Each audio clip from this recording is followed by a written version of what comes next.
big studios have held back artists for far too long. The system is set up to reward the studios and not the artists. In this polarized world, where everything is viewed through a political lens, it used to be entertainment that allowed us to escape. Whether it was a great movie, music, or a favorite entertainer, we always had those mediums to free us from our daily lives. At Creado, we are developing a brand new solution built with the artists in mind, empowering them to deliver original content directly to an engaged audience. Whether you are an investor or you simply want to support our mission, you can become a member today. We are ready to take the next step to bring this to market, but we need your help. Join our mission today at creado.media, and together we will let freedom stream.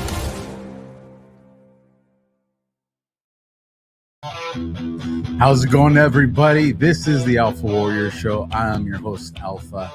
Episode number 98. We are almost going to hit that century 100 episode mark. So a couple of those away. I do want to say tonight is it's a special show for a couple. All the shows are special. You guys are Alpha. You always say this special. They are. I mean, that's just the caliber of guests that, we're continue to be blessed with. God's mission. He's the one directing the path of truth and the part that I play in it. But tonight's particular show is special to me because it involves something that changed my entire life. I was a youngster, and I joined the Marine Corps, prepared to go to war because of 9/11. And a lot has changed in my perspective of 9/11 in the last 20 years, as I would guess for a lot of people. And I know a lot of us, especially in some of the chats and the virtual town halls that I've been a part of, we all know that there's just something ain't right about it. Some of us have dug into it. Some of us have seen some clips about it. And we're like, okay, this doesn't add up. Well, tonight, our guest, Mr. Dave Vonkleist, he put together what I think is probably the most impactful, red-pilling film that exists to date.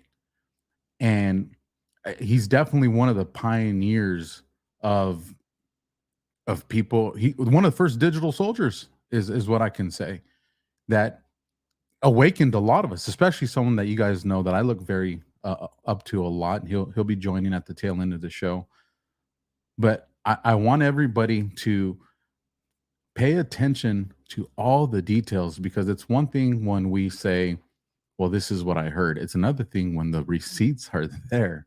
And this man put so much work into putting together something that has the receipts, has the videos. And I think it's going to be a game changer for a lot of people. And I think we have to rewind the clock. We're all fighting. You guys know, I always talk, we're in an information war, a propaganda war. It's the war of the minds. And the only way you can defeat propaganda is to hit it with mass information of truth. They want us to respond emotionally. They want us to respond kinetically, because then it turns their lies and their narrative into something that's true. And that's not how we respond. We respond with truth, because the more people we wake up, the less power they have. Their power is in control. And that's why truthful, factual information on what has happened in our country needs to be told. And tonight, like I said, 9/11 is if you have never heard the quote unquote conspiracy behind this, you are in for a show tonight. So one thing I want to do to introduce my guests is, you guys know lately I've been telling you about the term black pill. And like I said, I'm guilty of it, where we've been saying, oh, this person's black pilling, or this person's coming with black pill information. And I said, we got to stop doing that, because black pilling is becoming the new conspiracy theory term. And we know where conspiracy theory came from. We know what the CIA's intentions of it were. It was to put a scarlet letter on people that tried to try to bring truth to the surface, or a different perspective to the surface. They tried to change it and ridicule or embarrass people. It was the scarlet letter. And I think we're doing that right now with black pill. And that's the other reason tonight's show is important, because I think we need to move away from saying, oh, they're black pilling. Sometimes the factual information hurts Sometimes the factual information may scare us, it may even cause concern. It may even be something we don't want to hear. But if it's facts, we got to talk about it. And if we start to make black pilling the scarlet letter, we're going to, just by human nature, we're going to make people afraid to come forward with information that maybe isn't so sunshine and rainbows, but it's still factual. So no one better than to explain that is tonight's guest. So I'm going to play this video and you guys are going to understand exactly what I'm talking about. So enjoy this. It's been said that all truth passes through 3 stages. The first stage being denial, the second stage being violent opposition, and the third stage being widespread acceptance as common knowledge. Well, as you view this documentary, keep in mind that people watching will probably fall into one of those 3 categories. One group of people will absolutely deny that what they're seeing could possibly be true. The second group of people will be violently opposed to this kind of information being released, and they'll do everything that they can to discredit the messenger rather than pay attention to the message. And yet there will probably be a third group of people that will sit back in their easy chair and say, I'm not surprised, I knew it all along. With this in mind, let's begin by playing a little word association. I'll say a word, and you think of the first word that comes to mind. Conspiracy theory is what most people think of. We've all been conditioned to associate the word theory with the word conspiracy, because after all, no conspiracies could possibly be true. They're all just theories, aren't they? Well, in the phrase conspiracy theory, there are 2 words. The first word, conspiracy. The second word is the active word, theory. By definition, a theory is a supposition, an idea, a concept, a hypothesis. Let me give you an example. In theory, if I purchase a raffle ticket, I could win a prize. Now, as long as I don't purchase a raffle ticket, my win is theoretical.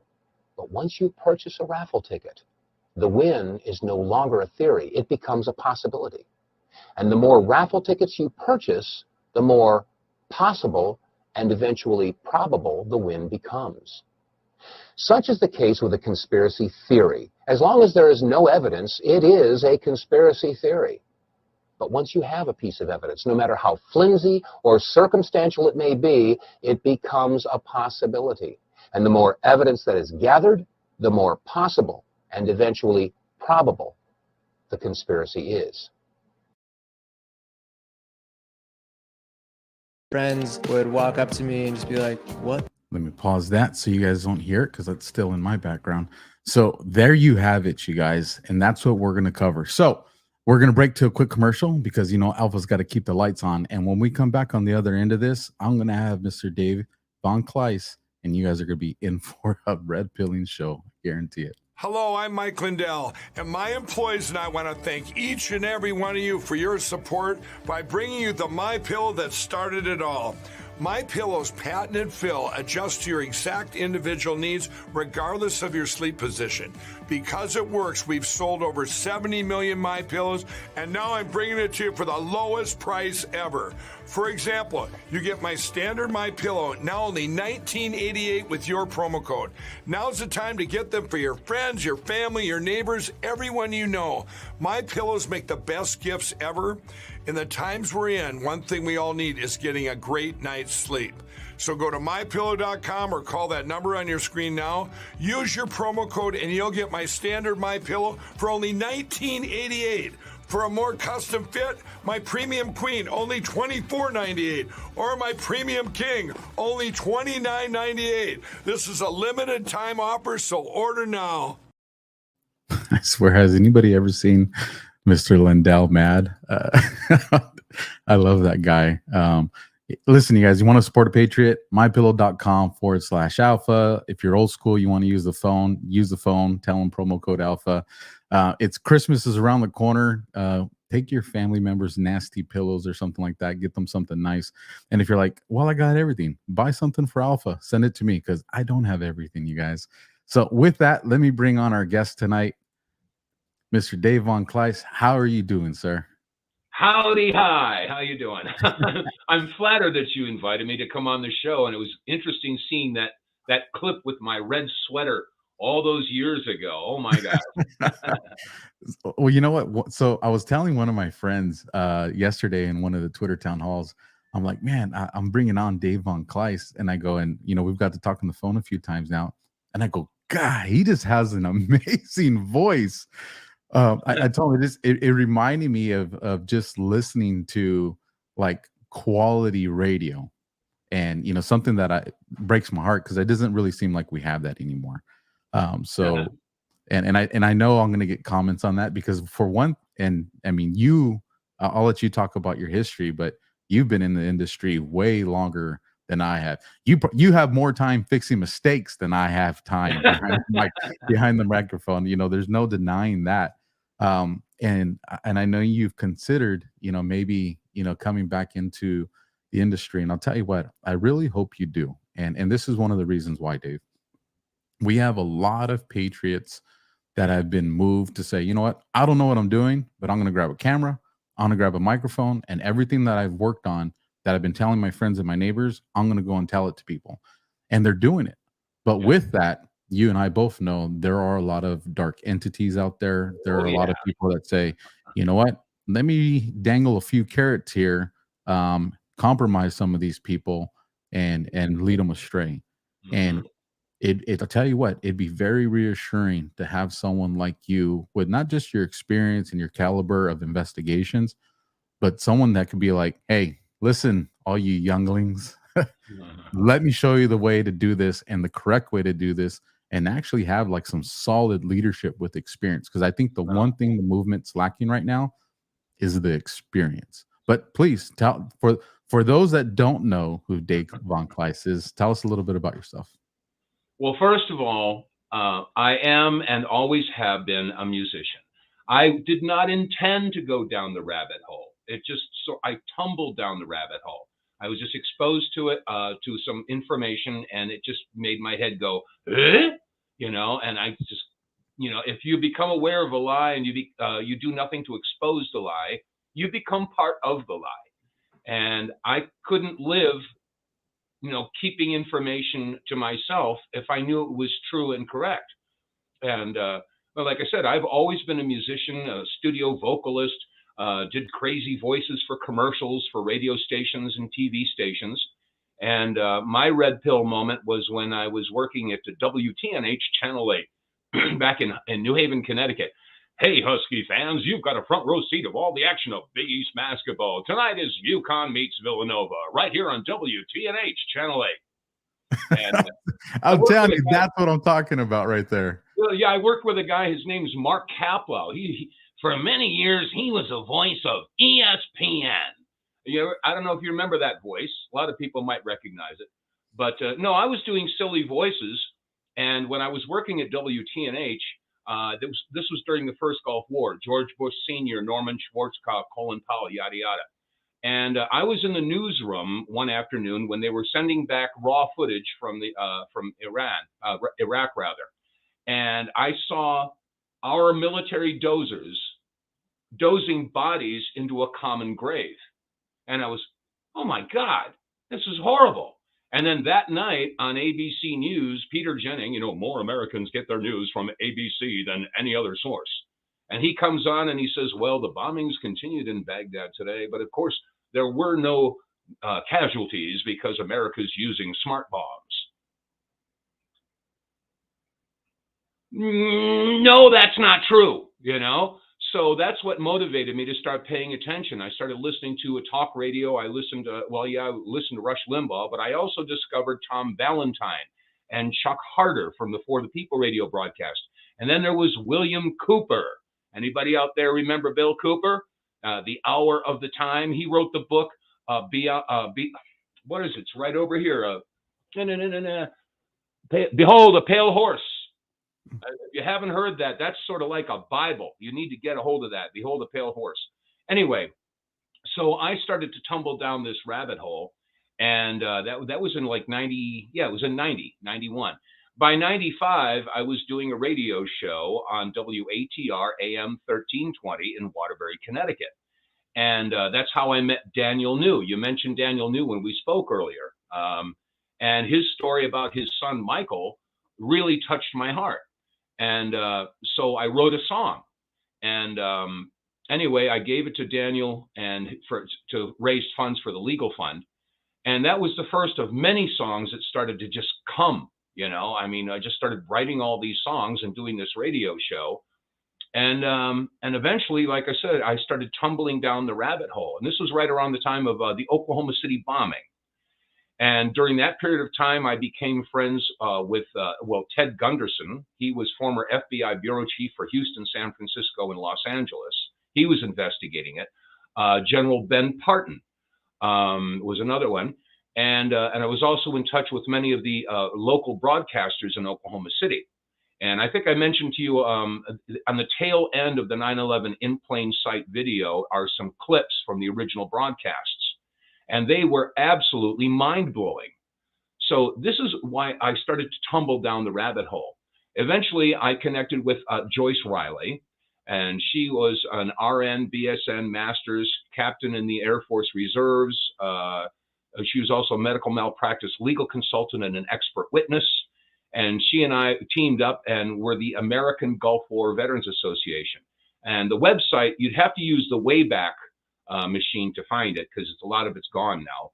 But if you go to gulfwarvets.com, you'll have all that information, documents, et cetera, et cetera. So during the 90s, Joyce and I were tearing the roof off the sucker with the Gulf War Vets issue. And we eventually started a show on the GCN radio network, same network that Alex Jones is on. And used to have Alex join me in the morning because our show was before his. Hey, Alex, who do you have joining you today? Well, today we're talking to Charlotte Iserby from the Department of State and the Dumbing Down of America. Okay, fine. Anyway, so we started doing the Power Hour radio show. And on the morning of September 11th, 2001, we were on the air. Well, I was getting ready to go on the air. And we had our little studio, and I turned on the mic, and we were connected digitally to the network, the GCN network up in Minnesota. And so I got connected, and I said, "Hey, Jason, how's the level? Check, check, 1, 2. Sounds good? Okay, great. How much time do I have? 30 seconds? Okay, great. Oh, turn on the TV monitor, CNN, Fox, and holy crap. Oh, my God, what's going on in New York? And I'm on in 3, 2, 1. Ladies and gentlemen, wherever you are, whatever you're doing, listen carefully. I want you to run, don't walk to your television. Put a tape in, start taping any network you can. Something horrible is going on in New York. Do it now. Go on." And all over the country. I mean, we had AM, FM, satellite, internet, international shortwave. We were all over the world. So all over the place, people were putting tapes in. 3 minutes later, at 9:03, we saw the second tower get nailed. Needless to say, it was a pretty horrible day. And 2 weeks afterwards, GW was on a press conference. And he said, "We got to stop showing these terrible attacks on America no more because America needs time to heal." So they stopped showing the replays. Okay, I get it. At the same time, I started getting videotapes in the mail. I got more videotapes. I had a box of 65, 70 videotapes. I had ABC, NBC, CBS, CNN, Fox, but I also had WNEW, WOR, WJAR, WPIX, all the local stations in the New York area. And it occurred to me because they were not giving releases of these videos. They didn't want it on television anymore. So ABC's got ABC footage, NBC's got NBC footage, et cetera, et cetera. They all have their own footage and it's not being released. Guess what? I got a box. I got all the video footage. So we started going through it. And that's how 9/11 in plain sight came to be. So we found out that a lot of the stuff that they were telling us just simply wasn't so. So anyway, that's how 9/11 in plain sight came to be. And like I said, no good deeds go unpunished. So I immediately became a pariah. I mean, with a name like Vonkleist, you must be a Nazi, you know? So I started getting all these attacks and everything. But at the same time, As I mentioned earlier, Joyce and I, during the 90s, we were the American Gulf War Veterans Association. We were rubbing elbows with senators and congressmen and military personnel, et cetera, et cetera. They knew who we were and what we were doing, and we weren't full of crap. So I started getting calls from some of the guys in the military. They say, Dave, you're asking some tough questions in that video of yours. And I said, yeah, I'm asking some questions that a lot of people don't want asked, let alone answered. You want to talk about it? Yeah. So I talked to General Albert Stubblebine. I talked to Colonel George Nelson. I talked to Colonel Glenn McDonald. I talked to Russ Wittenberg, who was the pilot usually on Flight 175, but he was off that day. So I went around and I talked with them, interviewed them, and that's how the second film, 9/11 Ripple Effect, came into being. And once we released that in 2007, yeah, that's right, 2007, then things went really quiet. And a bunch of stuff happened in my personal life. Joyce and I started to go like this, and I ended up getting thrown off my own radio show, and my partner pulled a stunt and blocked me from duplicating or selling my own documentaries.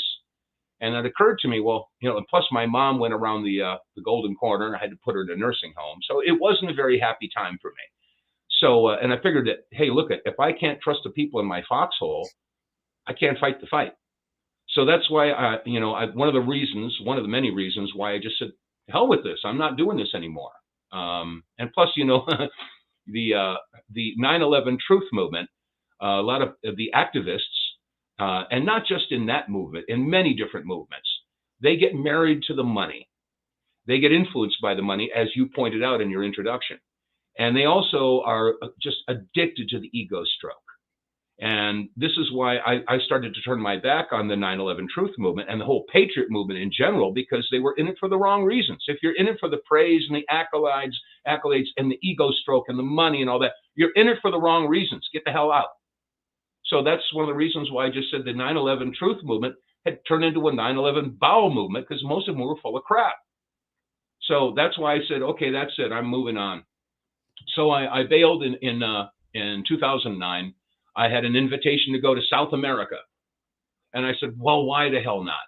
I had nothing else left. As the song goes, she got the gold mine, I got the shaft, So anyway, that's sort of like what happened. I went down there for about 6.5, 7 years. And I've come back to the States. And now, as I mentioned to you off air, I'm just sitting here watching the wheels go round and round. But the wheels coming off the car, guys, there's so much fecal matter hitting the air circulator. I'm chomping at the bit. I'm thinking about throwing my hat back in the ring and say, what's wrong with you people? Where is America's testicular fortitude? The men aren't really men anymore. They are on their video games. Oh yeah, I got a real anime. Or look at this is me. Oh gosh, please. Anyway, I've rambled too much. No, I don't mind it, because you covered some things they're very important, because that's one of the issues that I see. You have content creators or podcasters right now, 2 million people, 15 million people. They have the ear of America, but they only talk about what they're allowed to talk about within the box. Yeah. And I'm like, if half of you tomorrow decided to say, you know what, screw this, let's tell the truth, you would impact more than half of the country. Yeah. Like that's how much influence you have. But the paycheck just means too much. And if it's not the paycheck, you're like, well, I don't want the FBI knocking down at my door. Well, then get out of the movement. I remember people used to say that, oh, I don't want to go to that meeting. They'll be taking down license plate numbers. And I used to say, hey, look, if you're not on a list, you're not doing enough. It's as simple as that. If everybody was to stand up and be recognized, and don't be scared, don't be afraid. How can we be the land of the free if we're not the home of the brave? People don't get that. And I think, and much credit to my audience, I think one of the reasons our show has grown so fast in such a short amount of time is because they know that I've turned around and looked at the FBI and I've given them the double bird. So either bury me or lock me up, but you're still not going to shut me up, because I still get access to pen and a paper, and I'll write my thoughts. Yeah. Nothing's going to keep me from telling the truth because, truth be told, I've lived with all the tragedy I've had between the war and law enforcement. I've still had a great life. And I've got to see things in the world most people will never get to see. And I want my children to have that. That's and right. the direction that this country is going in right now, they're not going to have that. So when people ask me, Alpha, aren't you afraid? I'm more afraid of letting this continue and then wonder what my 2-year-old girl is going to grow up into. That scares me way more than them threatening my freedom. Now, absolutely. That's what motivated me to get involved when my daughter was 7 or 8 years old. And like I said, I've always been a musician. And my wife at the time, she was an artist. Oh, that's a real kiss of death. She's an artist. I'm a musician. We're going to make a lot of money, right? But no, when my daughter got to be 7 or 8 years old, I realized that, I got to start getting serious about this world.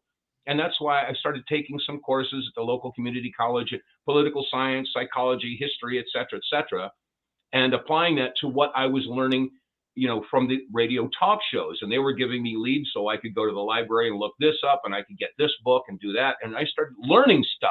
Whoa, what a concept, And that's why I got involved in the first place. Same reason that you're doing it. It was for the generation to come. And nowadays, I think that's the difference between the Chinese philosophy. They plan for the generation to come. Okay. Our elected leaders think about the next election. That's where their heads are at. 100%. What did the Chinese say? How are they going to take down America? 100-year plan. That's right. That was the level of patience that they had to take down this country. And guess what? It's unfolding. Look, Khrushchev said the same thing. Give me one generation. Yeah, and Reagan said the same thing. We're one generation from losing it all. If the people don't pay attention, and also if they're betrayed by the media. Now that's another real hot point with me. Okay, I've been screaming about the subterfuge and the propaganda from the mainstream media for over a quarter century. I wrote songs about this. I have 3 albums of politically incorrect, in your face, you lying son of a bitch government music. And it's all free. Just go to YouTube and type in my name. You'll find it all out there. And there's a song called You Won't Be Trusted Anymore. And that's dedicated to the U.S. media. And I was motivated because of the crap that they were throwing at us about the Oklahoma City bombing. Okay, so, I realize that a lot of the young folks out there, if you were probably too young to even remember the Oklahoma City bombing. There's people serving in uniform right now that they don't even remember 9/11. Happened before they were born. So they look at this as ancient history. But, if you forget your history, you're destined to repeat it. And that's one of the things I think is so important tonight, Dave, is the cabal doesn't change playbooks. Oh, no. And if people want to know, well, how do we figure out what's going on right now? Well, let's just rewind the clock back 20 years and see how did they do it then? How did they push propaganda? How did they try to suppress factual information? Because if we recognize how they did it, how they were successful at it, then it gives us a way or an avenue to defeat it in today's age. Because this is what I will tell you, Dave, and our government has recognized it. People are not watching mainstream media anymore. They've turned to not only even Fox, conservatives, patriots are like, yeah, sorry, we're not going to pay attention. I keep doing it. So I got this new camera, Dave, and I got to remember it's cued off by hand signs, so it starts zooming in and zooming out. So I got to remember from time to time. I'm like, oh man, because I'm a big use your hands person when you talk. It drives everybody nuts. But people are not trusting the mainstream media anymore. So with that, what people are turning to is social media, virtual town halls, podcasts, Rumble channels like this one. This is where people are turning towards for their information. So this is what I tell people. You don't think the government recognizes that? You bet your ass they do. So what does that mean? Even Newsmax is blowing smoke up everybody's butt. They're still pushing the vaccine. Come on, Newsmax, really? Oh, yeah. I as far as a news network, I look at Al Jazeera. I'll go online, and I also subscribe to OANN. I really appreciate some of the stuff that they're doing. They're really tearing the roof off the sucker. And yes, RT. I was screaming about RT. So many respected journalists from the U.S. couldn't tell the truth on the U.S. networks, so they went to RT. Larry King. Oh, he's a communist, right? Come on. Chris Hedges, he was a Pulitzer Prize winning writer for the New York Times. They wouldn't let him tell the truth, so he went to RT. There's a bunch of journalists that went to RT. So RT is what I relied heavily on to get the truth about what was going on with Ukraine and Russia. Yeah, think about that. 30, 40 years ago, it was Russia, the USSR, that was suppressing truth. Radio Free America was being jammed in the shortwave. Now they're telling the truth, and we're all screwed up in this country. No, absolutely. So I'm going to tell you a little story. Back in '96, this is when I just gotten together with Joyce, and she and I were married, and we were, like I said, we were doing radio interviews and stuff like that.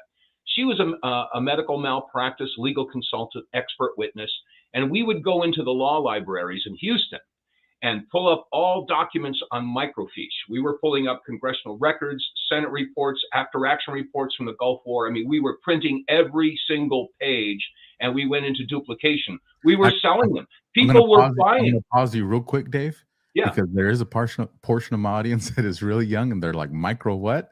So microfiche, you guys, is a little film that you take in the libraries that had this big, looked like a upside down projector type thing.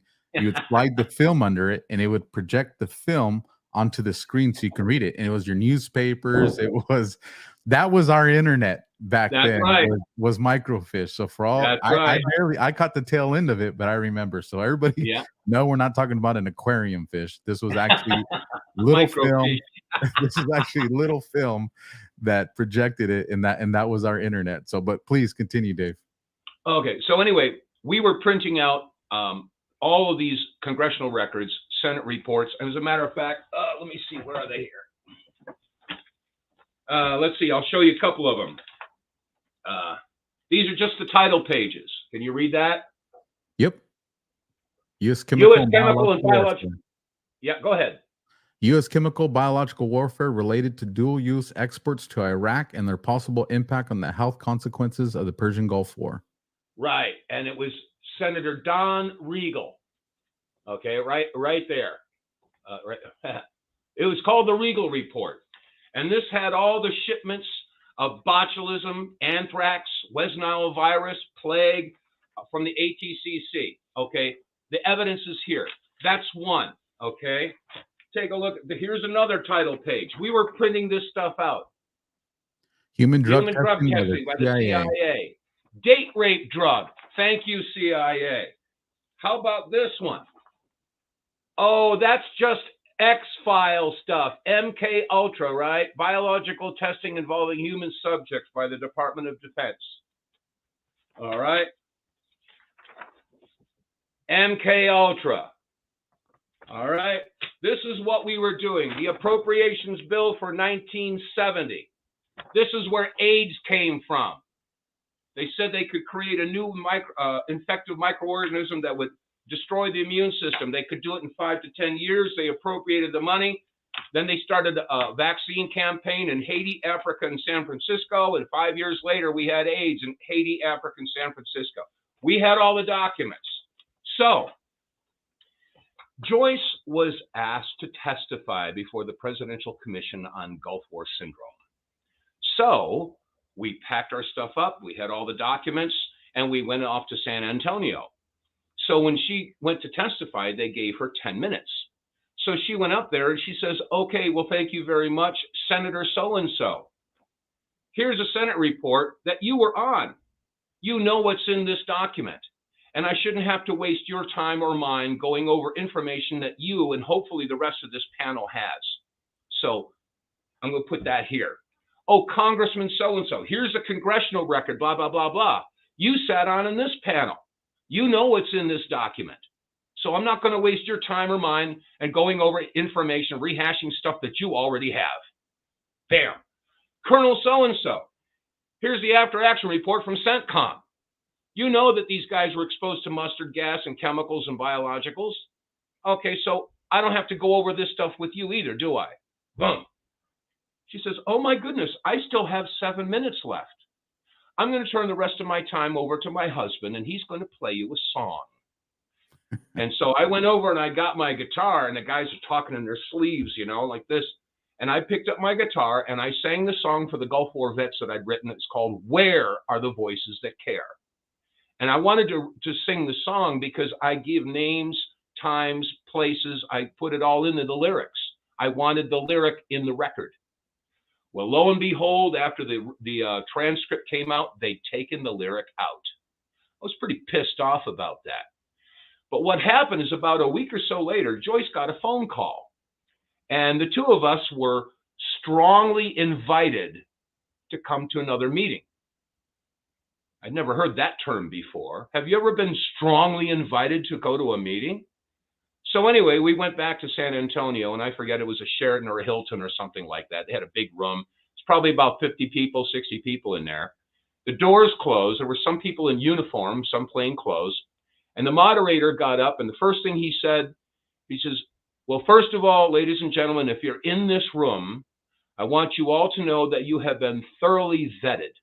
We know who you are, we know what you're doing, and we're honored to have you all here." I said, "Oh, I'm Twitter-pated." So he proceeded to give a little bit of a thumbnail sketch of what happened to our country in the past 200 years and how we lost our organic constitution in 1871 and became a corporation. I'm sure this, maybe you probably know about this, maybe other listeners don't, but this is the truth. But anyway, he gave a little bit of a history how about the organized crime families, the industrialists, and the bankers all got together and formed a pact to take over this country. And he says it took them decades to do it. They had to be patient. They had to be ruthless. They had to be diabolical. They had to be stealth. But they were persistent, and they carried on, and they got it done. The final nail is when they took out JFK. And I want to tell you, he says, we understand who these people are and what they're doing. And we're not going to allow it to stand. We're going to get our country back. But it's not going to happen in a year or a decade. It's going to take us decades because it took them decades. But we're going to be just as stealth, just as diabolical, just as ruthless, and just as patient because we're the good guys. We are the white hats. I got goosebumps right now, Dave. I got goosebumps too, but not until about 4 years ago, because that was in '96. Okay, I didn't put the puzzle pieces together. I didn't know what they meant, white hats. Yeah, I know that means good guys. Yeah, I got that. But that was in '96. So lo and behold, Trump gets elected, and then we start hearing about all these Q posts and all this other stuff. And all of a sudden, I start hearing the term the white hats. At first, it didn't register. But then all of a sudden it went ding. I went, oh, the white hats. They're back. They're here. I said, holy crap.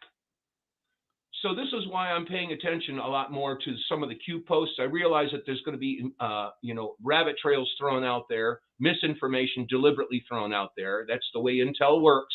The 80-20 principle is always at hand. So Dave, you are the first person outside of myself that brings that part up. I try to remind everybody all the time, misinformation and disinformation is part of this operation. That's why I tell everybody, listen, you got to understand, we don't know which ones are the factual ones and which ones are not the factual ones. So remember that when you're going out there before you put all your eggs into one basket, because we don't know. So, but other than myself, you are the first person I've ever had that actually brings that portion up, because everybody usually works around that side. So, but once again, this is why I'm so excited about you.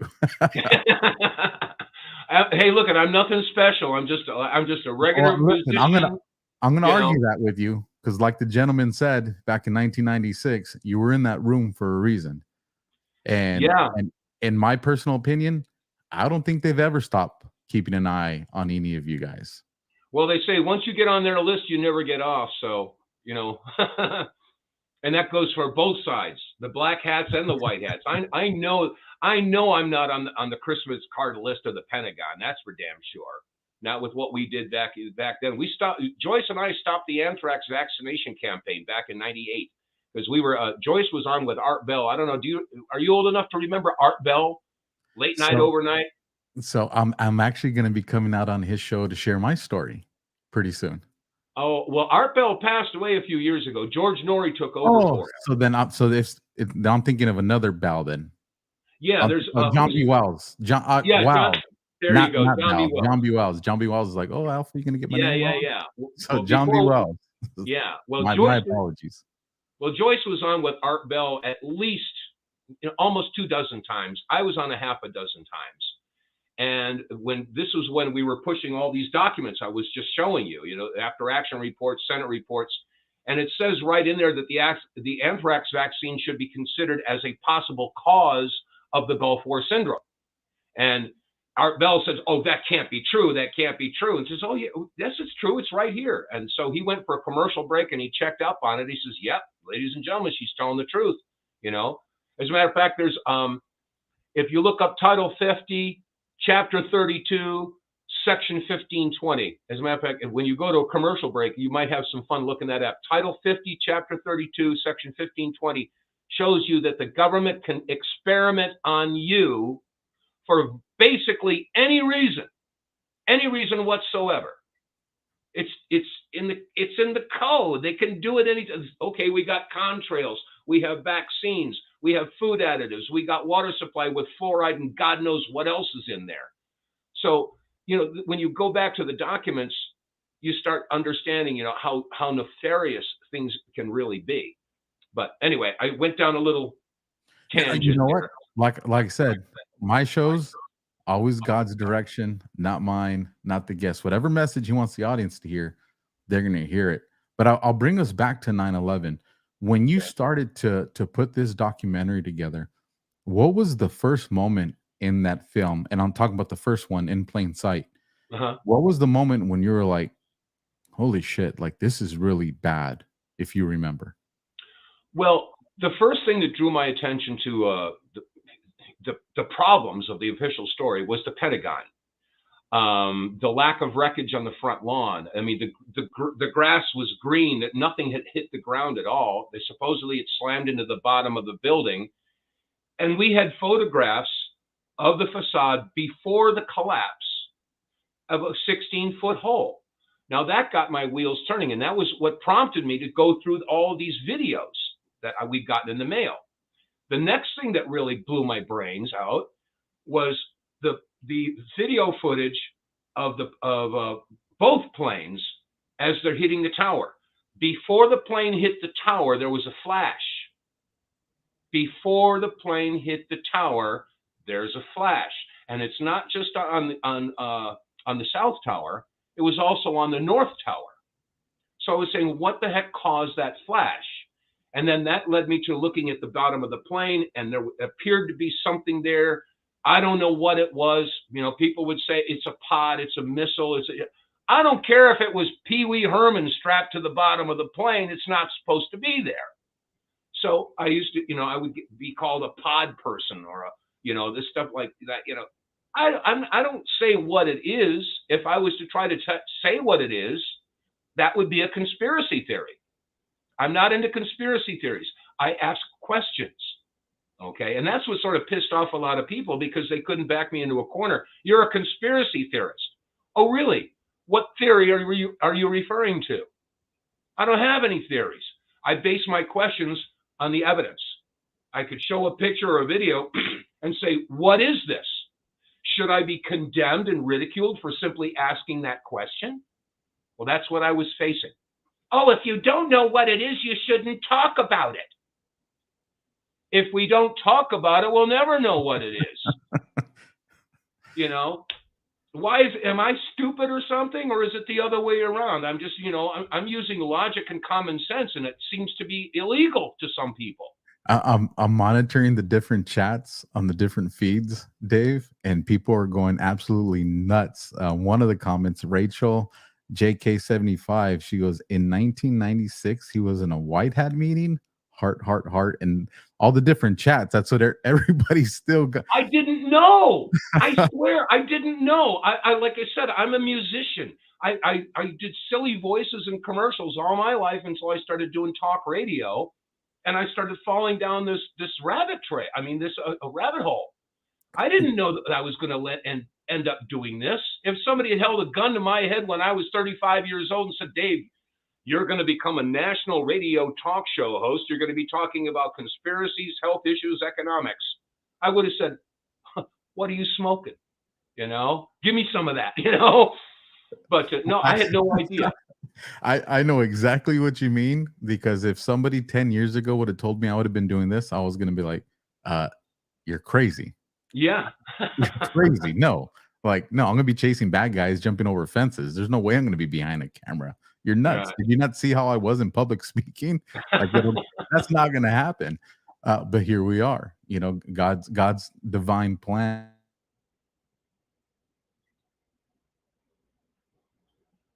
When Oh dear, we have a connection problem. Dave's, see, we got you back, Dave.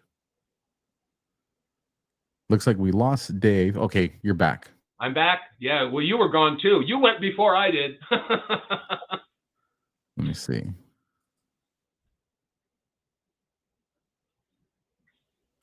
We'll work through this, you guys. Give me 1 second. All right, there you are, Dave. Okay. A little glitch in the ether. So here's something interesting. So when I first started doing these shows, I had no technical errors.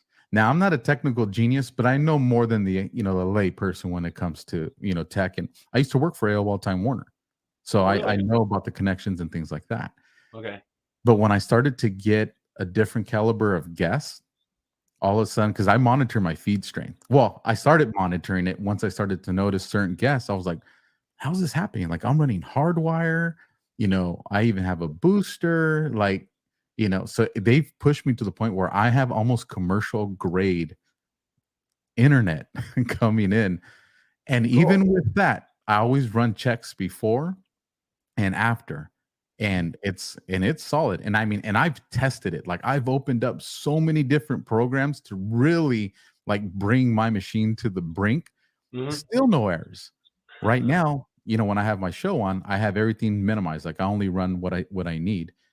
But yet 9/11 conversation hits their algorithm and they're like, let's throw a little suppression this way and that way. But like I said, they won't defeat determination.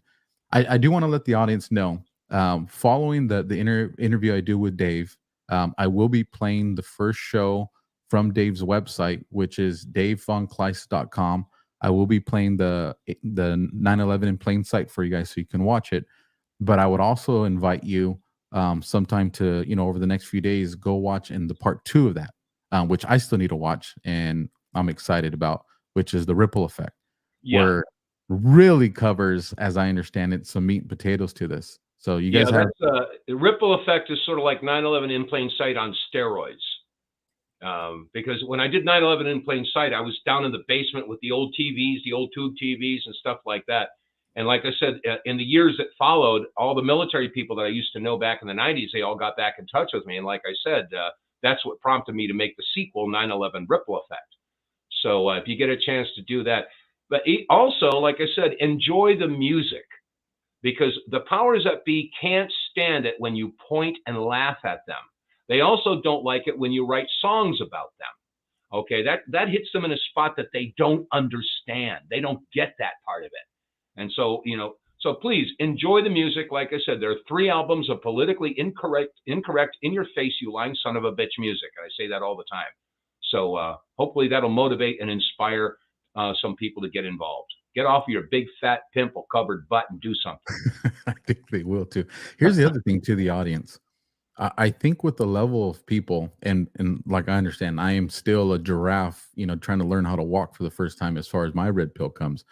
But I think it is time, especially us as content creators, we start getting back into Pizzagate. We start getting it back into the Rothschilds, because a lot of us know about it, but there's a lot of people that are barely, well, at this point, it's a red suppository with what's going on in this country. Mm-hmm. And I think we do need to revisit those things. So when you guys go to Dave's website, grab those links, start sharing them out. Let's get all this stuff. Let's bring it back to the surface and piss off some cabal elite people, because it's always great when they're pissed off.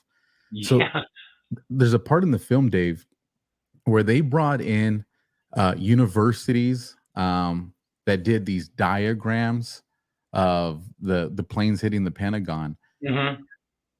but they left out so much of information that pretty much just blows out their diagram. So these are, Yeah. they turn to these elite people to say, oh, listen, public, this is all perfectly explainable. Yes, a huge commercial airliner can come in and do this, but they don't. They say on one particular part, they say the wings of the plane broke off outside the Pentagon. Yeah. But we've all seen enough video that there's no wings or even Right. pieces of wings outside. And for those that say, well, the wing can break. Have you seen the size of an engine on a commercial airline? We're not talking a motorcycle engine here. It's the size of a damn Volkswagen. Like it's a big piece of equipment. Can you give us a little explanation? Volkswagen. We're talking about a Lincoln Continental or a Cadillac. I mean, these are big engines. And by the way, and that's one of the things we had in the 9/11 in plain sight video. The NIST, the National Institute of Safety Transportation, had done a computer analysis of how the plane hit the Pentagon. And we have all these columns here, and here comes the plane, and it knocked out this column and that. And wait a second, look at the plane. They didn't include engines on the plane. Hello? I mean, they focus on the little tube fuselage and the wings, but there were no engines. What's wrong with you people?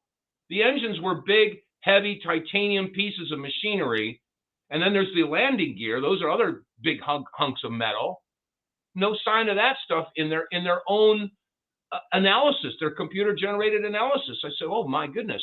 Boy, that's a convenient thing to leave out of your computer-generated analysis, So they've been blowing smoke up everybody's butt for all this time.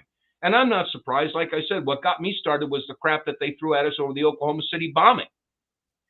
So, and of course, didn't we just have the anniversary of JFK's assassination? Isn't that today? Oh, my.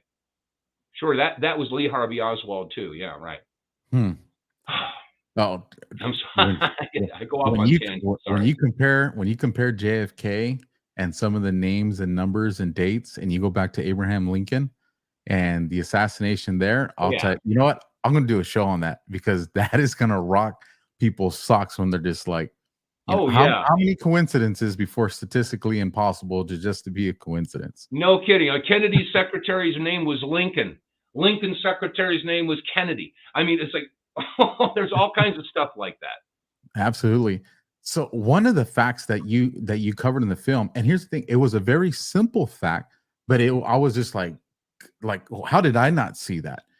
And when we talk about the Twin Towers, and I was looking for a video all day today, but of course they've taken it down.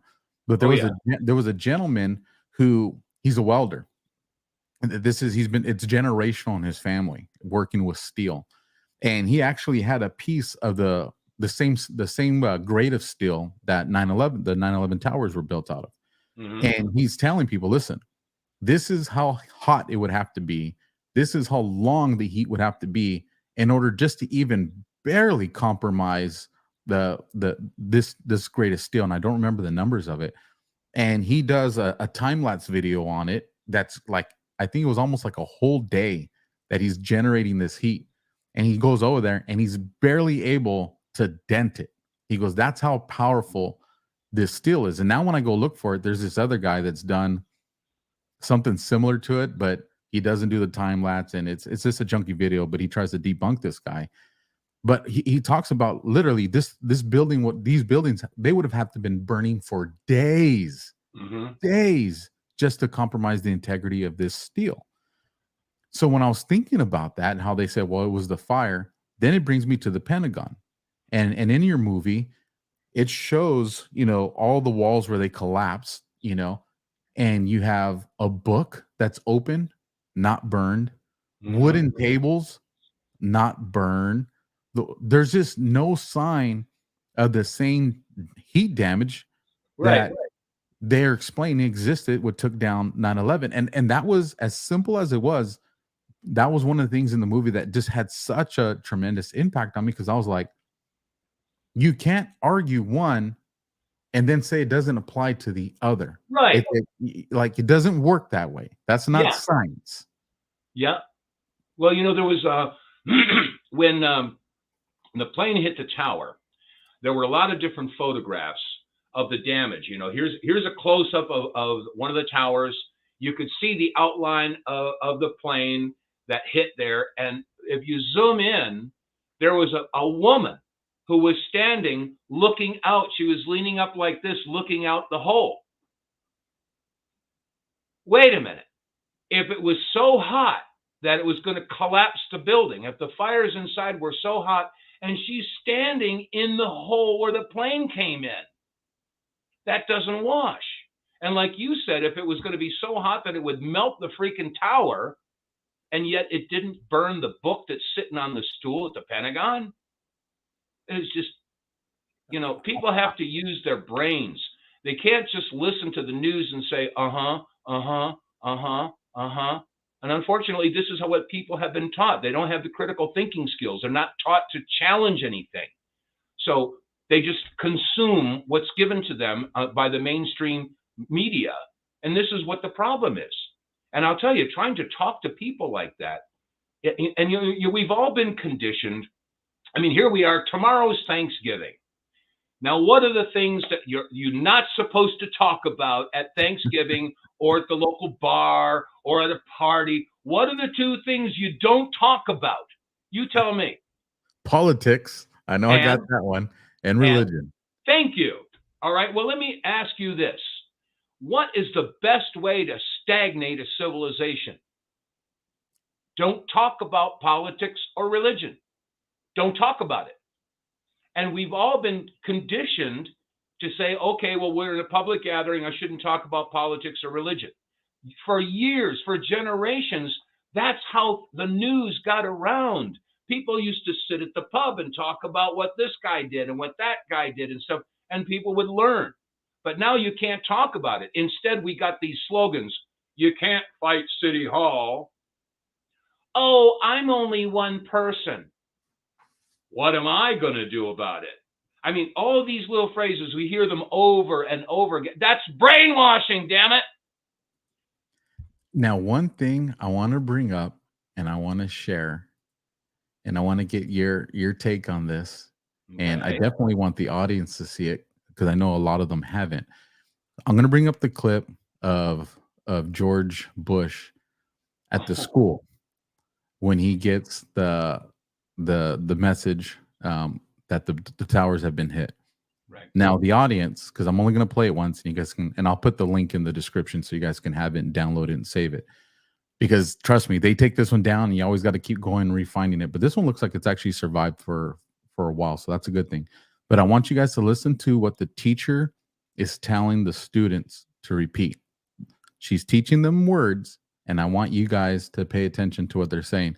So I'm going to bring this up. I'll mute me and Dave so you guys don't have to hear feedback. But like I said, we're gonna listen to the first minute, 5 seconds. Get ready to read all these words on this page without making a mistake. Look at the letter at the end and remember the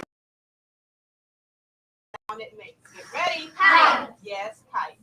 Get ready to read this word the fast way. Get ready. Kid. Yes. Sound it out. Get ready. Kid. Sound it out. Get ready. Kid. What word? Kid. Yes, kid. Boys and girls, sound this word out. Get ready.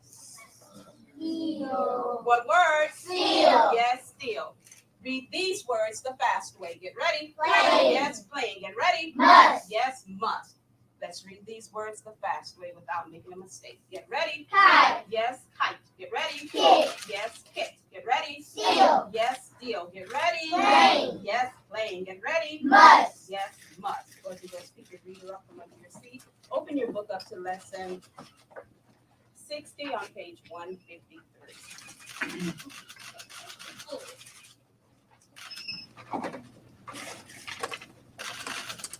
Wow. So right there, you guys see Bush gets the notification that the towers were hit. Yeah. Kite, hit, plane, steel. Now, I'm not the sharpest tool in the tool shed, but I mean, come on. Optics. You know, and there's a picture, and this picture, you guys, was in Jeffrey Epstein's house. Yeah. And it's a picture of George. He has one of Bill Clinton, but he has one of George W. Bush. And he's sitting on the floor. There's two Jenga towers, and one of them's collapsed. I think the other one's partially collapsed. And George Bush is holding a paper plane in his hand. So listen, I'm just saying, like I said, I know I ain't the smartest or the sharpest tool in the tool shed, but this is the footage that they try to make disappear. And the kids are saying kite, hit, plane, still, must. You know, what was the last one? Must. M-U-S-T, must. Oh, okay, must. Yeah. So it was kite, hit, plane, still, must. I think that was the right order too that it comes in. But you rearrange it and it's, you know, kite, plane, must, hit, still. You know, and the interesting thing about, and I didn't realize this until a couple months ago. I was like, why kite? Like the kite kept throwing me for a loop. And then it dawned on me, Alpha, you worked law enforcement, you worked undercover. What's a kite? When you go to the prison systems, what's a kite? It's an undercover message. So in the gang world, there's a little piece of paper and they'll fold it and they'll fold paper to a point where you guys, it would make Guinness Book of World Records. And they'll pass these kites, is what they call them. They'll pass these kites from cell to cell. But kite is something in the gang world, you know, the criminal world. Kite it's a message. It's a hidden message. And I was like, okay, well, we got a hidden message. And then, because that's the first one, kite, and then followed by, you know, the following words playing, and you guys can rearrange it and you see what that turns out to. So what do you think about that, man? That's, you know, I never even thought about that. I remember seeing that video clip when they whispered in his ear. As a matter of fact, I thought you were going to play the clip where Bush says, well, we were watching the television in a classroom and we saw the first tower get hit. I thought you were going to play that clip. I didn't even know about that one. Oh, yeah. Yeah, there's a video clip of George Bush talking about it. Yeah, I was in a classroom and they had a television on there. And I remember I saw that the first plane hit the first tower. And I thought that was terrible pilot, must be pilot error or something like that. So, wait a second. That was not on live television. Why would he say he saw the plane hit the first tower? Okay, that clip is out there too. So there's lots of stuff like this that make you go, you know. So I'm not surprised at all. But I had not put those puzzle pieces together whether she was reading those words. I mean, I remember seeing that, but I never really paid attention to it. Good on you, mate. I'm telling you, collaboration brings out the best. That's right.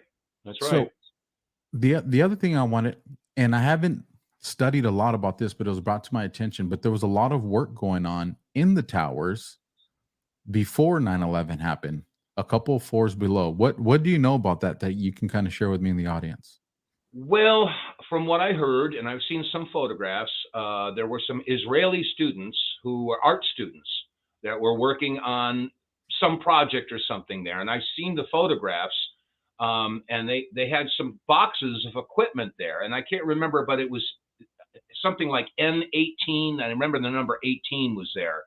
And as it turns out, the letter and those numbers just happen to be the same as a detonator, okay, of sorts. I'm not an explosive expert, but I remember hearing about that, and that they had closed off several levels of the tower, and these students were working there. I also heard that in the days before, there were a couple of electronic shutdowns. They shut down this area of electricity. They shut down this area of electricity. So there was some things that were going on. And then again, we haven't even talked about Building 7, you know. So let's get into that. But that's another issue altogether. Before we do that, I want to bring another gentleman onto the screen with us. So some of my audience may know this. On Mondays, I do a show called Glitch in the Matrix with three other gentlemen. There's four of us. And, you know, we always let each other know what's going on. And I told, this is my brother from another mother, Ron. I said, hey, Ron, I go, I'm having Dave Vonkleist on my show. And he's like, what? What? I'm like, yeah, man, I'm having Dave on. He's like, dude, that's who red pilled me. I'm like, what? Oh my God. So I'm like, well, you want to come on? And he's just like, man, send me the link. And sure enough, so Ron, here's Dave. Dave, Hello, Ron. it is I have to say I don't get starstruck, okay? I'm actually that's not, but this is a tremendous honor for me because Oh man. it was about 20 years ago. Seriously, it was about 20 years ago. I was working for a guy. I don't know if you remember this. Do you remember selling chelation suppositories for the stuff that you guys were doing with the Gulf War syndrome guys? Does that ring a bell with you? No. Detoxamin. Does that? Oh, I remember hearing about. Oh, okay, I remember about that. Yeah, Detoxamin. Okay. My dad invented those. Oh, really? Really. And okay. I was working for the guys that were basically selling those, and I think their relationship was much more with Joyce than with you. Yeah, I know you guys were working. But anyway, he sat me down in his apartment one night, and he's like, "Dude, I got to show you this." And he played 911 in plain sight. And up until that point, I was a very good Republican boy. You know, whatever Bush did was wonderful. Whatever Clinton did was horrible. And, you know, I was party line down. And the only thing that I think that I was red pilled on would have probably been the JFK assassination. But watching that video that you did was what woke me up.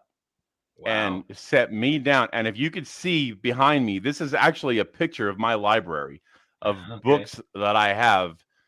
And I don't watch things. I read a lot, and I watch a lot of video and whatnot. I don't think there's anything on 9/11 that I haven't seen.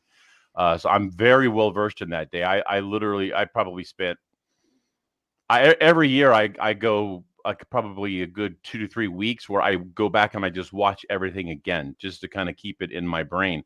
And I remember when you were talking in the 911 in plain sight with the you were talking about how you found the website Hunt the Boeing by Thierry Masson. Yeah.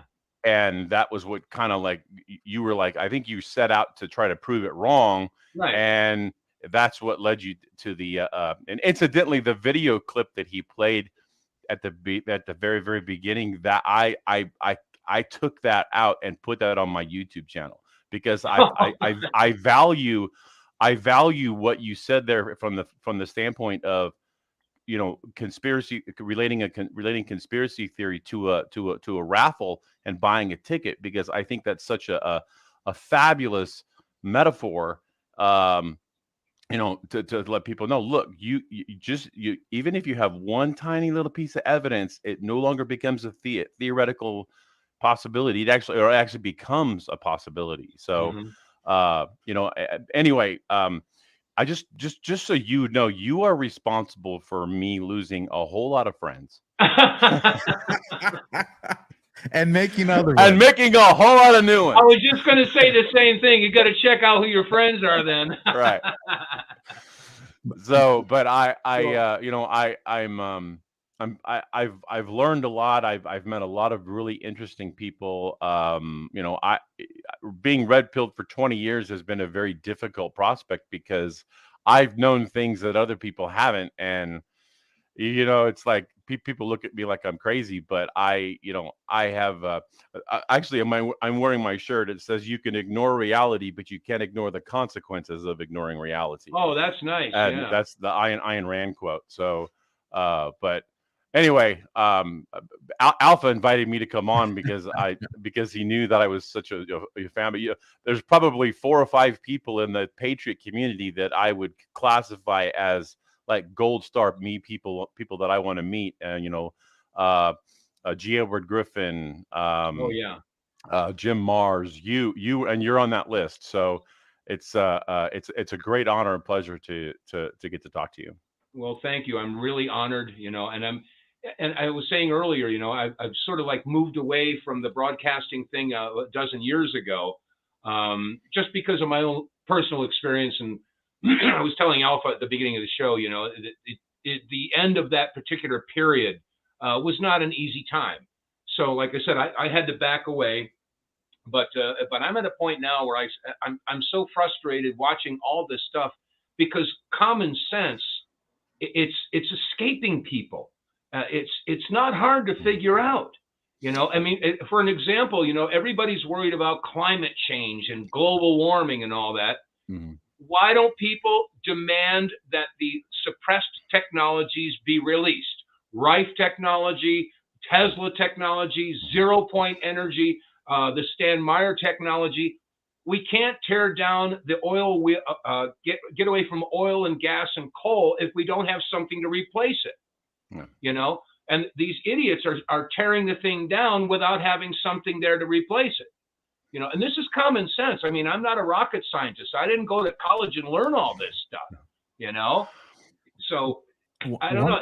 That's just one example. Why don't people think like that? Well, if I may interject, you talked about Charlotte Iserbyt and the deliberate dumbing down of America. A lot of that stuff started going back to the Reese Committee was the ones that was responsible for investigating quite a bit of the foundational stuff that came out of the 20s and 30s, and that was when they really got a hold of the university system, because prior to World War I, we were an isolationist country, but what they had to do was they had to alter the mindset of Americans to be more globalistic so that we would be more willing to participate in foreign affairs. And that obviously started over 100 years ago, or right around 100 years ago.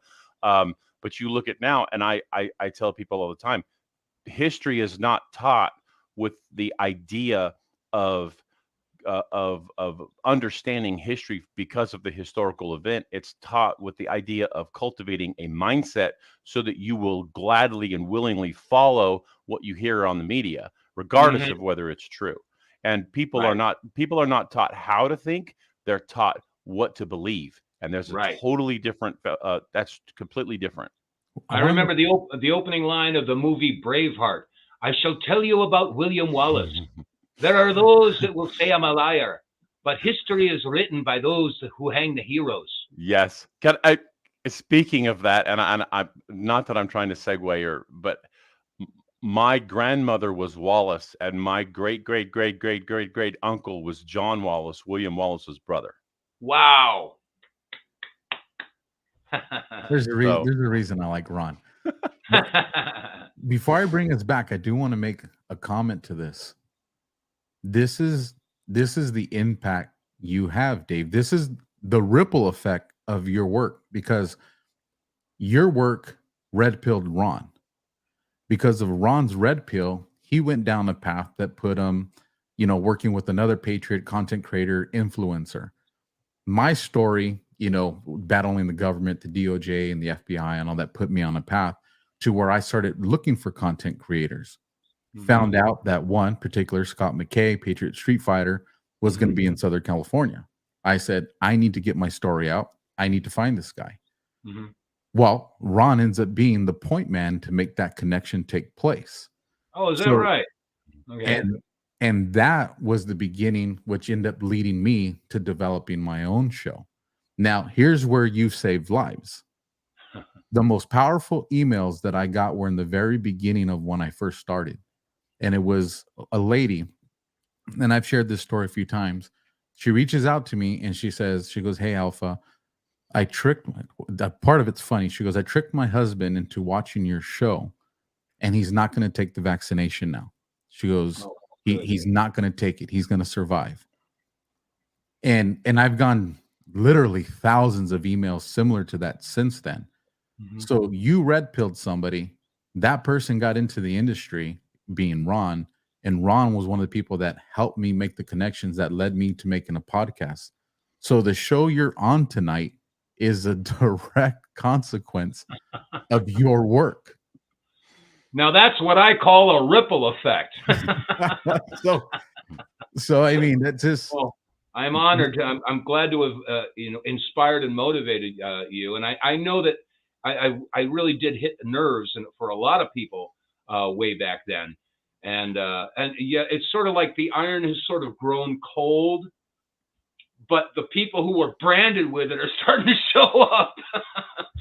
So, and I apologize for you losing all your friends, but as I said, you probably got better ones now. I say that, Matt. I say that, in a sarcastic way. I didn't lose too many friends. I don't think I alienated too many people, but I did. It's interesting now because a lot of the people who thought I was crazy, they don't think I'm crazy anymore. Mm-hmm. Yeah. So what I do want to cover before we end the interview and move to the movie is, please tell us about Building 7, Dave, because you're right, that doesn't get talked about enough. Well, I don't know. I mean, I'm not the expert on the Building 7 thing. I'm a real simple guy. I know that there was a plane that hit this tower, a plane that hit that tower, and this tower came down and that tower came down. And I remember seeing the video footage of the towers coming down, and I saw the photographs, aerial photographs of the area as the towers were collapsing. And Building 7 wasn't hit. It wasn't hit by debris.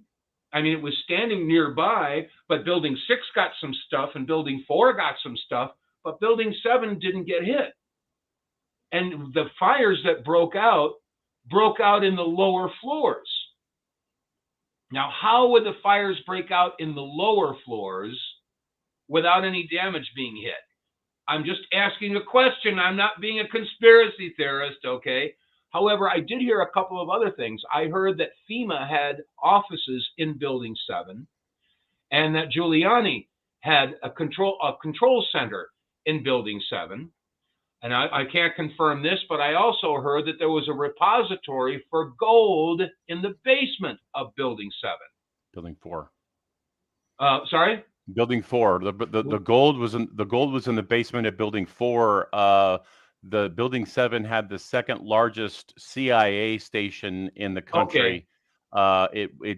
Giuliani did have 2 floors as his emergency bunker. It was essentially basically the largest federal building in New York. Okay.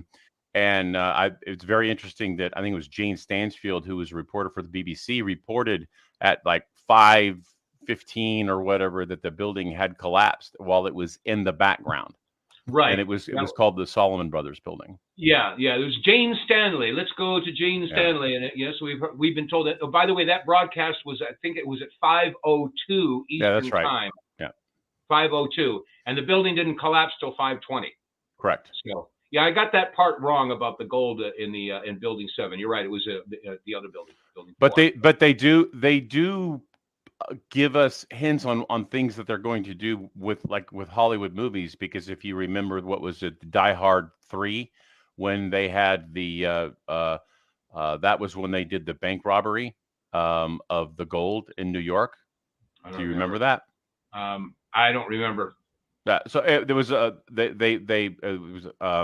was with Samuel L. Jackson, and anyway, there was they sent all of the police out to all of the other schools, thinking that they were going to bomb the schools, clearing out, and then they robbed the bank. But 9/11 was so much more than just a terrorist attack. It was a gold heist as well. That was one of the. It was a major bank robbery. Yeah. Like I said, you sent me down that rabbit hole. I have done hours of research. It's my fault, huh? Yes, it's my fault.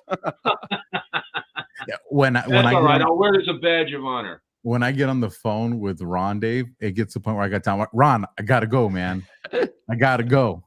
Like, the baby's crying, man. I gotta go feed the baby. One of the things that I found very interesting is in the video, it shows all the collapse at the Pentagon. And you see all these cameras on the roof. Yeah. But the only footage we got is from a gate checkpoint. Yeah. Like, has anybody ever explained why? Or you can ask why. If you try to explain, you become a conspiracy theorist. Okay, no, you can ask why, but there were video cameras at the local gas stations, the hotels, all around the Pentagon, and we're to believe that the only footage that they had was at the entrance to the parking lot. That's it. You know, as a matter of fact, the footage was so fuzzy in 2005. They claimed they were going to release new footage about the strike at the Pentagon. They baited everybody. They said, we have new footage of the plane hitting the Pentagon. They didn't have new footage. It was the same angle, the same footage, but it had a few extra frames. So Glenn Beck, he was on CNN at that time. CNN contacted me, and they wanted to talk about my film, this 9/11 conspiracy film, 9/11 in Plain Sight. So I said, oh, really? You want to talk about that? So, yeah, we got new footage from the Pentagon. Really? Oh, okay. Well, I'd be happy to come on. Can I bring, I've got some video footage. Oh, no, we can't show video footage. We have to get releases. I said, but wait a second. The video footage is from CNN. You're CNN. You don't need your own permission to show your own footage. Oh, but we'd have to go to the archives and pull it up. Oh, no, that's okay. I got it right here on a DVD. We can do that. I could throw it. No, that's going to mess up the time. Well, how about the photographs? We got photographs of the Pentagon. Well, again, we have to find the photographer and get releases. So I saw where this was going. They didn't want to show the video. They don't want to show the pictures, because that's how I based everything in the film about. So I got an 8x10 glossy of the Pentagon. I stuck it in my shirt. And so here I go into Jefferson City. I was living in Missouri at the time. I go to Jefferson City, and they hook up by satellite to CNN, and they do this interview, and it was a hit piece. Oh, man. But Glenn made an absolute fool of himself. He really did. But at one point, they were saying, they were asking me about this. So I pulled the picture out, and they freaked out. I said, look, here's the picture of the Pentagon before the collapse. Why didn't you ever show this? The collapse didn't happen until 28 minutes after the event. We've got video footage of the actual collapse. But they didn't like that. That's when Glenn started saying, oh, okay, well, what's in Area 51? Is it aliens or office supplies? This is how he started to handle it. So, and I covered that in the second film, 9/11 Ripple Effect. But that's how they handle it, It's so frustrating. They just do everything that they can to link you with the aliens or Bigfoot or Osama bin Laden has two noses. Just crazy crap like this. So let me ask you one last question before we wrap this up and get to the film. Dave, if you were to tell somebody what's the most important piece of information that they need to take away from either film, whether it be in Plain Sight or The Ripple, what would that be? Well, the one thing that most people don't talk about when it comes to the 9/11 examination is the flash. The flash, I find, is probably one of the most important things because, like I said, if you look at the footage, we all saw the second tower get hit. But if you slow it down frame by frame, you'll see on the side of the building, there's a bright flash before the plane makes contact. And we have that from 4 different angles. And at one of the angles, you can actually see the flash reflecting off of the fuselage of the plane. Nobody's talked about that. Nobody wants to talk about that. And then when I went to the original Naudet brothers footage, we all saw the firemen in the street, and then they look up just as the plane goes by, and it hits the first tower, and then you hear the guy go, oh, shit. Okay, if you slow that down, you can see there's a flash before that plane hits too. So we're 2 for 2 with the flash.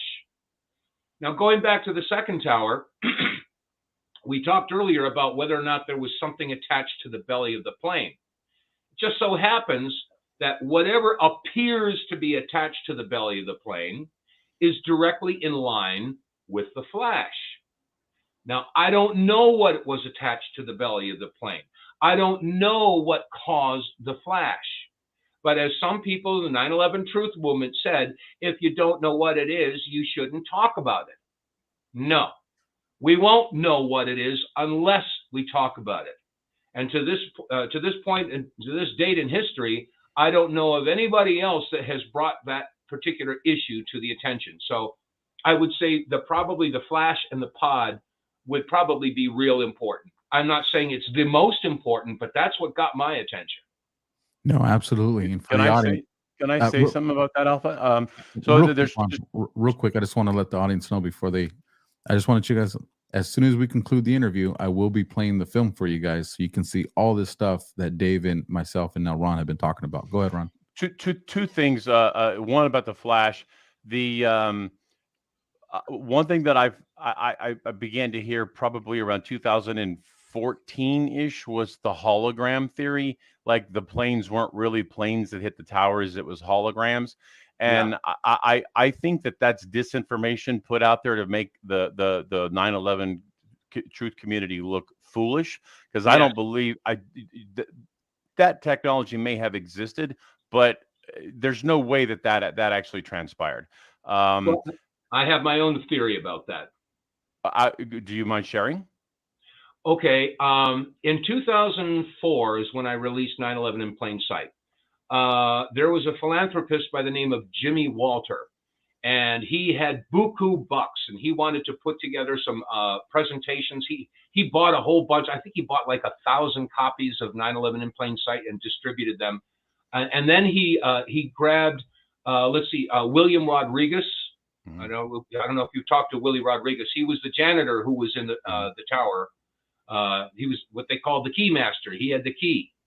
Then there was another researcher, Eric Hufschmid, Colonel George Nelson, who was in the 9/11 ripple effect, and Morgan Reynolds.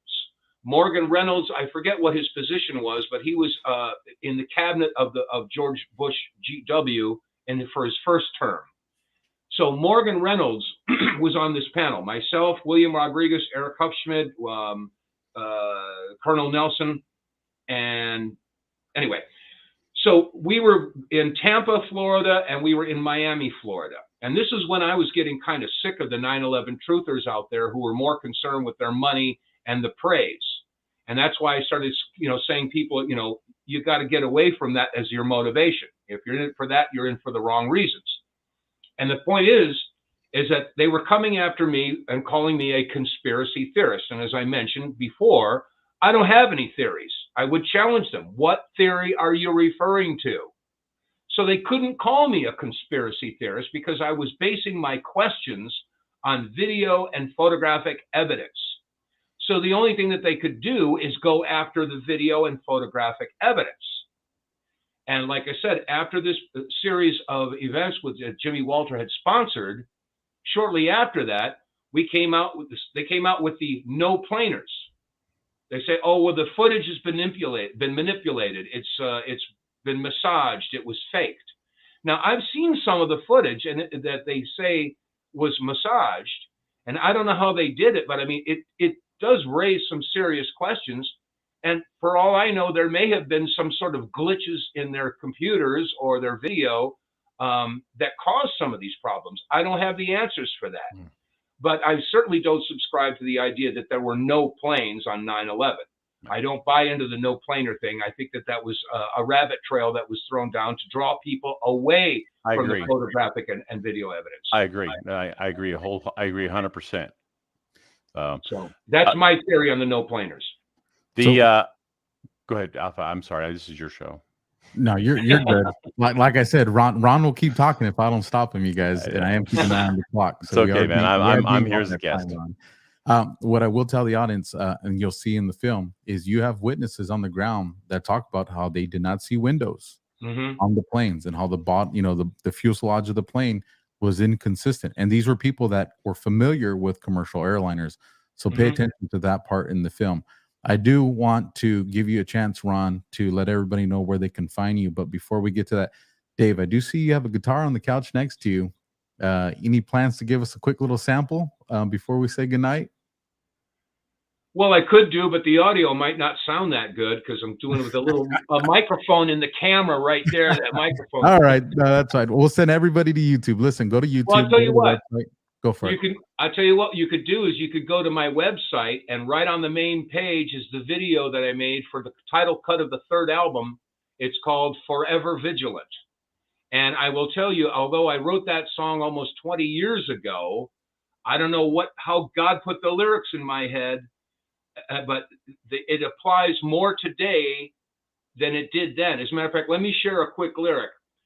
And as this country prospered, there were those who couldn't stand to see those common people as the rulers of their land. A small cabal of rich men then meticulously planned regaining their control with an economic hand. Through many generations and through the countless years, their money paid for influence and their tactics played on fears, until each politician, corporate leader, CEO understood they had to play along, but say they didn't know. Anyway, that's sort of what I do with the musical thing. So if you'd like, you could go to the vonkleist.com and it'll be right there. Forever Vigilant, there's the video. An audience, share it. Don't just enjoy it. Please, please share it. Ron, I'll let you say a final good night to Dave, but also where can everybody find you? Because you're out there putting content now. I am. I am at the Untold History channel. You just go to I'm on Untold History channel on Rumble. If you go to untoldhistory.us, it takes you right to my channel. So, and then of course every Monday night I do the show with you, and then on Tuesdays, Mr-Constitution.com takes you to the YouTube channel, and I with Doug Gibbs I teach the Constitution for an hour every week. So we could just go through the Constitution. We're getting ready to go through to start our next trek through the Constitution here in about a week and a half, 2 weeks. So outstanding. And Ron, just so you know, I know this guy, Dave Vonkleist. I can probably connect you guys. Just that'd be awesome, man. I don't know. We might be on the phone for 2 hours. But hey, Dave, you are a man after my own heart. I saw your cat. She's around. I am a big cat guy. In fact, that's how Glitch in the Matrix got started, is because of the cat. Yes, it did. Dave, absolute honor to have you here. I'm honored. Thank you for inviting me. You're going to be in my prayers that my creator reignites that flame and gets you back on the microphone, because I know they knew you were important then, and you're still important now. So hopefully you get back into pushing some content with all of us. Final words that you want to share with the audience before we say goodnight? Just get right with your friends, your family, and with your God. Okay, we are at a crucial point in human history right now. And I will tell you that one of the people who I befriended many years ago, and this is going back to 95, as I mentioned him earlier, Ted Gunderson. He was the FBI bureau chief for Houston, San Francisco, and Los Angeles. And they called him a rogue agent because he began investigating the sex trafficking and the satanic rituals that were going on. Now, they can say that it's all conspiracy theory. This is all, Pizzagate, that's not real. Ladies and gentlemen, you better shed that particular disbelief, because that is real. And I think that my personal belief is that if we can bust these people, bust this whole thing open, expose the sex trafficking and the satanic rituals, all the other corruption will fall. I think that's the number one thing.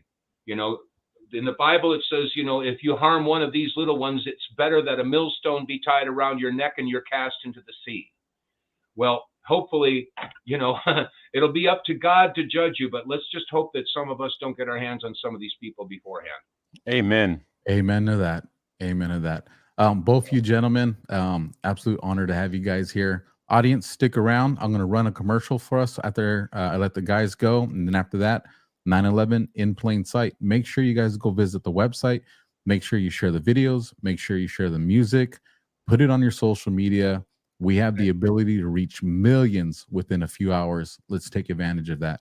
With that, it's been an honor, both you guys. I can't wait to talk to you guys again soon, and I know we will. So good night, Dave. Thank you. Thank you, Alpha. Appreciate your time. Nice to meet you, Ron, and I'll be talking to you, Alpha. Absolutely. You guys, listen. Ripple effect. You know, I mean, how awesome was that? Get behind these Patriots. Make sure you're subscribing to Ron's channel. make sure you're going to Dave's website. Make sure you guys are sharing it out. Now, I know you guys are anticipating, we want to see the film, Alpha. I'm getting to it, but Alpha's got to keep the lights on. So bear with me for a second as I bring up Goldco. AlphaLikesGold.com. Protect your investments with gold and silver. They make it simple. They go to the website, AlphaLikesGold.com. Put in your first name, put in your last name, phone number, email. They will contact you. They will let you know how easy it is to roll everything over or start something new. Obviously, I'm an affiliate and I'm a sponsor. This is what I'll tell you guys. And I know I always get a boot to the rear when I say this. Everybody's afraid of grifters. Everybody's afraid of patriots, and you should be. So if you think that that's my motive with Goldco, then find a company. Just whatever you do what you have to protect your assets that you've worked your entire life to have. Because the clown that's running our president right now is going to run our economy and our stock market even farther than it has been right now. I know a lot of people have been holding on to their stocks thinking it's going to rebound, and it keeps going down. Listen, at least move part of it into commodities and protect something. Like I said, I'm not the expert. AlphaLikesGold.com. They will reach out to you. I'm sure they will have Thanksgiving off like everybody, but I'm sure they'll be back to business pretty soon after that. So get to those guys. Also, I just launched a bunch of new gear this week of some really, really, really cool stuff. So let me grab my commercial, and then after this commercial, I will be playing the video. So no other shows for me this week, but I will see you guys back Monday, 7 p.m. Pacific, 10 p.m. Eastern. Have a happy Thanksgiving. Remember all the things that you're thankful for. It doesn't matter how bad things are right now. We're still breathing, and if we're still breathing, we still got fight in us. So after this commercial, it'll be the film. God bless, and happy Thanksgiving, everybody.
May God bless the victims, their families, and America.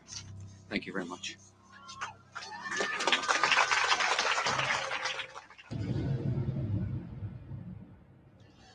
It's been said that all truth passes through three stages. The first stage being denial. the second stage being violent opposition, and the third stage being widespread acceptance as common knowledge. Well, as you view this documentary, keep in mind that people watching will probably fall into one of those three categories. One group of people will absolutely deny that what they're seeing could possibly be true. The second group of people will be violently opposed to this kind of information being released, and they'll do everything that they can to discredit the messenger rather than pay attention to the message. And yet there will probably be a third group of people that will sit back in their easy chair and say, I'm not surprised, I knew it all along.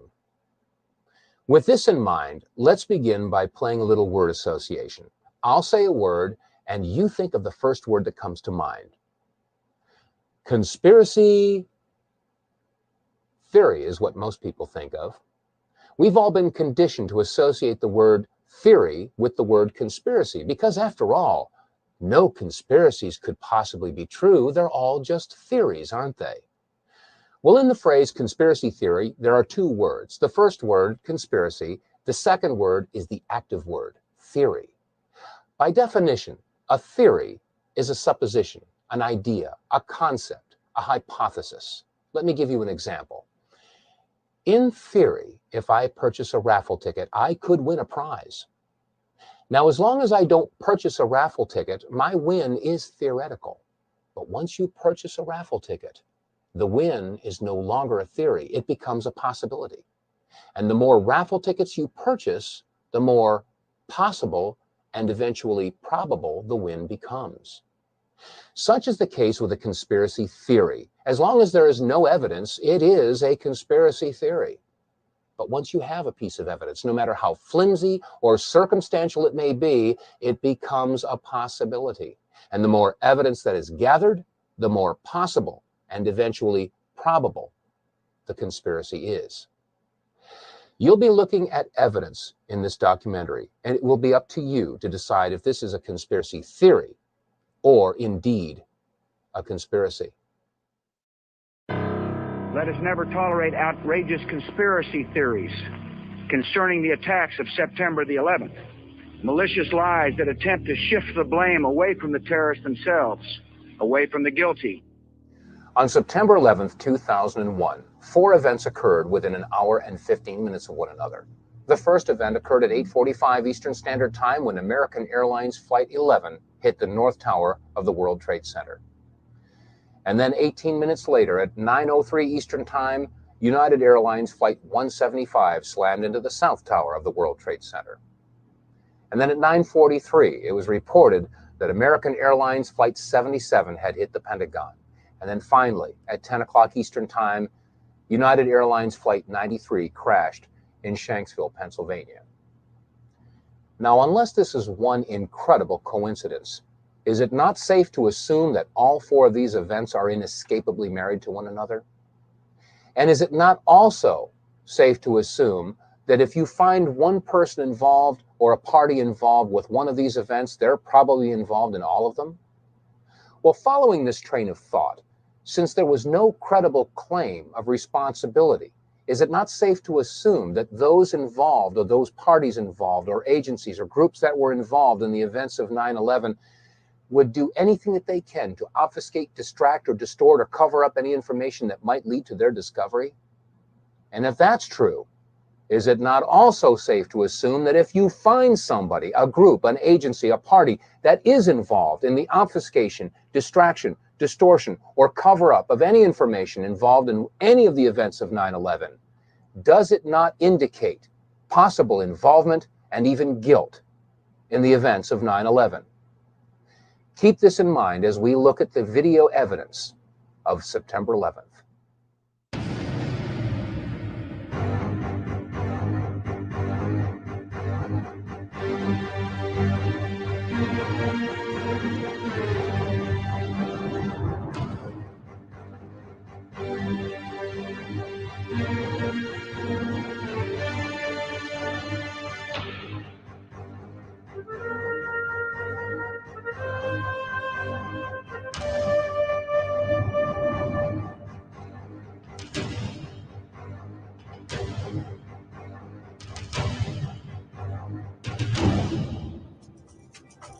I mean, it was like a cruise missile with wings. Went right there and slammed right into the Pentagon. Huge explosion, great ball of fire, and smoke started billowing out. Shortly after September 11th, as what usually happens, many conspiracy theories began to emerge as to what really happened on September 11th of 2001. And because many of these theories were not grounded with any evidence, we didn't really pay too much attention to them. However, in February of 2002, my attention was drawn to the following website, entitled Hunt the Boeing, Test Your Perceptions. Now, the original website was completely in French and was released by the French and drew some very serious questions as to what had really happened at the Pentagon. I mean, after all, we had all seen the big hole that was created by the 757 that had slammed into the Pentagon at 9:43 on September 11th. But some of the photographs that were shown on this website raised very serious questions as to whether or not that's exactly what had happened. Some of these photographs showed a smaller hole, and in some cases showed that there was no way that a 757 could have created this damage. So we began our own investigation, and that started by taking a look at some of the magazines that we all saw at the supermarket checkout stands shortly after the events of September 11th. As I began pouring through the photographs, I had one goal in mind, and that was to prove the French wrong with their website Hunt the Boeing. After all, there must have been some photographic evidence that showed that a 757 had hit the Pentagon. But as we went through all these photographs, we could find no pictures whatsoever showing a tail, a nose, a fuselage, wings, engine, wheels, luggage, seats, nothing. There were no photographs showing any recognizable wreckage from a 757. Furthermore, when you look at the size of the hole at the Pentagon, it was approximately 65 feet across, and the height of the Pentagon is approximately 73 feet. From wingtip to wingtip, a 757 is 124 feet 10 inches. From nose to tail, a 757 is 155 feet and 3 inches in length, and the height is 44 feet and 6 inches. However, when you look at the hole at the Pentagon, you'll find that it's only approximately 65 feet across. How does a plane of those dimensions fit into a hole only 65 feet across? Upon further inspection, we found that the damage at the Pentagon was completely and totally inconsistent with the damage of the planes that had hit the World Trade Center. I mean, after all, the planes that hit the Trade Center created a fire so intense that it fatigued the steel and collapsed the buildings, or so that's what we were told. And yet, when you look at the left side of the Pentagon, you'll note that there is very little, if any, smoke damage or heat damage at all. On the third floor, it's very plain to see a file cabinet with a computer monitor. Neither of them are damaged. On the second floor, you can see a wooden desk. It hasn't burned. And on the first floor, a very curious sight indeed, a wooden stool with a book that is laying and open. The pages aren't even singed. Now, each of the planes involved in the September 11th attacks had embarked upon transcontinental flights, which means that they had a majority of their fuel left over when they hit their respective targets. That means that approximately 8,600 remaining gallons of fuel would have been ignited on the 757 that had hit the Pentagon. Again, we look at the photograph and ask ourselves, is the smoke and heat damage consistent with that amount of fuel being ignited?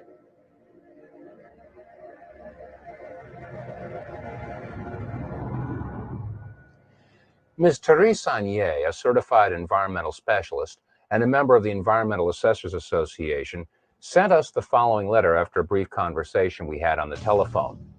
She had said to us that the amount of fuel that would have been left in the aircraft that had hit the Pentagon would basically have reduced that section of the Pentagon to rubble and would have burned for days. And that 8,600 gallons of fuel had a BTU rate of 86 million. She also stated that looking at the total weight of this aircraft in conjunction with its velocity, the Pentagon should have been reduced to the thickness of a pancake. Also, the fuel spill of 8,600 gallons would have posed a very large soil removal and disposal project. since the contaminated soil will be considered hazardous waste under Title 40 of the Code of Federal Regulations. Another interesting question that is raised is in the photographs of the collapsed area of the Pentagon. If you'll note the upper floor and roof area, it appears that that area simply collapsed and does not show any impact damage from a tail section that was over 43 feet in height. How could a 757 slam into the Pentagon and not have an impact area where the tail section would have hit the upper floors?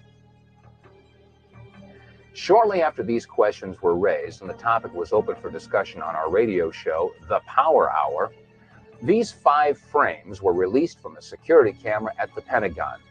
The only problem is that the release of these 5 photographs seemed to raise more questions than they answered. First of all, why was the date incorrect in the lower left corner of the screen? Second of all, they really didn't show that there was a 757 that had hit the Pentagon. And thirdly, many people asked, is this the only security camera that was on at the Pentagon? The Pentagon. This is the nerve center for the United States military, supposedly the most secure building in the country. And this is the only video footage that was available of the most heinous attack ever recorded at the Pentagon? Where were all the other security cameras aimed? What about the security cameras that were on in the hallways at the Pentagon? Every inch of the Pentagon is under video surveillance. Where are those video cameras? We also had a report about a gas station whose video camera was pointed in the exact direction where the 757 would have hit the Pentagon. Shortly after the event, it was reported that federal officials showed up at that gas station and confiscated that footage.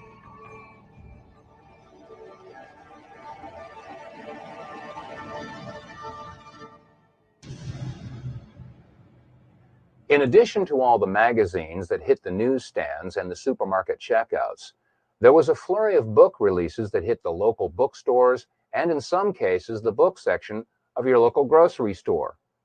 One book is America Attacked, which was released by University Press of California, and it was edited by Sarah Jess, Gabriel Beck, and R. Joseph. In reference to the attack on the Pentagon, on page 194 it states, "The jet had plowed a crater 100 feet wide that ripped away the walls of all 5 stories of the building, collapsing the outermost rings which encircle the Pentagon." In this picture, we ask, do you see a crater 100 feet wide or 50 feet wide? How about in this picture or this picture? It doesn't appear that there was any crater at all. They went on to say that it had ripped away the walls of the 5 stories of the building, collapsing the outermost rings, which encircle the Pentagon. Now, there should be no question that the outer rings of the Pentagon have indeed collapsed. We've seen pictures from one angle, from another angle, and America has seen these pictures. We all assume that that was the damage that was caused by the 757 hitting the Pentagon. But shortly after the release of the article From Deception to Revelation, we were sent some photographs that were taken apparently right after the event and before the outer walls had collapsed. When examining these photographs, we can clearly see that the area in question had not yet collapsed. In fact, there is very little evidence of a hole big enough to accommodate a 757. The hole that we do see is approximately 14 to 16 feet across. Question: how does a 757 fit into a 16-foot hole and leave no damage or wreckage on the outside of the Pentagon? These are questions that deserve serious scrutiny.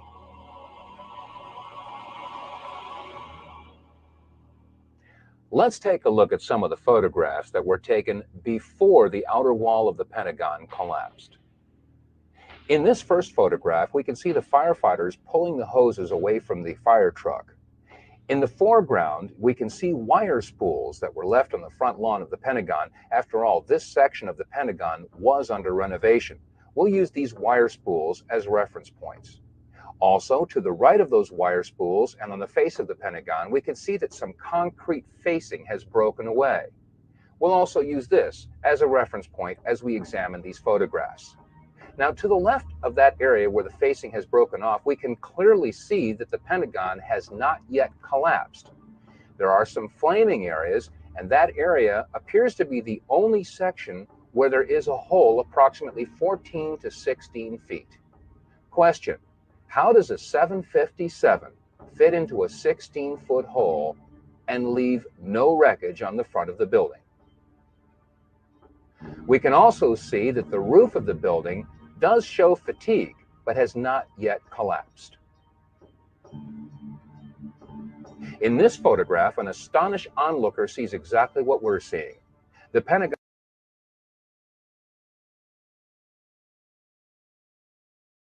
16-foot hole and leave no wreckage on the front of the building.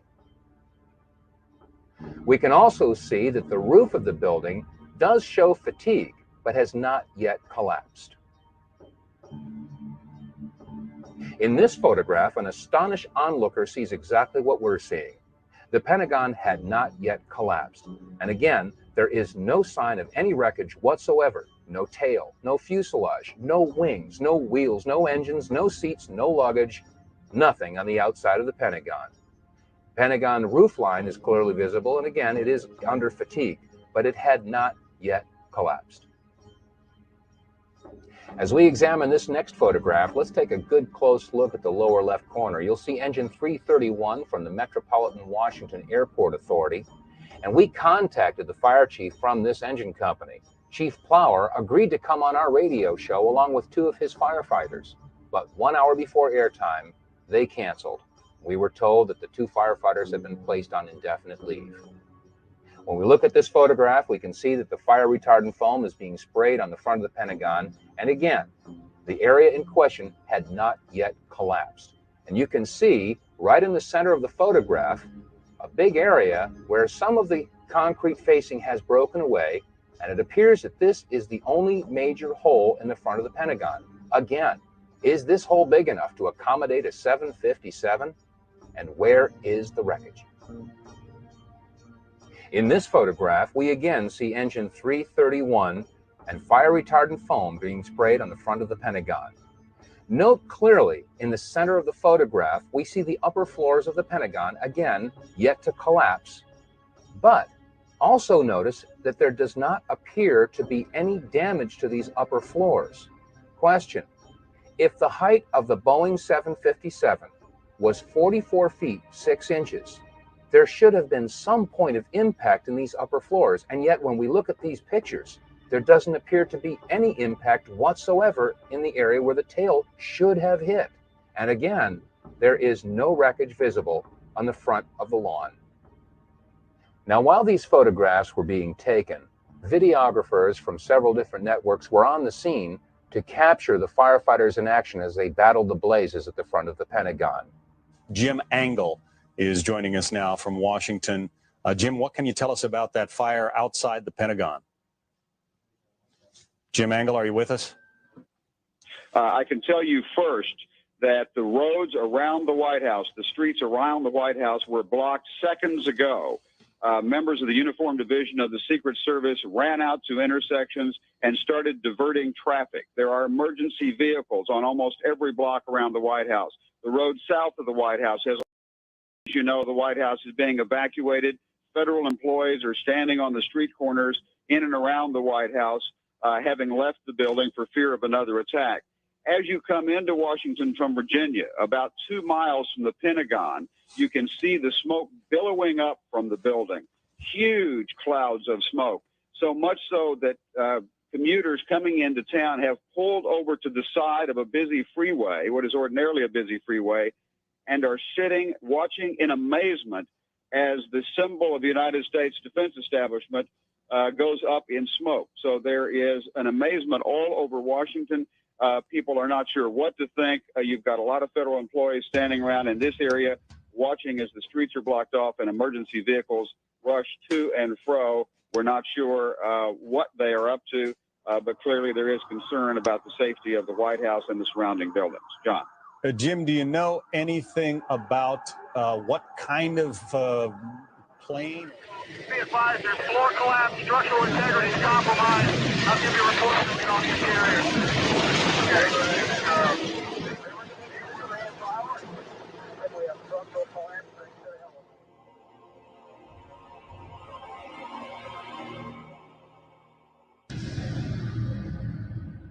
Question: what could have caused this type of damage? What could have caused a 14 to 16 foot hole and pierced 3 of the rings of the Pentagon? Keep in mind that each ring of the Pentagon has an outer and inner wall, each wall approximately 18 inches thick of steel reinforced concrete. That means that each ring consisted of 36 inches or 3 feet of steel reinforced concrete for a total of approximately 9 feet of steel reinforced concrete. Question: could a 757 have pierced 9 feet of steel reinforced concrete and left a 14 to 16 foot hole and no wreckage? If not, what could have created that type of damage? On our radio program, The Power Hour, we have a lot of veterans and military experts that listen in, and many have called up and agreed that it could not have been a 757 that created that damage, but in fact had to be something else altogether. What could have caused that damage? Some call it a bunker buster or a missile. Now, as this controversy percolated through the year 2002, in January of 2003, the entire issue was resurrected when the American Society of Civil Engineers released a report entitled The Pentagon Building Performance Report. The announcement was made on CNN, and they showed an animated video that illustrated how the 757 slammed into the Pentagon and took out 50 support columns. Let's take another look at this computer-generated animation from the American Society of Civil Engineers at Purdue. And as we look at this plane, ask yourself this question: what significant information was overlooked in this computer graphic model from the American Society of Civil Engineers? Well, first of all, the 18.5-inch steel reinforced concrete exterior wall of the Pentagon was omitted. Second of all, you'll note that when the tail section enters the Pentagon, it remains intact. How is it possible that the tail section, over 40 feet in height, would have remained intact as it entered the Pentagon and left no entry point, as is seen in this photograph? Thirdly, and probably the most significant omission of all, is that the engines are missing in this computer graphic model. Despite these omissions, the American Society of Civil Engineers claimed that the plane took out 50 support columns as it entered the Pentagon. When we again look at these photographs, I ask, do you see support columns that have been destroyed? Which support columns were destroyed?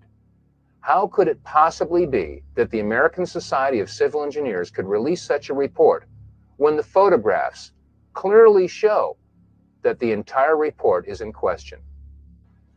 Now let's look at a computer-generated animation that was broadcast on the National Geographic television program Seconds from Disaster, in which they dealt with the attack on the Pentagon on September 11th. In this computer-generated animation, they show that the wings broke off before the plane entered the first ring. Question: if the plane's wings broke off, then why didn't we see any wing parts in the photographs that we examined earlier? Furthermore, in this computer-generated animation, it clearly shows the plane almost completely disintegrating as it passes through the first ring.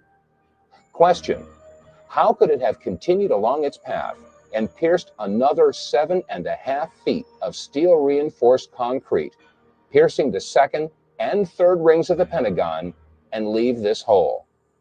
You can't have it both ways.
There's an old saying in Tennessee, I know it's in Texas, probably in Tennessee, that says, fool me once, shame on you. It fooled me, we can't get fooled again. You know, there are those that see these pictures and hear this information for the first time, and they inevitably ask the question, well, if the plane didn't hit the Pentagon, where did it go? The answer is, I don't know where it went. For all I know, it could be sitting in 200 feet of water in the Atlantic Ocean. But then again, I didn't say that Flight 77 hit the Pentagon. That was NBC and CBS and ABC and CNN and Fox and all the other news agencies.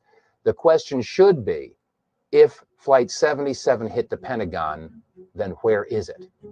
And let's keep in mind that if we do find someone, a group, or an agency that is involved in the obfuscation, distraction, distortion, or cover-up of any information about any of the events of September 11th, does that not indicate possible involvement and even guilt in the events of September 11th?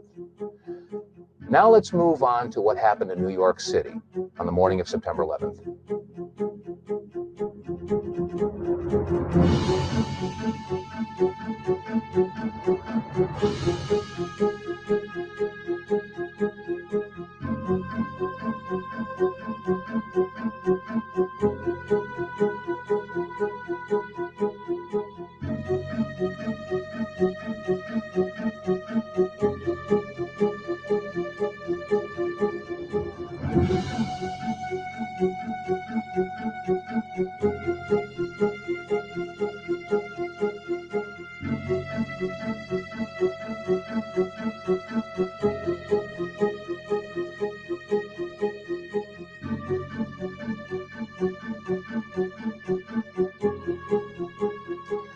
These are just a few of the images that are indelibly etched in the minds of every man and woman on the face of this planet that happened to be near a television set on the morning of September 11th of 2001. Most of us will never forget where we were and what we were doing on that day. Now, right after September 11th, many conspiracy theories began to arise to try to explain how and why the towers came down. Well, this is no different than any other major event in history, from the assassination of John F. Kennedy to his brother Robert Kennedy, and from the assassinations of Martin Luther King and John Lennon to the explosion in Oklahoma City that destroyed the Murrah Building in 1995 and the downing of TWA Flight 800. All of these were followed by conspiracy theories to try to explain these events.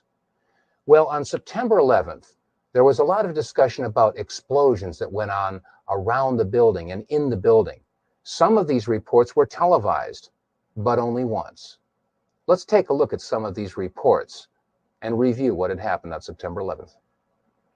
We're being pushed out as well because there was some concern that there might be additional explosions, possibly other bombs. The entire top of the building just blew up. The second explosion and another explosion. We have a report now of a fourth explosion at the Trade Center. There has just been a huge explosion. It almost looks like one of those implosions of buildings that you see. We heard a very loud blast, an explosion. Not clear now is why this explosion took place.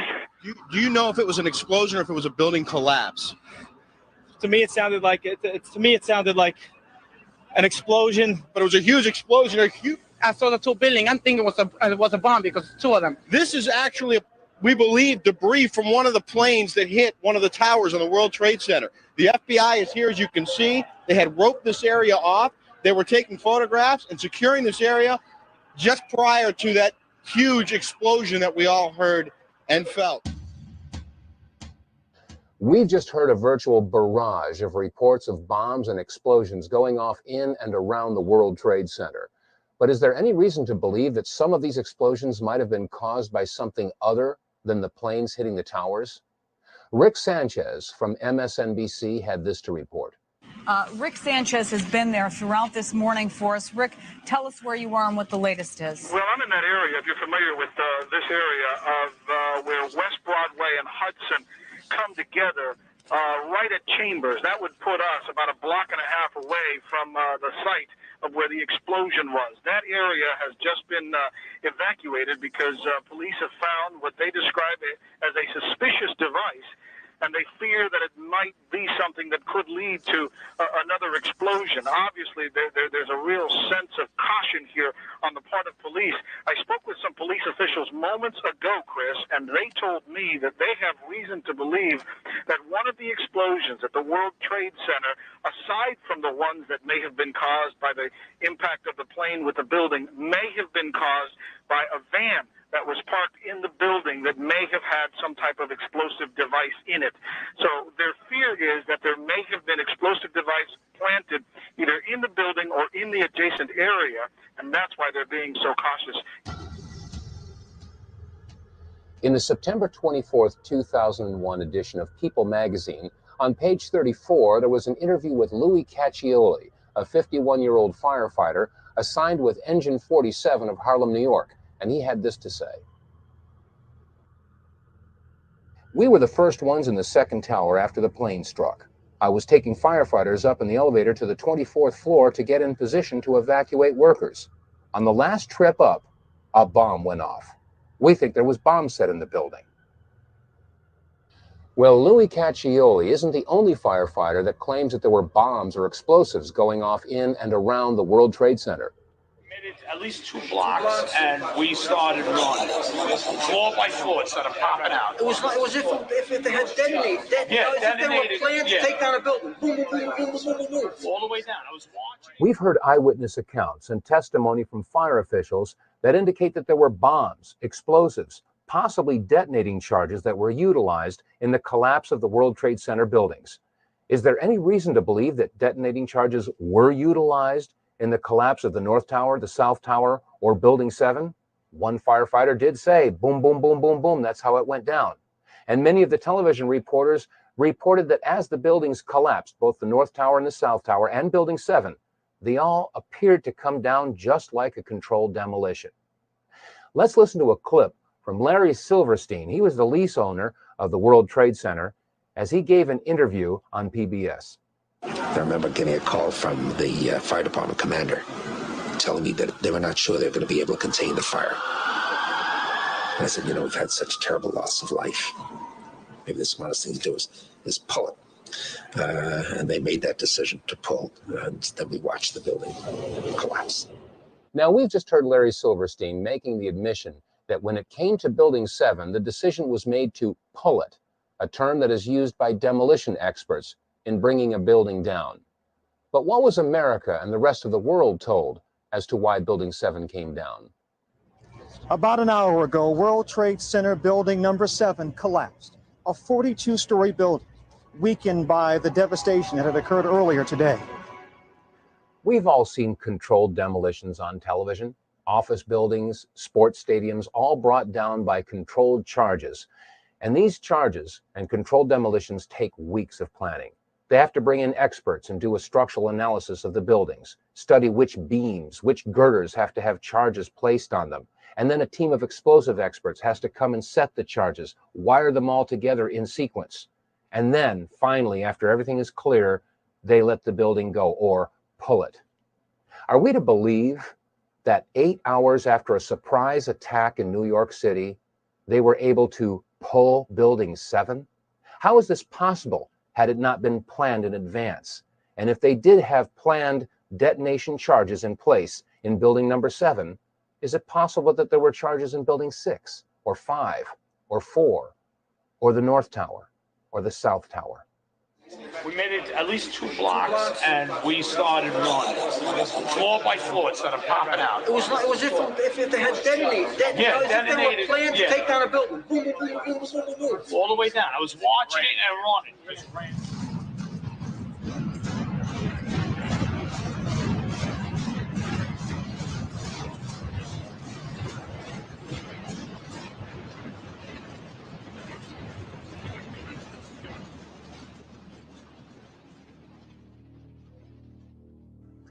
Ladies and gentlemen, so far we've seen that we were deceived, if not flat out lied to, about many of the events of September 11th. from the controversy about whether or not Flight 77 actually hit the Pentagon, to whether or not there were bombs or explosives or detonating charges utilized in any of the buildings that collapsed in the World Trade Center. And also Larry Silverstein making the admission that when it came to Building 7, they made the decision to pull it.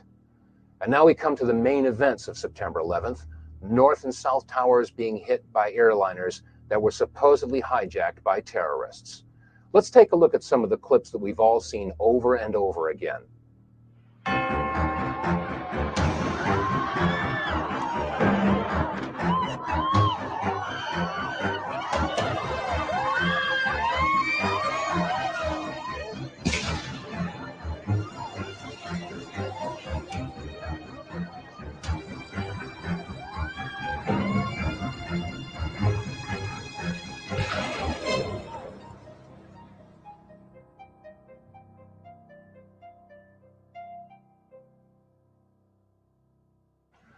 On April 15th of 2004, we received a news release that alerted us to a website that was entitled www.letsroll911.org. Phil Jahan, the webmaster for this website, had taken the video clips that you've just seen and slowed them down and examined them frame by frame, and what he found was astounding. There are several different anomalies that need to be examined and questioned. First of all, what is attached to the bottom of the plane that hit the South Tower? And second of all, what is that brief flash that occurs just as the plane makes impact? Now, when we first looked at this video footage, I said to myself, well, this video footage could very well be manipulated. So I wanted to check it out myself. Well, we went and found the DVD that we had purchased shortly after September 11th entitled America Remembers. This was directly from CNN. We took this DVD and put it in our machine and examined the very clip that you've just seen. Let's take a look at it. Let's take another look at this clip in slow motion. But before we do, keep in mind that sometimes the best place to hide something is in plain sight. We've all seen this video clip, and there have been many publications that have taken frames from this video and published them in hundreds of magazines. Here's an example. On page 3, a full-size blow-up of this picture. And in this magazine, it was published on page 4. And on the back of this book that we discussed earlier, it's on the back cover. I suggest you all take a copy of your magazines and books, and if you have the video footage, take a good hard look. We've all got this. Now let's take a look at this in slow motion. As the plane approaches the South Tower, notice carefully the belly of the plane. There appears to be something attached, and just as it hits the building, there's a flash. Let's take another look in super slow motion.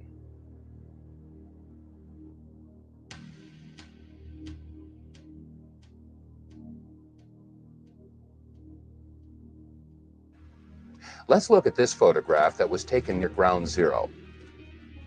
On the right, we see the South Tower, and the smoke that's rising into the sky is emanating from the North Tower, which is completely hidden from view. On the left, just entering the field of vision of the camera, we see the plane just before it hits the South Tower. Note a couple of items here. The engine on the right wing has a shadow, and the shadow moves towards the front of the plane and off of the plane. So the anomaly that appears to be attached to the belly of this plane could not be caused by a shadow. Also note that the item that appears to be attached to the belly of this plane is on the right side. This plane has something that is not symmetrical on the bottom of the plane. When we compare that with the bottom of a regular 767, we'll note that a normal 767 has a belly that is smooth. This plane does not.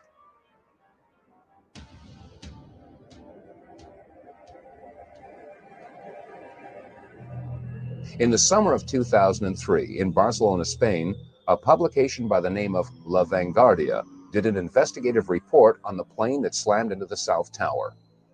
After a thorough digital image analysis performed by a Spanish university, the investigators came to the conclusion that the anomaly was three-dimensional in nature and could not have been caused by shadows or reflections. Question: is it outside the realm of possibilities that an object of this size and shape could be attached to the belly of a plane of this type?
Now let's take another good hard look at this video footage. As the plane approaches, it is irrefutable that there is something attached to the bottom of this plane and a distinct flash as it makes contact. Now there are some that would say that this is a trick of light, a reflection. Well, let's keep in mind that if you hold a mirror in your hand and reflect the sun's rays, that reflection only goes where you aim that reflection. So a reflection should only be seen from one particular angle. Let's take a look at this event from another angle. And now let's take a look at it again from a third angle. And now let's take a look at it one more time from a fourth angle.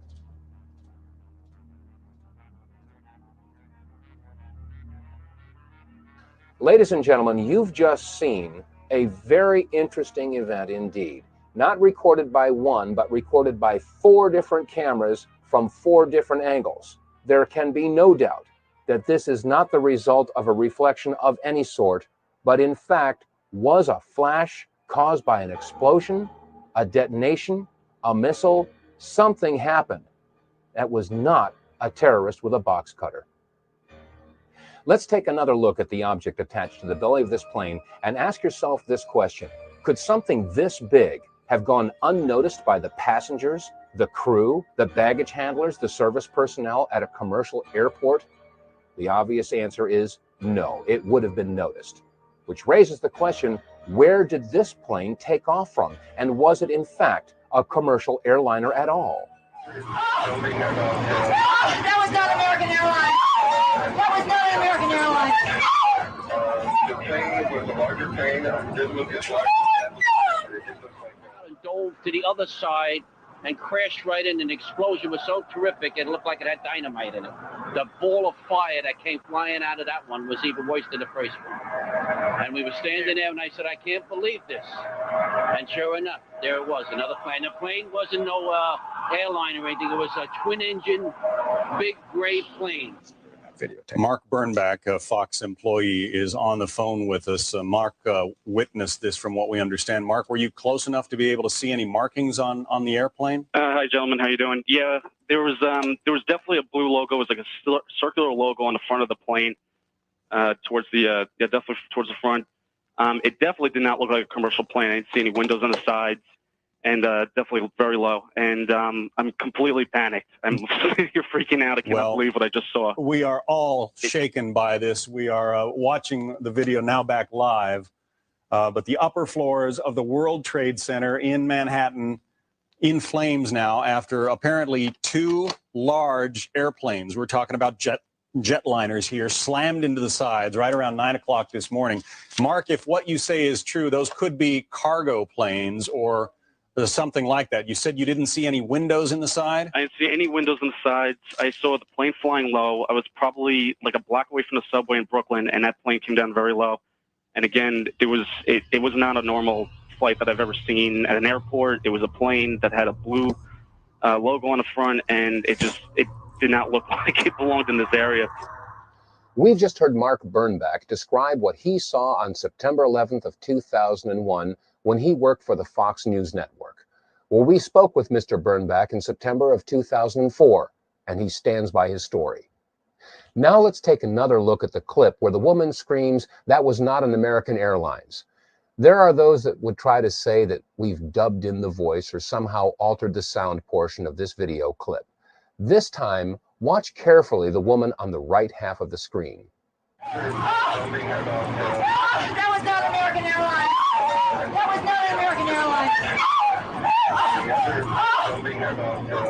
That was not American Airlines.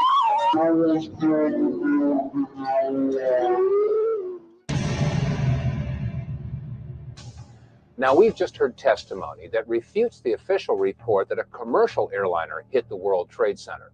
Well, if it wasn't a commercial airliner, it would have to be either a private or a military aircraft, and I think we can rule out private aircraft. I didn't see any windows on the sides. I saw the plane flying low. I was probably... Plane wasn't no airline or anything. It was a twin-engine, big gray plane. Now, if this was a military plane, that would explain the possibility that there was something mounted on the belly of the plane. Now, Phil Jahan, webmaster of the website letsroll911.org, and many other people have postulated that this indeed was a pod of some sort mounted to the belly of the plane. Many of our listeners are ex-military and have agreed that this is a distinct possibility. When you couple this with the mysterious flash that occurs on the side of the World Trade Center just as the plane makes contact, I think we can probably agree that there was some sort of an incendiary or an explosive that would serve as a match to ignite the enormous amount of fuel that would be dispersed as soon as the plane hit the building.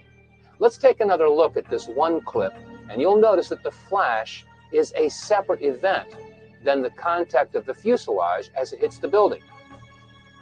Some folks have stated that the flash was a result of the fuselage making contact with the Trade Center building. But as you can see, the flash is indeed to the right of the fuselage, and in fact, as the fuselage makes contact with the World Trade Tower, you can see a reflection of the flash in the fuselage, which further supports the contention that these are two separate events. Admittedly, what we've seen so far in this presentation is disturbing to say the least. To find that we were not necessarily told the truth about what happened at the Pentagon on September 11th, and now, according to the clips that you've just seen and the testimony that you've just heard, there was a whole lot more to the story when Flight 175 hit the South Tower. Well, I needed more information. I needed more evidence that showed that there was something else going on September 11th.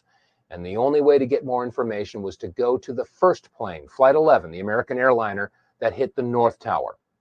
The French filmmakers, the Naudet brothers, were in New York City doing a documentary about the New York City firefighters. And this clip is the only known footage of the first plane hitting the first tower.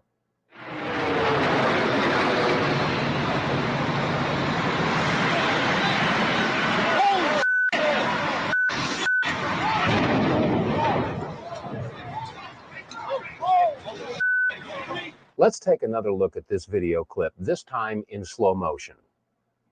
You'll notice that as the plane approaches the tower, first of all, we're too far away to get a clear shot in any detail of the plane. So therefore, it's hard to make out whether or not there was anything attached to the bottom of this plane, as was the case with Flight 175. However, there is another similarity. Just as the plane makes impact, there is a flash. Let's look at it again, and keep in mind that as we watch this plane make impact, this flash occurs just before the plane crashes into the North Tower. This time, as we watch this clip, note the shadow rising from the lower right of the Trade Center tower, and keep in mind that the shadow won't reach the impact point before the plane and vice versa. This is very important because the flash occurs before the shadow and the plane meet. This time, let's look at this clip in reverse. You'll notice that as the plane slowly backs out of the North Tower, it is clear of the tower, and then the flash occurs, indicating that the flash occurred before the plane made impact on the North Tower. One more time, this video clip showing the flash as the plane hit the North Tower.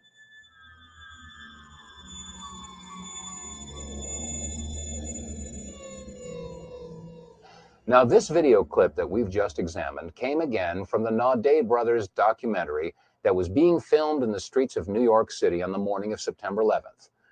This documentary about the New York City firefighters was going to be assembled at a later date, and it was not televised. In fact, there was no live coverage at all of Flight 11 as it hit the North Tower. After all, it was a surprise attack. So if there was no live television coverage of the first plane hitting the first tower, how do we explain the following comment from George Walker Bush? What was the first thing that went through your head when you heard that a plane crashed into the first? Well, I was sitting in a schoolhouse in Florida. I'd gone down to tell my little brother what to do, and you go ahead and sit down. Just kidding, Jeb. And it's the mother in me. Anyway, I was sitting there, and my chief of staff, well, first of all, when we walked in the classroom, I had seen this plane fly into the first building. There was a TV set on, and you know, I thought it was pilot error. You know, right off the bat, there will probably be some folks out there that will try to minimize or negate what we've discussed in this program and turn it into some sort of a political football. They'll say we're left-wingers, or we're Democrat, liberal types, and we're Bush bashing. Nothing could be farther from the truth. Let's not forget that it was under the Clinton administration that we launched a missile attack in Afghanistan and Sudan to destroy what turned out to be an aspirin factory because they had bad intel that they were manufacturing chemicals. It's happening again, folks. It has nothing to do with liberal versus conservative, or Democrat versus Republican, or right versus left. It has everything to do with right versus wrong. On September 11th, it was reported that the passengers of Flight 93 were in the process of overcoming terrorists who had taken over the plane using box cutters. And in the process, the plane crashed in a field in Shanksville, Pennsylvania at 10 o'clock a.m. Eastern Standard Time. Well, if Flight 93 crashed in Shanksville at 10 o'clock Eastern Time, how do we explain the following story that was carried by WCPO-TV Channel 9 in Cincinnati, Ohio? This story was posted on the internet at 11:43 a.m. Eastern Time by web producer Liz Foreman. The headline reads, "Plane lands in Cleveland, bomb feared aboard. A Boeing 767 out of Boston made an emergency landing Tuesday at Cleveland Hopkins International Airport due to concerns that it may have a bomb aboard," said Mayor Michael R. White. United identified the plane as Flight 93. If United Airlines Flight 93 crashed at 10 o'clock Eastern Standard Time in Shanksville, Pennsylvania, then how could Flight 93 also have landed at Cleveland Hopkins International Airport, been evacuated, and searched for a bomb, as was reported at 11:43 Eastern Time by Liz Foreman from WCPO-TV in Cincinnati? Which flight was the real Flight 93? Which flight crashed in Shanksville, Pennsylvania?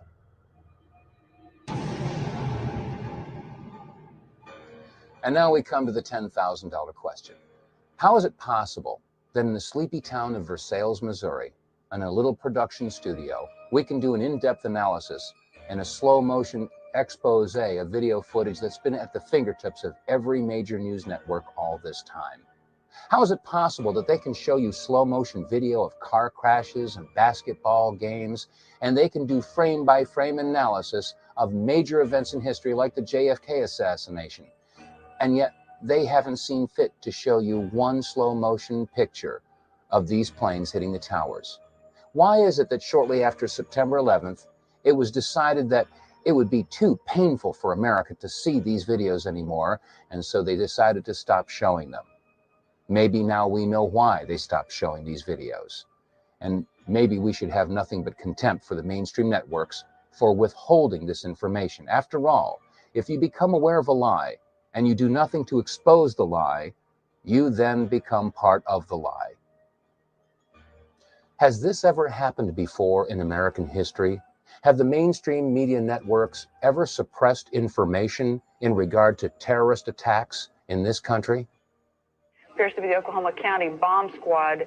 It's their bomb disposal unit, essentially, is what it is, and it is what they would use to, if the report that we gave you just a few moments ago turns out to be correct, that they have found a second explosive device of some kind inside this building, they'll back that trailer down there, and the bomb squad folks will go in, and they will use that that trailer. You see the bucket on the back there, sort of, this is how they would transport the explosive device away from this populated area to try to do something now with it. Confirmed through federal authorities that a second bomb has been found inside that federal building in Oklahoma City. It was an explosion at 9 o'clock this morning that did that damage you're looking at right there, blowing off the entire north face of that building.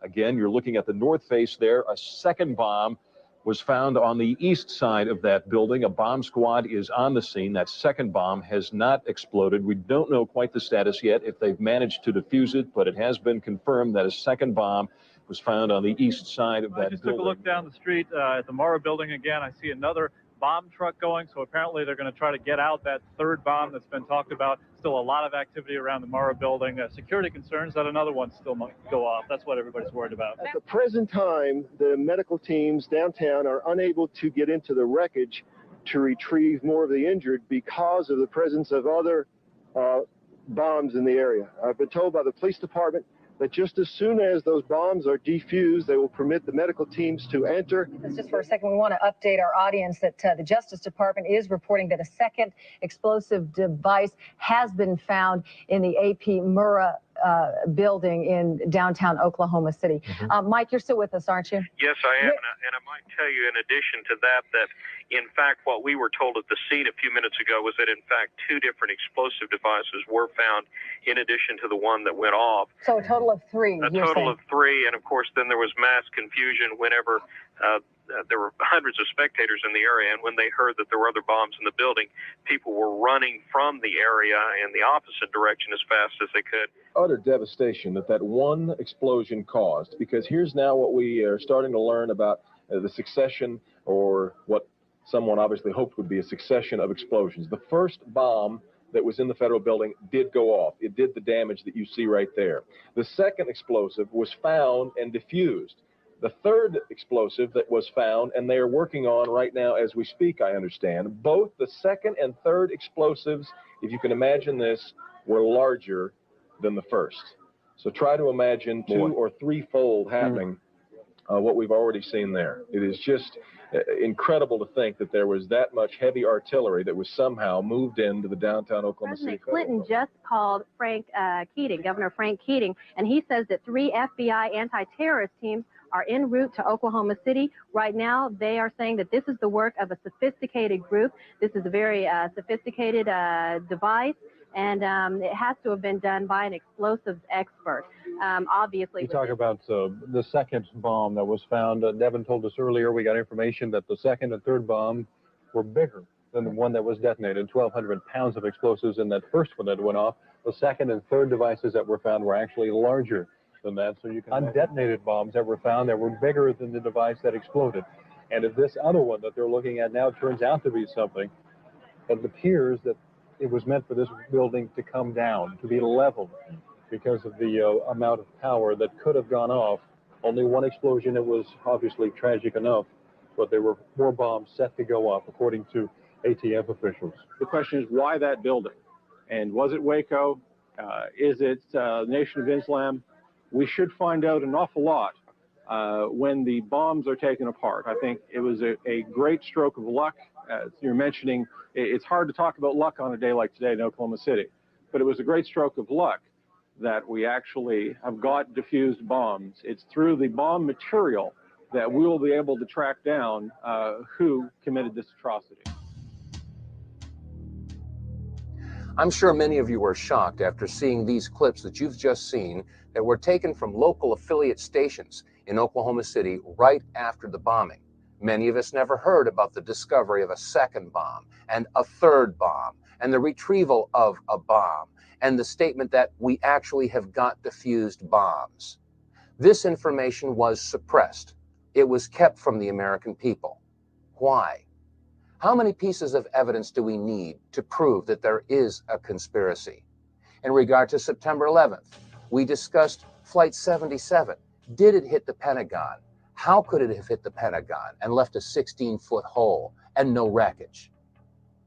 And then when it came to Building 7, we have Larry Silverstein making the statement that they decided to pull it, indicating that there could have been demolition charges. And we couple that with the firefighters who were interviewed and stated that it was like demolition charges going off. And then there was the anomaly that was attached to the bottom of Flight 175, or so we thought, Flight 175, hitting the South Tower. The mysterious flash as it made contact, caught not by one, or by two, or by three, but by 4 different cameras. And then there's the analysis of the North Tower and the mysterious flash of that flight slamming into the building. How many pieces of evidence do we need before America and the world recognizes that there is a conspiracy? And now we come to the most important question of all, and that is, who do we trust? The questions raised in this video documentary are admittedly terrifying, but the answers may be even more terrifying. We offer an open hand and not a clenched fist to every man and woman that serves in uniform, whether it be law enforcement or military. You've all taken an oath to protect and serve, or to support and defend the Constitution from all enemies, foreign and domestic. And you are going to be charged with the responsibility of protecting the American people, the Declaration of Independence, the Bill of Rights, the Constitution. Our way of life is in jeopardy, and you will be charged with the responsibility of defending our way of life and the people of this country. The biggest challenge before you right now is, who is the enemy? There are those that would ask the question, why would our government be involved in such a horrendous act of terrorism? Or what would the motive possibly be? Well, let's remember a couple of things. First of all, it's been said that those that forget their history are destined to repeat it. And it's also been said that history was written by those that hanged the heroes. We're now just finding out, and it's becoming common knowledge, that the attack on Pearl Harbor wasn't the surprise attack we were all told it was. In fact, the powers that be knew days ahead of time that the attack was pending. And then there's the Northwoods documents that were released in 1961, in which the Joint Chiefs spelled out plans to attack their own ships, sink battleships, let off bombs, and have terrorist attacks here in the United States to instill patriotism and raise anger against the communists so that we could find an entry into the Cold War. We all know that war makes money. And the events at Pearl Harbor and the very existence of the Northwoods documents should represent a mindset and a clear intent of the powers that be to involve themselves in clandestine operations and to sacrifice the lives of our men and women in uniform and civilians as well, as long as it will legitimize their involvement in some sort of a military conflict. Let's look at the world situation today. The United States is the only remaining world superpower. Russia is our best friend now, or so we're told, and China is our biggest trading partner. Simply ask Walmart or Dollar General or any other major retailer where most of the goods are manufactured in China. Well, if there is no world superpower boogeyman or enemy to be watching over, well then what better enemy to have than a nameless, faceless enemy without a country that can strike at will in any corner of the globe? The war on terror. A war that, as Dick Cheney has said, could last for decades. Yes, war means money. And defense contracting is the largest industry in the country, if not the world. Billions, if not trillions of dollars are awarded to defense contractors every year. And they'll manufacture $75 hammers or $600 toilet seats, grossly overcharging the American taxpayer. Where does all this extra money go?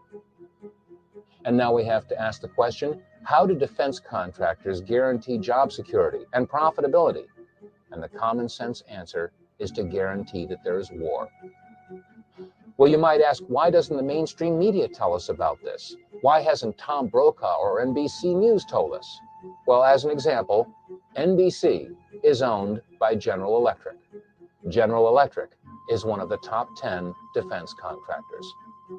Keeping this information in mind, it should be easy to understand how and why the United States would create an Osama bin Laden. Osama bin Laden was a CIA asset. He was trained by and funded by the CIA. He was put into power by the CIA, and he had substantial financial ties to the current administration. Saddam Hussein was also supported by the United States government. He was given agricultural credits, which he then used to purchase illegal chemical and biological weapons, according to Senator Donald Riegel's report. Question: is it not outside the realm of possibilities that the United States would create a boogeyman, create an Osama bin Laden or a Taliban or an Al-Qaeda on which they could place the blame of the events of September 11th and other yet to occur terrorist acts?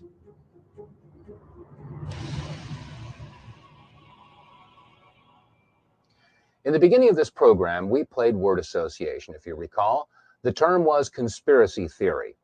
Now, you've seen enough evidence in this presentation to know that we are dealing now with a conspiracy. There is plenty of evidence to support it. The conspiracy theory, in fact, is the idea that Osama bin Laden had something to do with the attacks of September 11th. Let's not forget that on September 23rd of 2001, Condoleezza Rice, National Security Advisor, had stated that they had evidence that linked bin Laden with the terrorist attacks and that they would release that evidence in due time. Well, America and the world are still waiting for that evidence. And in that time since September 11th, we've launched not one, but two wars in Afghanistan and Iraq based upon no evidence or a conspiracy theory. Our war is against evil, not against Islam. We don't hold any religion accountable. We're fighting evil. What we've seen on this video should give us all cause to stop and rethink everything that we've been told about September 11th. The media and our government have relentlessly pounded into Americans' minds that it was terrorists wielding box cutters that were responsible for the attacks in America on September 11th. And now, after seeing this video footage, we realize that it couldn't possibly have been a terrorist in a box cutter that would have created the flashes on both the North and South Tower. Nor could it have been a terrorist with a box cutter that had that attachment to the bottom of Flight 175. There is one truth that's come out of this, though, and that is that there is a war on freedom. But the war on freedom isn't being waged by those that they say it is. After all, how many of your freedoms have been legislated away by Osama bin Laden or the Taliban or Al-Qaeda or Saddam Hussein? The answer is none. Your freedoms have been legislated away by the very people who take oaths to defend your freedoms. Republicans and Democrats alike. Your Congress, your Senate, your President. There is a war on freedom. And now, thanks to the Homeland Security Bill, the Patriot Act, the Terrorist Bill, the Model States Emergency Health Powers Act, we have thumb scanners and retina scans and face recognition, metal detectors. At the airports, we have body scans and body cavity searches. Yes, there is a war on freedom. And let's not forget what George Bush had said in regard to conspiracy theories. Let us never tolerate outrageous conspiracy theories concerning the attacks of September the 11th. Malicious lies that attempt to shift the blame away from the terrorists themselves, away from the guilty. Every nation in every region now has a decision to make. Either you are with us or you are with the terrorists. Calm the situation and a much better evacuation. And these people. My son was murdered! Let's ask some real questions. Is that unfair? And what about the bunker? You didn't ask him about the bunker, the Office of Emergency Management bunker on fire? We are getting ready for the next round. Remember this. Your government funded and trained Al-Qaeda. Repeat it again. Your government was funded and trained Al-Qaeda. And now I ask all of America and the people of the world, where's your line in the sand?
I have a message for our military.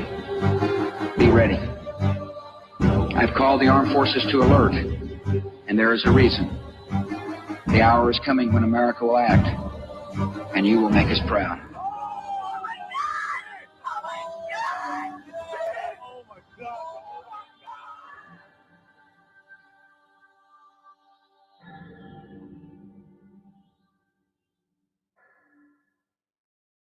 At 8:46 on the morning of September 11th, 2001, the world would forever be changed, and America would forever be altered.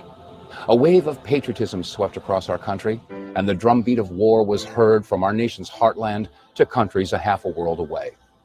With a war on terror declared, a nation would find itself in an uphill battle that would eventually lead to the destruction of civil liberties and the establishment of a military driven to conflicts based upon political lies and fraudulent official reports. We now begin our investigation into the events of September 11th. What were you told happened that day? There are some very anguish-ridden people in the world, and they decided to attack us.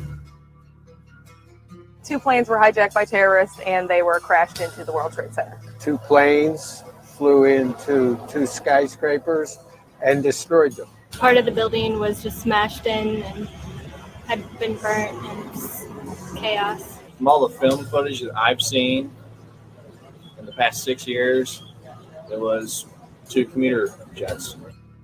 My initial reaction to September the 11th was that it was as advertised, that these aircraft had been hijacked, that it was a big terrorist operation, that we were attacked by Muslim extremists. I kind of just believed the initial story. Was in a state of shock. As reports came out through the news and some alternative news sources that I had been subscribing to, there were some things that were reported by credible people at these accident sites that did not agree with my professional training and my background. Very strong. Boom! An explosion so hard that pushed us upwards. He was the last guy pulled out. He was on sub-level 2, and he heard a bomb. And he was omitted from the 9/11 report. I've looked at various hypotheses about what might have happened with the plane hits on the World Trade Center, and frankly, I haven't come to a firm conclusion. I do think that some of the pod images are suggestive of the possibility of a plane switch. I'm not convinced that that's the case, however.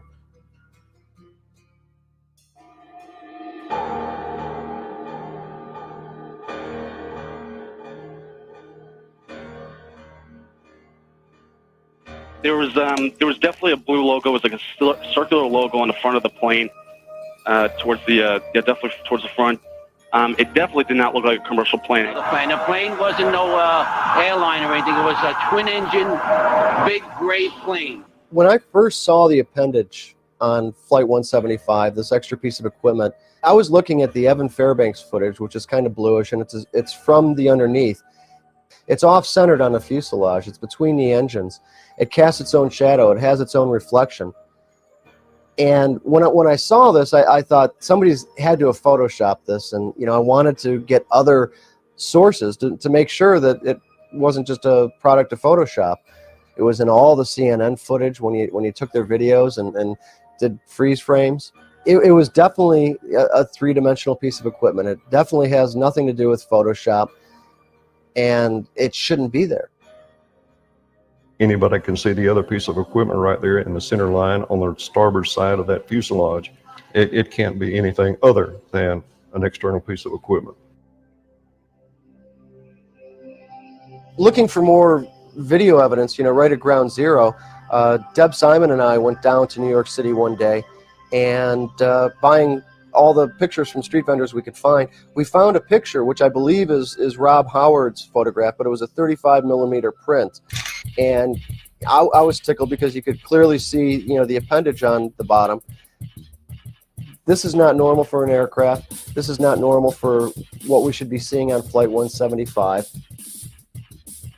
All the recorded sources, all the different photographic evidence, that was produced by CNN and ABC. They all show this pod. It's there.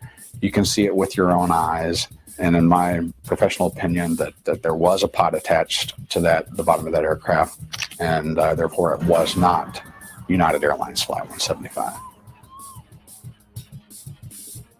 You know, I've never seen the pictures that it's shown the things attached to the bottom of the plane. So I mean, if it's a commercial airliner, I don't understand why they would have anything attached to the bottom of the plane. That doesn't seem to make any sense.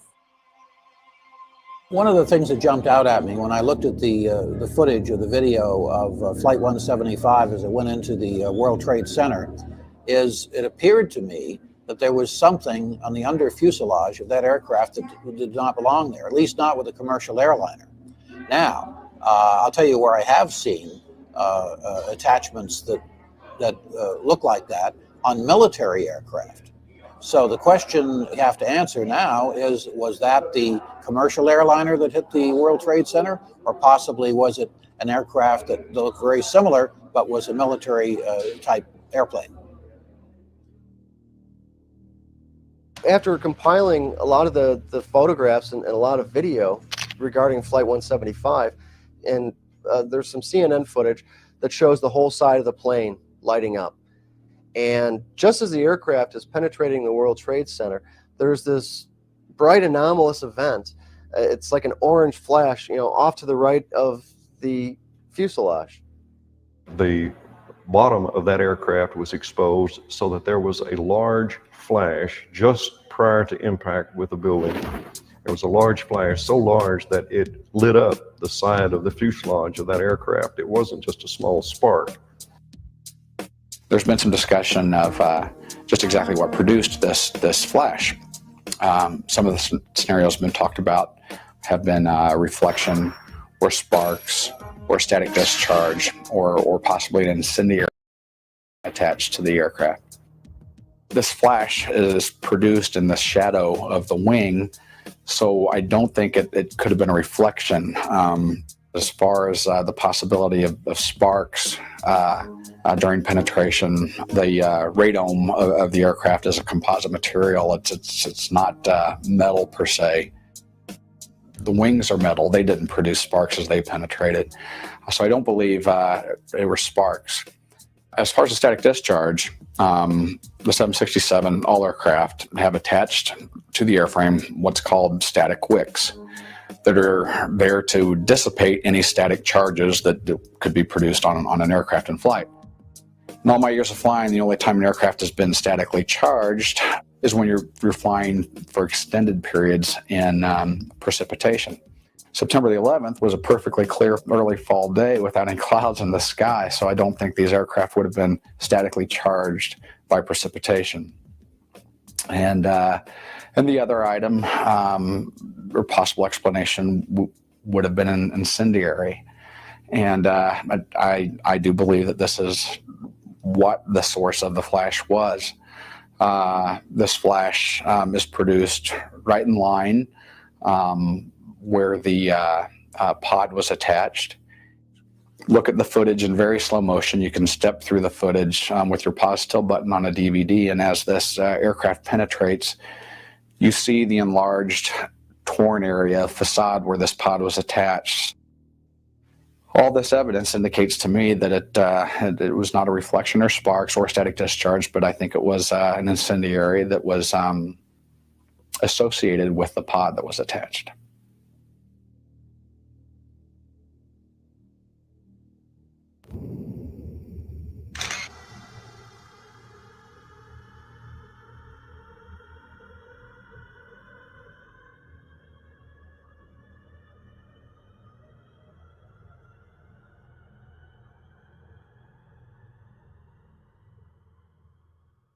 Well, the pod could have been a number of things. It could have been even a missile attached. It could have been some kind of explosive attached. But whatever it was, it didn't belong there in a commercial flight. This is a rocket pod. We primarily use these to shoot 2.75-inch unguided rockets. On the A-10, the primary role that we use these rockets for is forward air control. We shoot white phosphorus rockets that contain a phosphorus spotting charge. A very brilliant white cloud of smoke comes up when the rocket hits.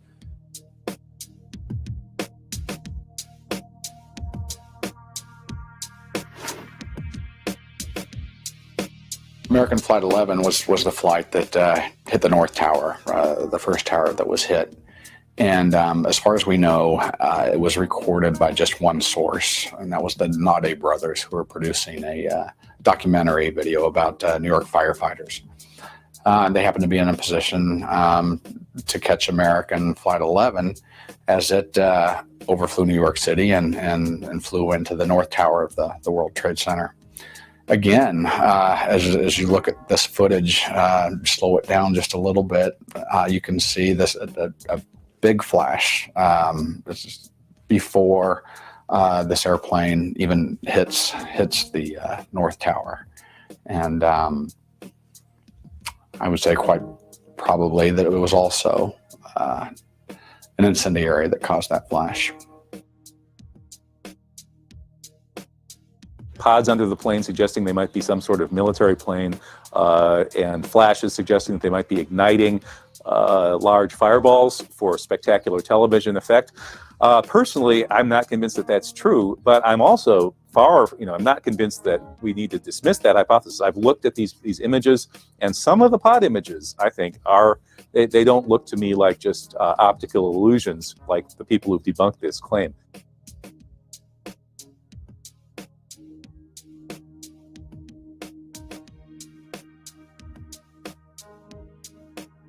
Did the pod have anything to do with the flash? I can't answer it, but I can say this.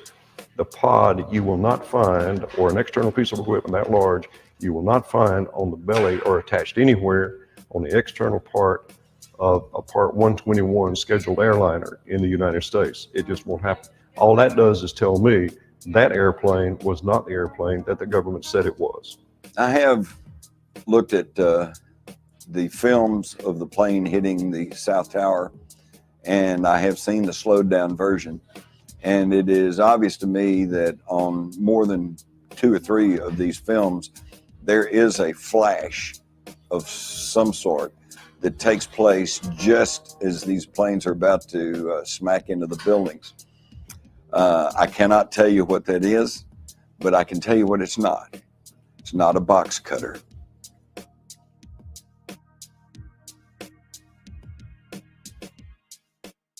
Indeed, the flash couldn't have been the result of a box cutter. So if the flash was the result of an incendiary device, how does that fit into a terrorist hijacking scenario at all? And if, as Colonel Nelson has proposed, there was extra equipment attached to the belly of the plane that hit the South Tower, how could that have been United Airlines Flight 175 or any other commercial airliner for that matter? Keep in mind that these planes disappeared for nearly a half an hour, surely enough time to substitute a drone in place of commercial aircraft, as was proposed in the 1962 Northwoods document. One of the scenarios in Operation Northwoods was to take a regularly scheduled commercial airliner and take a similar type plane, paint the tail numbers up to resemble that of the commercial airliner, fly it by remote control out over the Caribbean, and by remote control, blow it up after sending a tape recorded message saying, "Help, we're being attacked by Cuban MiGs." This was in 1962. I think we had a very sophisticated, more modern version of that plan happen on September the 11th, 2001. Tell you I'm okay, all right? Here, hold on. You want to call your mother or something?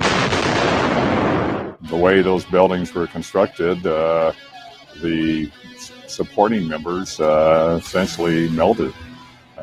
And once that occurred, then the buildings started to come down like pancaking, with more and more weight being put on each lower floor. So then the whole building came down. Structural damage to the buildings is what I heard on television. There's never been a modern steel concrete building that's ever collapsed due to fire. Not before, not after.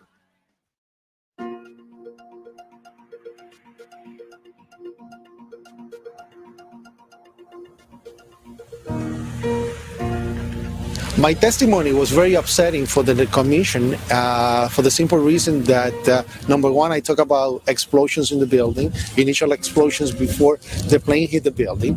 I spoke about seeing one of the hijackers, alleged hijackers, 3 months before 9/11. I told them that I had told the FBI this information, and I kept quiet for 2.5 years, thinking that there was an investigation, a formal investigation by the FBI, and then I realized it was just not going anywhere. There was nothing being done by this investigation. Not talking about the 9/11 Commission, but the FBI investigation itself. William Rodriguez was a maintenance worker for the World Trade Center for 20 years, and he's traveled the world telling the story about what happened to him on that horrible day. His testimony is one of the most heart-wrenching and emotional that you will ever hear. It is his testimony that was deleted from the 9/11 Commission report. Here's one of the reasons why. Very strong. Boom! An explosion so hard that pushed us upwards. Upwards. And at that moment, I thought it was the mechanical room where they have all the pumps and the generators for the building, that maybe a generator just blew up on the basement. Now, 20 years in the building, you know something that comes from the bottom and something that comes from the top. And when I went to verbalize that it was a generator, we hear boom, all the way on the top. The impact of the plane on the top. 2 different events, 2 different times. His testimony of an explosion below him, just seconds before the plane hit in the upper floors, would obviously destroy the official story of a simple hijacking. But the mainstream media has no interest in telling his story honestly. He was interviewed on September 11th of 2006 in New York City. And listen carefully as to how WABC TV edited his story to make it sound as though he was describing the sound of the plane and not a basement explosion. Rodriguez worked at the North Tower. He was a custodian responsible for cleaning the stairwell. On the morning of 9/11, he was in the basement. We hear boom, an explosion so loud that pushed us upwards on the air, and we started screaming. We didn't know what it was. It was the first hijacked plane that hit the tower. Is it possible that WABC and other network affiliates were working from a script on the morning of September 11th, 2001? Let's take a look at some of the other video clips from other media outlets. And these were shot as the events unfolded that morning, long before any scripts could have been handed out. Tell me where you were, what happened, what did you see, what did you hear? First, I went on Canal Street, I saw the fire. I saw the 2 buildings. I'm thinking it was a bomb because 2 of them. Again, there has been a second explosion here in Manhattan. We understand now there has been a secondary explosion on Tower 2. There was another major explosion. The building itself, literally the top of it, came down, sending smoke and debris everywhere. We're being pushed out as well because there was some concern that there might be additional explosions, possibly other bombs. I need you to stop for a second. There has just been a huge explosion. And then the entire top of the building just blew up. We heard a very loud blast, an explosion. We looked up, and the building literally began to collapse before us. It just went boom. It was like a bomb went off, and it was like holy hell coming down them stairs. And then when we finally got to the bottom. They were coming out on mezzanine level there, and another explosion came right from it. Just everything flying right in front of you. Everything just went boom. Tell you I'm okay, all right? Here, hold on. You want to call your mother or something?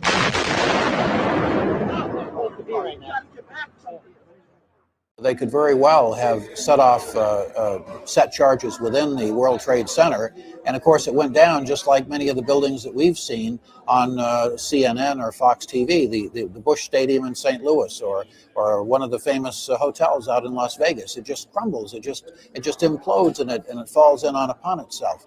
And that's really, I remember on that particular day watching that on the TV monitor and saying to myself, hey, that looks really strange the way it's coming down.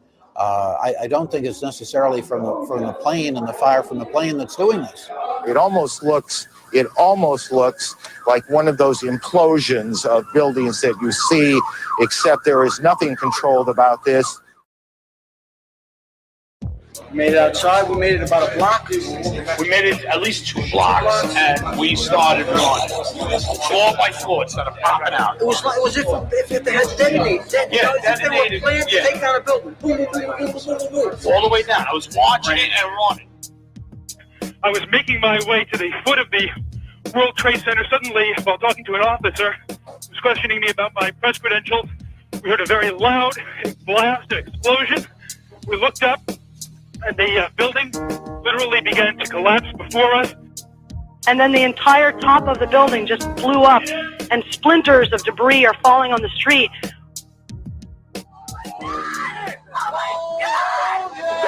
Oh my God! Oh my God!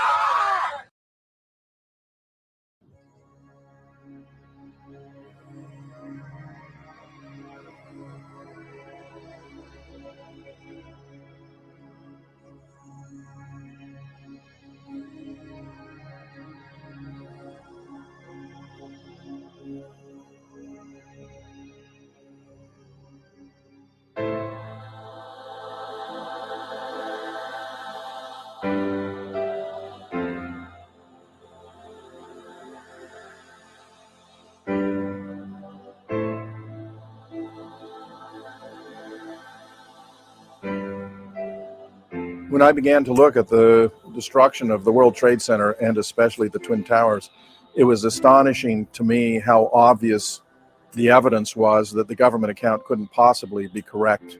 Of course, the government maintains that the buildings came down as a result of the impact of jet aircraft resulting jet fuel fires, which weakened or melted the steel and led to a pancake collapse. That's indefensible on every count. The buildings were designed to withstand the impact of the then largest commercial airliners, which were Boeing 707s, very similar in their size and mass and fuel capacity to the 767s that actually hit the building. Most of the fuel from these planes burned up in spectacular fireballs. The fires that resulted were relatively modest. The melting point of steel turns out to be 2,800 degrees Fahrenheit. The highest temperature you can acquire with a jet fuel-based fire, which is principally kerosene, incidentally, is 1,000 degrees lower under ideal circumstances. The billowing black clouds indicated these were oxygen-starved or deprived fires that were burning much lower temperatures. In fact, the estimates on all sides are those fires were only running about 500 degrees Fahrenheit, much too low, obviously, for the steel to have melted or even to have weakened, since Underwriter's Laboratory had certified the steel up to 2,000 degrees for 3 to 4 hours.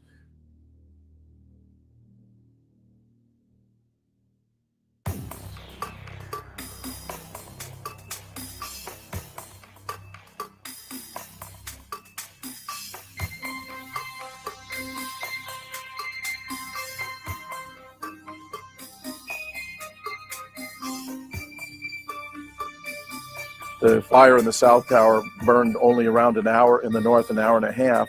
So the fires were too low and too brief in duration to have caused the steel to even weaken. If the steel had weakened, there would have been asymmetrical sagging, it would have been gradual, and you wouldn't have had enough dynamic energy to cause a collapse in any case. The whole theory of a pancake collapse is a physical impossibility.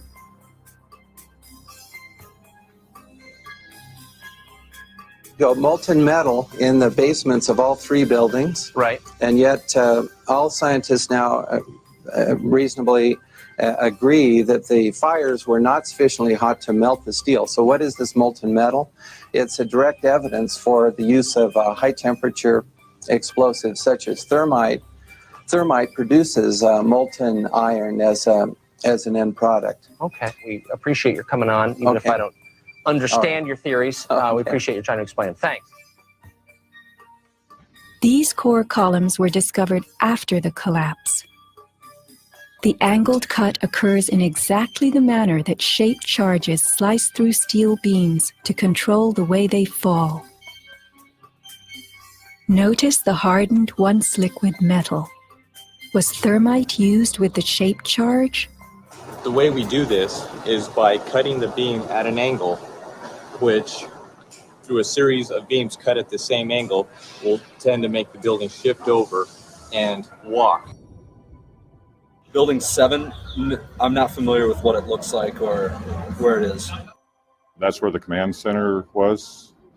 I don't know that much about the structural issues on that building, other than that an intense fire occurred there as a result of debris and such coming from the towers, and that's why that building came down.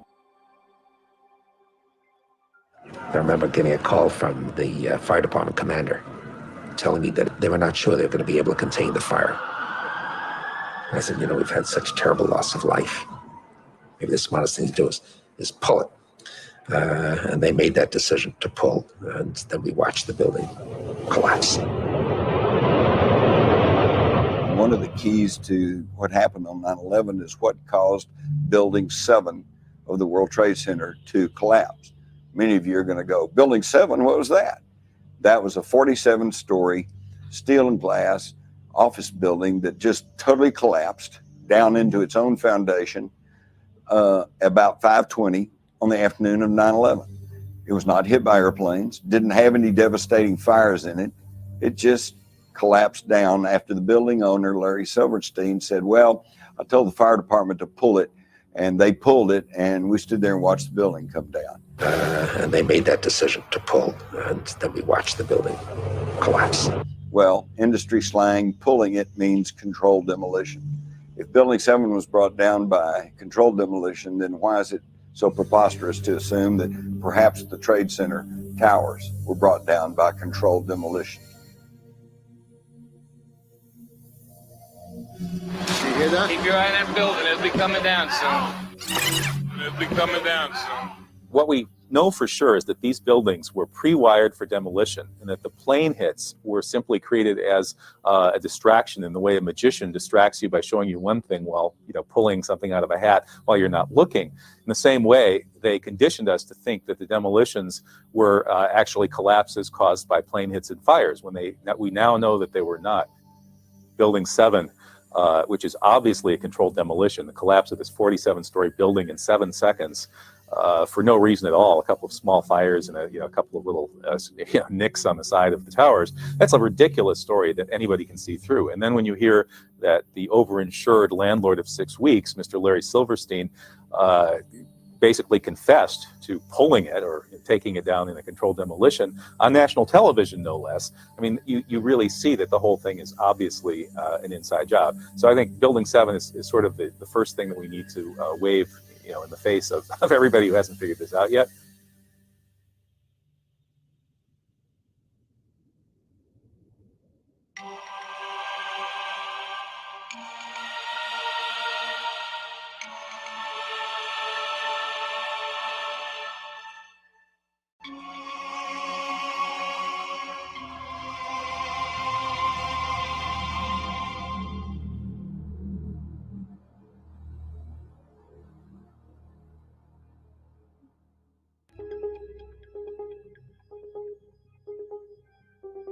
On September 11th, there was worldwide live television coverage, and the coverage continued throughout the day. The interesting thing is that at 10 p.m. London time, which is 5 p.m. Eastern Standard Time, they reported that the Salomon Brothers building, Building 7, had collapsed. The only problem is Building 7 didn't collapse until 5:20 p.m. New York time.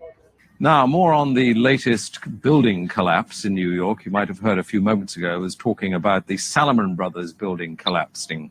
And indeed it has. Apparently that's only a few hundred yards away from where the World Trade Center towers were. And it seems that this was not a result of a new attack. It was because the building had been weakened during this morning's attacks. We'll probably find out more now about that from our correspondent, Jane Stanley. Jane, what more can you tell us about the Salomon Brothers building and its collapse? Well, only really what you already know. Details are very, very sketchy. There's almost a sense downtown in New York behind me, down by the World Trade Centers, of just an area completely closed off as the rescue workers try to do their job. As you can see behind me, the Trade Center... Building 7 is clearly visible right behind the reporter. It wasn't until 5:20 Eastern Time that it came down. Buildings 4, 5, and 6 maintained heavy damage from falling debris from the towers, and yet they remained standing. In Madrid, Spain, this building burned for nearly 24 hours, a raging inferno, and it didn't fall. Building 7 received minimal damage and suffered only a minor fire, and yet it collapsed.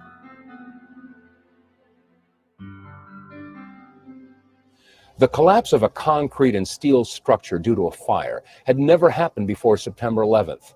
So how did the BBC know ahead of time that it was to come down, unless the cover story that had been prepared for public consumption had been released, in this case, a little too early?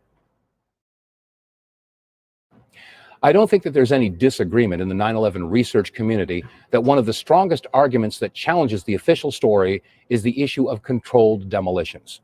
There are multiple video angles, there are photographs, there's witness testimony explaining that there were bombs and explosions going off in and around the Trade Center. There's scientific data, all supporting the charge that these buildings were brought down by demolition charges. Well, if that's the case, we have to ask the question, what role did the planes play? There are those out there that get very upset when we talk about pods or flashes or substituted planes. Well, if these planes were indeed hijacked, that would mean that the hijackers would either have to be A, in collusion with those that had placed the charges in the North Tower, the South Tower, and in Building 7, one of the most secure buildings in New York City, if not the most secure building. Well, if it couldn't have been collusion, well, the only other option is coincidence. The hijackers just happened to fly the planes into buildings that were scheduled to be demolished just minutes later. Well, if it can't be collusion and it can't be coincidence, then how could it have been terrorists? All of a sudden, the concept of flashes and pods and substituted planes becomes more plausible. And it doesn't conflict with the idea of controlled demolitions, but in fact supports the contention that the buildings were brought down by controlled demolitions. The countless reports of bombs and explosions going off in and around the World Trade Center were completely ignored by the 9/11 Commission and downplayed by the mainstream media. William Rodriguez's testimony before the 9/11 Commission was completely deleted, or shall I say, censored. Why is there such an effort to suppress information and evidence that might challenge the official story? Why do government officials and the media consistently try to ridicule or discredit those that would be in the best position to shed light on these irrefutable facts? Let's take a look now at what happened at the Pentagon and see if the same methodology has come to play. No, I didn't. I just saw the aftermath of it, like the destruction of the building. A less reinforced part of the Pentagon structure was the part that was hit by a fully fueled plane at a speed and at a point in the structure that was able to cause massive fire and explosion and thus take out that large swatch of the Pentagon that we all saw on the news.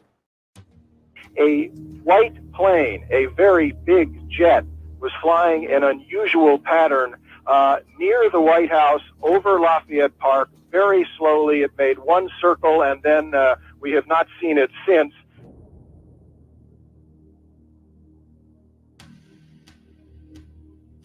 The official story of Flight 77 tells us that this plane waltzed all over the eastern United States and turned around over Ohio at 30,000 feet, came back and hit the Pentagon at 9:37 in the morning.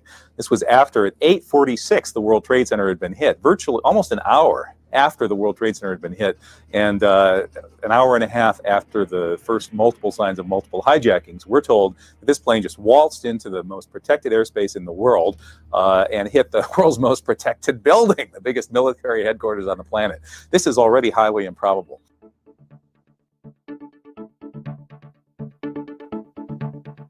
Bottom line, in my professional opinion, based on my years of experience, my study of airline accidents and incidents, it's my opinion that a Boeing 757 did not hit the Pentagon.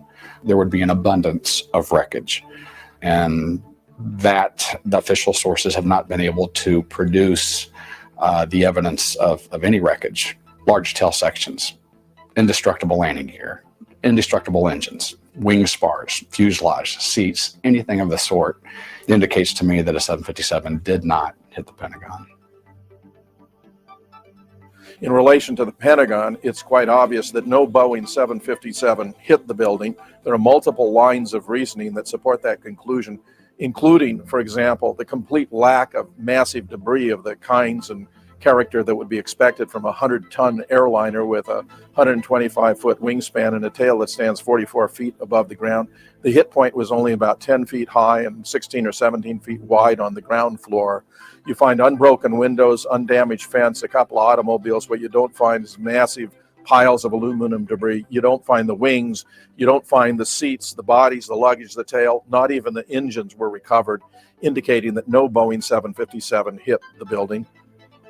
You've got a hole that's no more than 10 foot high and about maybe 15 to 20 feet wide that we're expected to believe a multi-tonned 757 jetliner with a wingspan of 125 feet and a tail height of 44 feet, that's 4 stories, folks, somehow managed to squeeze through this one little bitty hole in the ground floor of the Pentagon.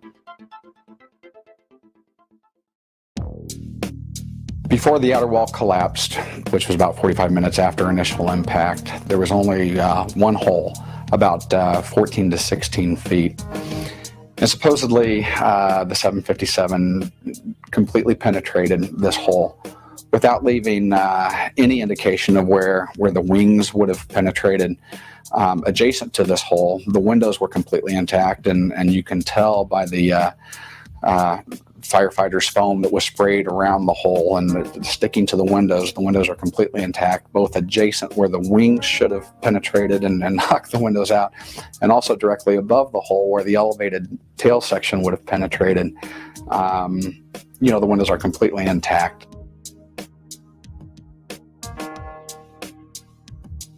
I measured pieces of Soviet equipment from photographs.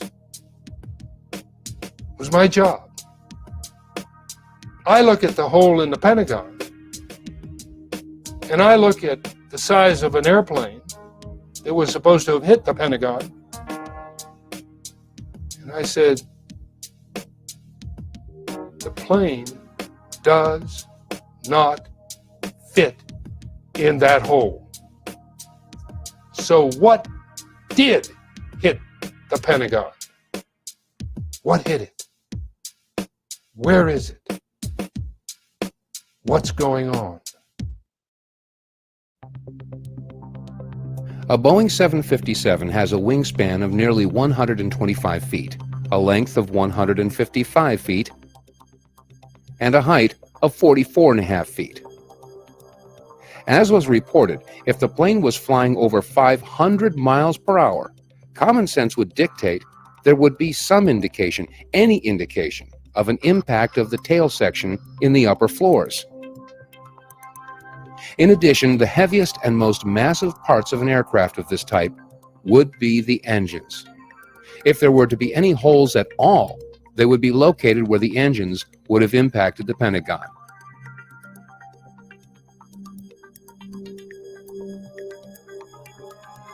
The ASCE in January of 2004 released its Pentagon Building Performance Report, and along with that, a video computer analysis of what happened when the mysterious Flight 11 supposedly slammed into the Pentagon.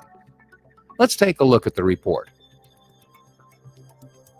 What significant information was overlooked in this video from the American Society of Civil Engineers? Well, first of all, the 18.5-inch steel-reinforced concrete wall was omitted. Secondly, you'll note that when the tail section enters the Pentagon, it remains intact.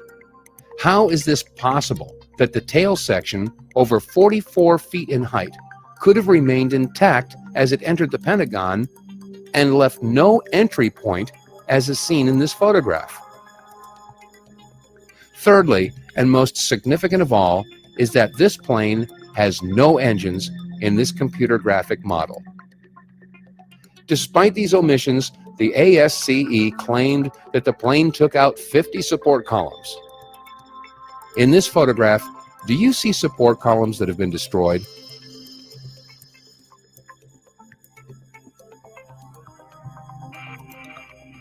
At the World Trade Center towers, we were told that the fuel fires burning from the planes were so hot that they melted steel and collapsed the buildings in a pancake fashion. High up in both towers, The raging fires were now generating 3 to 5 times the heat of a nuclear power plant. If this were true for the World Trade Center towers, wouldn't the same heat have been generated at the Pentagon? When we look at the photographs on page 313 of the 911 Commission report, what we see is that to the north side, the left side of the impact area, that the walls on all floors are totally intact. The inner office walls are intact. We see no fire damage as evidenced by the books not burned, the computer intact, the other things in the office desk intact. So when we go back and see the official Pentagon performance report, it said that the aircraft sliced in, taken all of these wall structures, all these support beams. Well, the wall structures are there, the support beams are intact. So there again, the official report is contradicted by the photographic and video evidence. Other than the 16-foot hole in the E-ring of the Pentagon, one of the most damning pieces of evidence to suggest an official cover-up is an examination of the official flight path of American Airlines Flight 77. The flight data recorder information recovered in the Pentagon wreckage shows the precise speed, altitude, and heading of the aircraft that we were told was Flight 77. If we examine the direction that Flight 77 took on its approach to the Pentagon, we'll note that the flight path is slightly different from that of the official report. This may seem insignificant at first, but how do we account for the light poles that were knocked down, even though they were not directly in the path of Flight 77?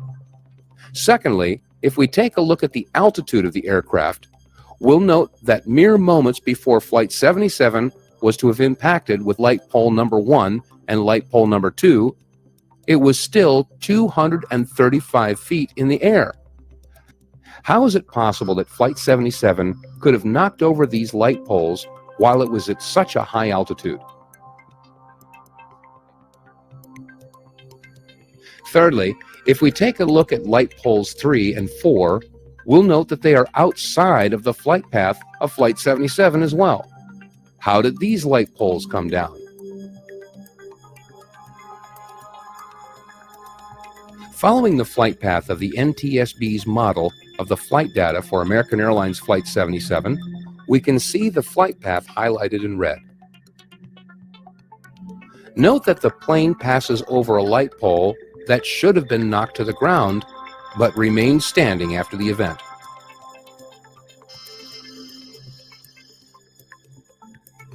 What would explain this anomaly? Is it possible that the plane that impacted with the Pentagon was smaller than a commercial Boeing 757?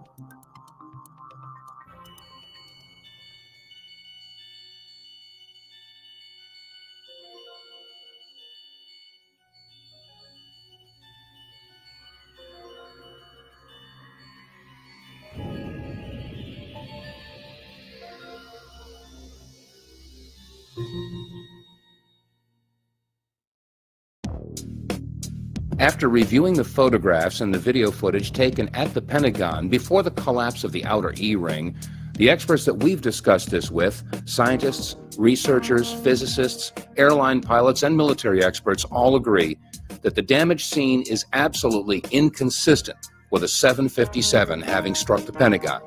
It is more consistent, however, with a smaller jet aircraft hitting the Pentagon, possibly a small jet, or a UAV, an unmanned aerial vehicle, or maybe a Global Hawk missile. In this photograph that was taken at the Pentagon, we clearly see some sort of an engine rotor, but the question is this a rotor from a 757, a Rolls-Royce engine? Well, according to John W. Brown, a spokesperson for Rolls-Royce Engines in Indianapolis, he states it's not apart from any Rolls-Royce engine that he's familiar with. It's clear that there's been a concerted effort to cover up information, to distract, and to deceive the American people, and indeed the people of the world, as to what happened at the Pentagon on September 11th. With this in mind, is it not possible that those behind this conspiracy could have removed evidence that would have challenged the official story? And is it not inconceivable that evidence could have been planted to support the official story?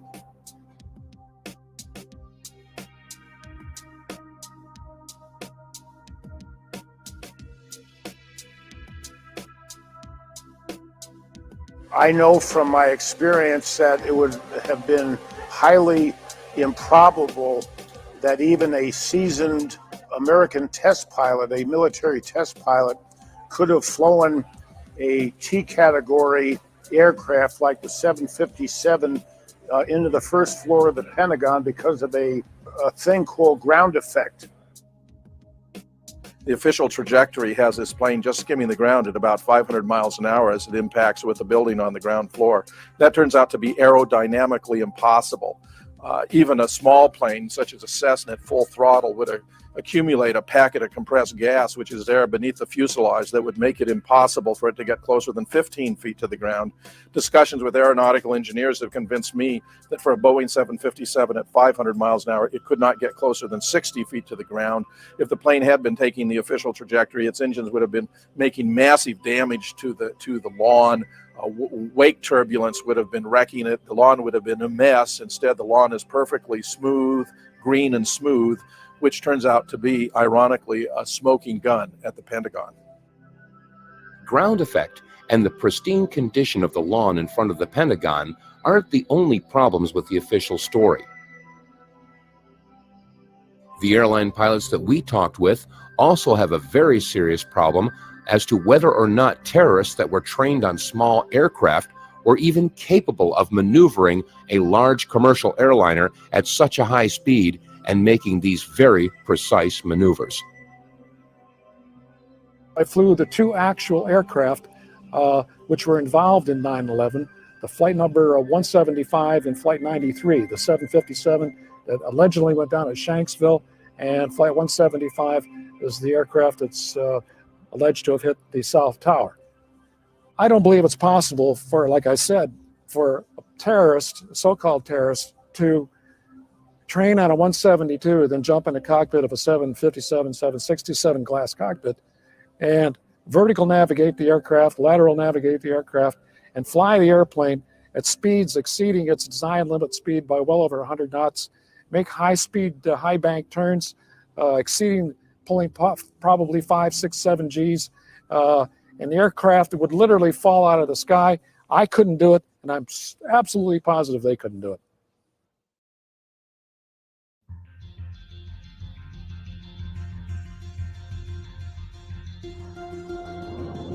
What's unusual about the 5 frames that the Pentagon released is they don't show a plane streaking across the Pentagon lawn. They just show a white vapor trail. The date and the time on the Pentagon frames is wrong. You know, at one of the most secure buildings in the world. And at the bottom of these 5 frames, they have the word plane. It's like subliminal. You know, the word is there, but the plane isn't. The Pentagon is the nerve center of the U.S. military.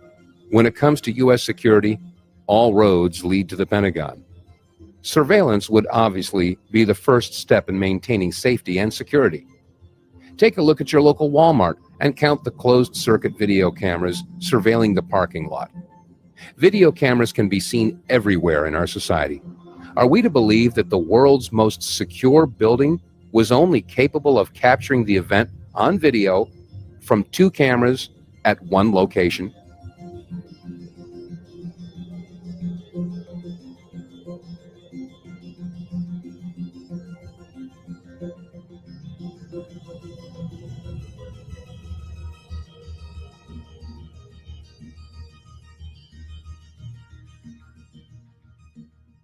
They took over the flight themselves and downed the plane in a field. I want to get quickly to Chris Kanicki. He's a photographer with the Pittsburgh affiliate of Fox affiliate. He was back there just a couple of minutes ago. And Chris, I've seen the pictures. It looks like there's nothing there except for a hole in the ground. Basically, that's right. The only thing you could see from where we were was a big gouge in the earth and some broken trees. We could see some people walking around in the area, but from where we could see, there wasn't much left. Any large pieces of debris at all? No, there was nothing that you could distinguish that a plane had crashed there. Smoke, fire? Nothing. It was absolutely quiet. It was actually very quiet. Nothing going on down there, no smoke, no fire. Just a couple of people walking around. They look like part of the NTSB crew walking around looking at the pieces. How big would you say that hole was? From my estimates, I would guess it was probably about 20 to 15 feet.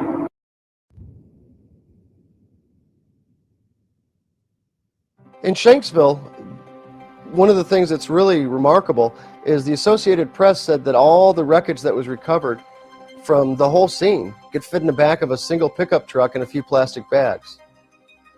Now, there's just no way a big plane like that just completely disintegrates or, reduces itself down to practically nothing.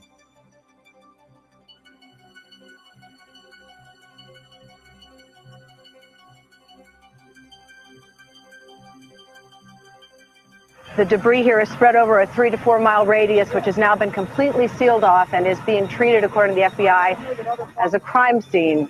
That's really all you see is a large crater in the ground and just tiny, tiny bits of debris. There has been at least one report that the investigators out there, and there are hundreds of them, as I said tonight, have found nothing larger than a phone book. There are lots of oddities about Flight 93, as Colonel Nelson has observed to me. It looked to him as though a bulldozer had been taken, a ditch had been dug that had been filled with trash and blown up. I had residents of the area call me to say that they told the FBI they heard an explosion in the air before they heard any impact with the ground, but the FBI refused to write it down. I have other residents of the area write me and explain to me they were taken to a search area far larger than the officially designated crash zone to look for body parts and aircraft debris, but told by the deputy sheriffs taking them that they would deny it if they mentioned this to anyone. I have a former inspector general for the Air Force responsible for the conduct of air crash investigations tell me that if the plane had crashed as advertised, the debris should have been scattered over an area approximately 1 city block in size. In fact, it's distributed over 8 square miles, which is a scenario consistent with the plane having been shot down in the air, but not one that crashed.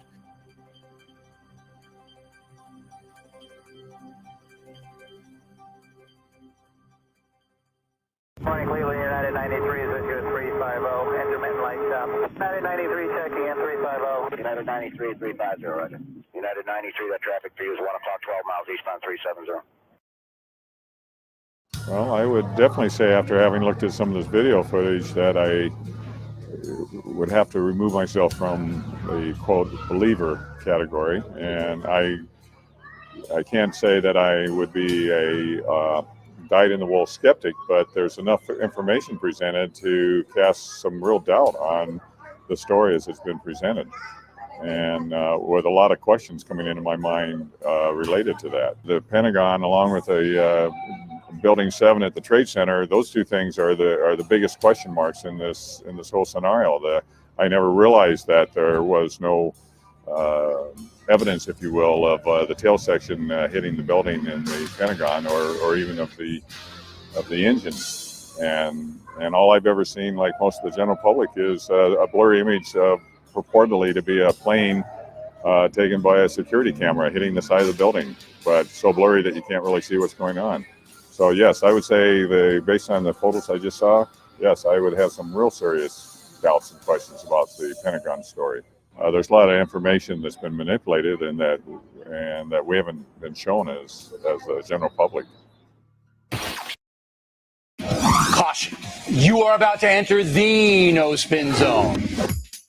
Why did you have to tell him you were an atheist if you didn't have any trouble reading the oath? Why didn't you just shut up? What Jimmy Carter should do is privately give Mr. Bush his opinion and shut up publicly. That would be best for the country. And it is our duty as loyal Americans to shut up once the fighting begins. Okay, thank you, Jamie. I'm doing yes. Thank you, Jamie. Take a cheap little pathetic shot. I'm telling you that you're taking a cheap little pathetic shot.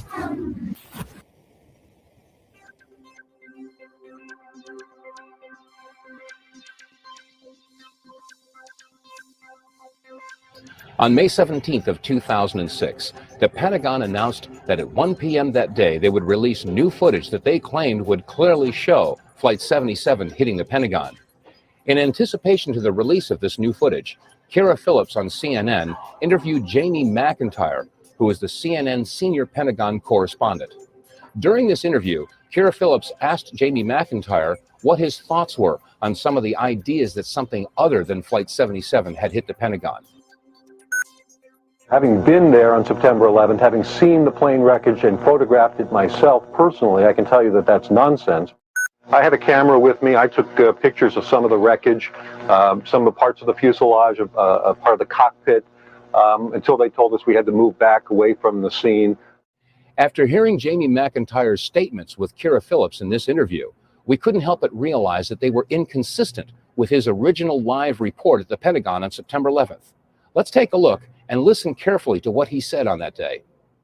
From my close-up inspection, there's no evidence of a plane having crashed anywhere near the Pentagon. The only site is the actual site of the building that's crashed in. And as I said, the only pieces left that you can see are small enough that you could pick up in your hand. There are no large tail sections, wing sections, a fuselage, nothing like that anywhere around, which would indicate that the entire plane crashed into the side of the Pentagon. After realizing the blatant contradiction of Jamie McIntyre's statements on September 11th and the statements that he had made on Kira Phillips' interview, we decided to put out a news release on May 18th. In this news release, we quoted Jamie McIntyre's statement on September 11th and the statements that he had made on Kira Phillips' news broadcast. As a result, I received a phone call from CNN's Headline News. I was invited to be a guest on the Glenn Beck program, which is aired daily on that channel. They had asked me to come on the program to discuss some of the controversies and conspiracy theories about what had happened at the Pentagon on September 11th. Now, realizing that despite the fact that they were very friendly and professional on the telephone, this was not going to be a very friendly interview. Let's take a look at this interview, and you decide whether this is journalism or propaganda. Conspiracy theories, sure, they're fun. They help us keep that dream alive that someday we really will walk on the moon, and that next Christmas, your stocking could be stuffed with an Elvis comeback album. Actually, some aren't so fun. Ever since 9/11, a bunch of theorists, otherwise known as people with active imaginations, no common sense, and a lot of time on their hands, have insisted that explosives inside the World Trade Center brought the towers down, that all the victims in the first plane really didn't die because there were no passengers, and that no plane ever hit the Pentagon. Ask yourself this question. Does this sound like an introduction for an investigative piece of journalism with an honest desire to get to the truth? Or does this sound more like an ad hominem hit piece with a design to discredit and ridicule the messenger rather than address the issues and the evidence presented? There's a documentary you can't get off of you can get off of a website, but for some reason, they're not letting you buy it at Blockbuster. And now available is a director's cut that insists all of it is a hoax. Dave Vonkleist, you produced it. Tell me, sir, how is this not a plane?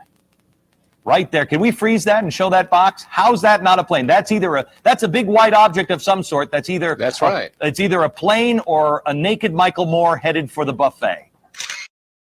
Glenn Beck, you're absolutely right. And you've just proven my point. This photograph does show something.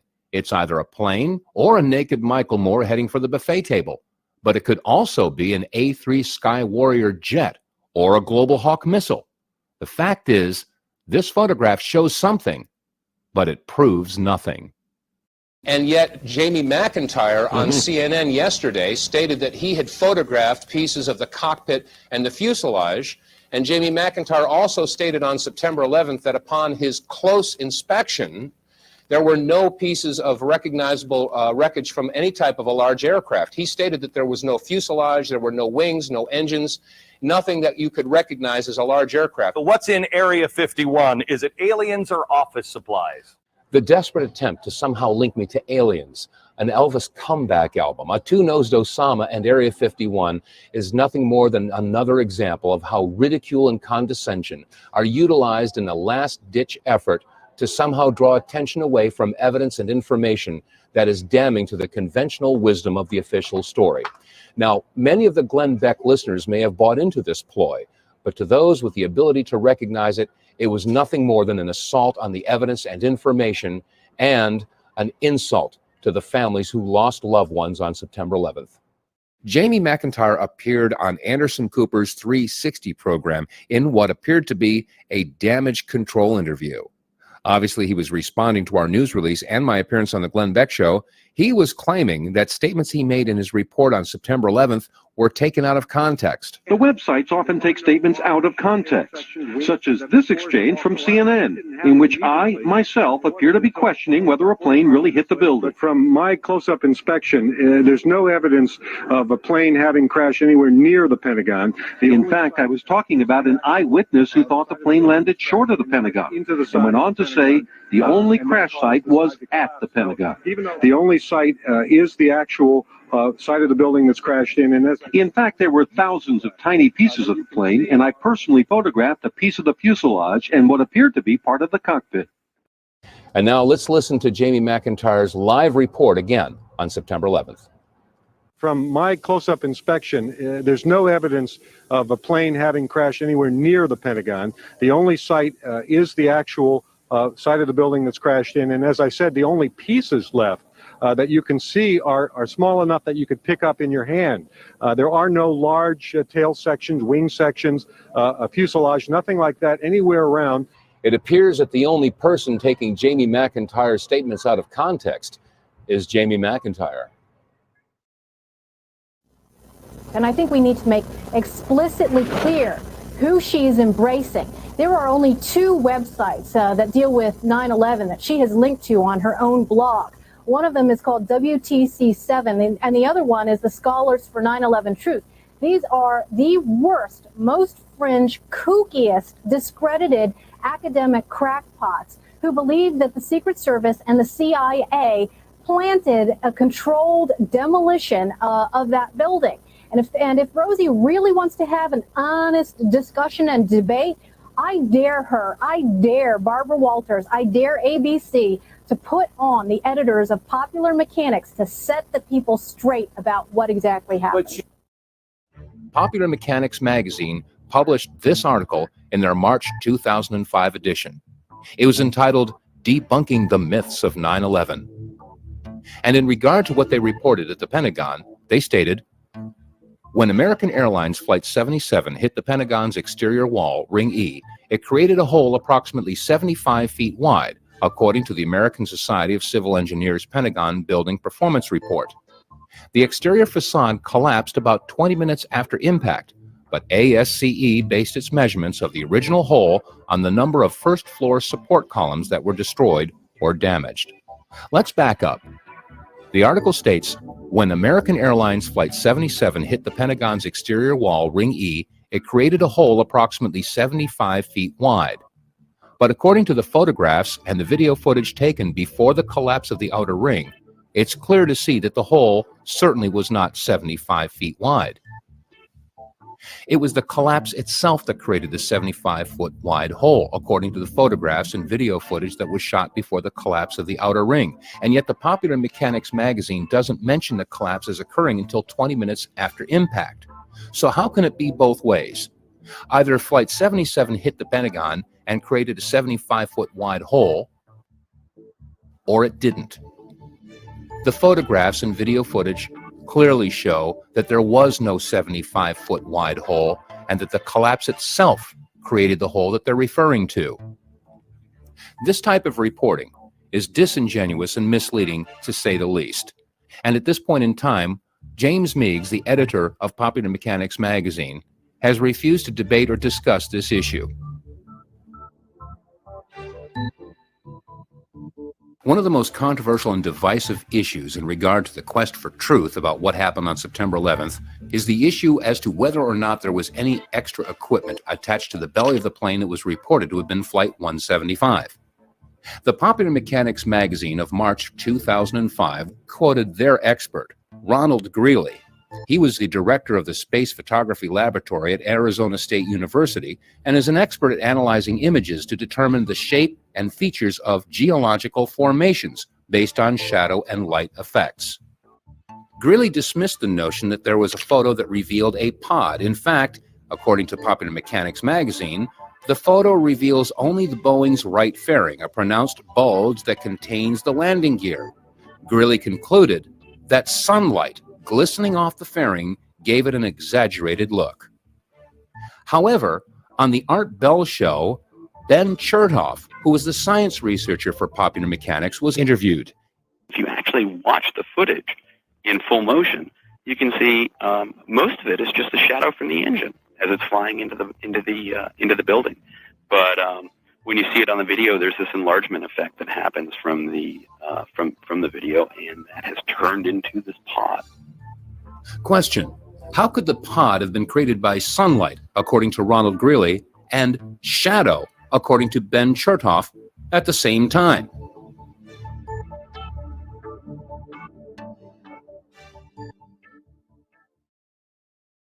The most valuable commodity to a newsman is his credibility. And I don't take lightly investigating what happened on 9/11, because it could end up being one of the biggest crimes ever perpetrated in American history.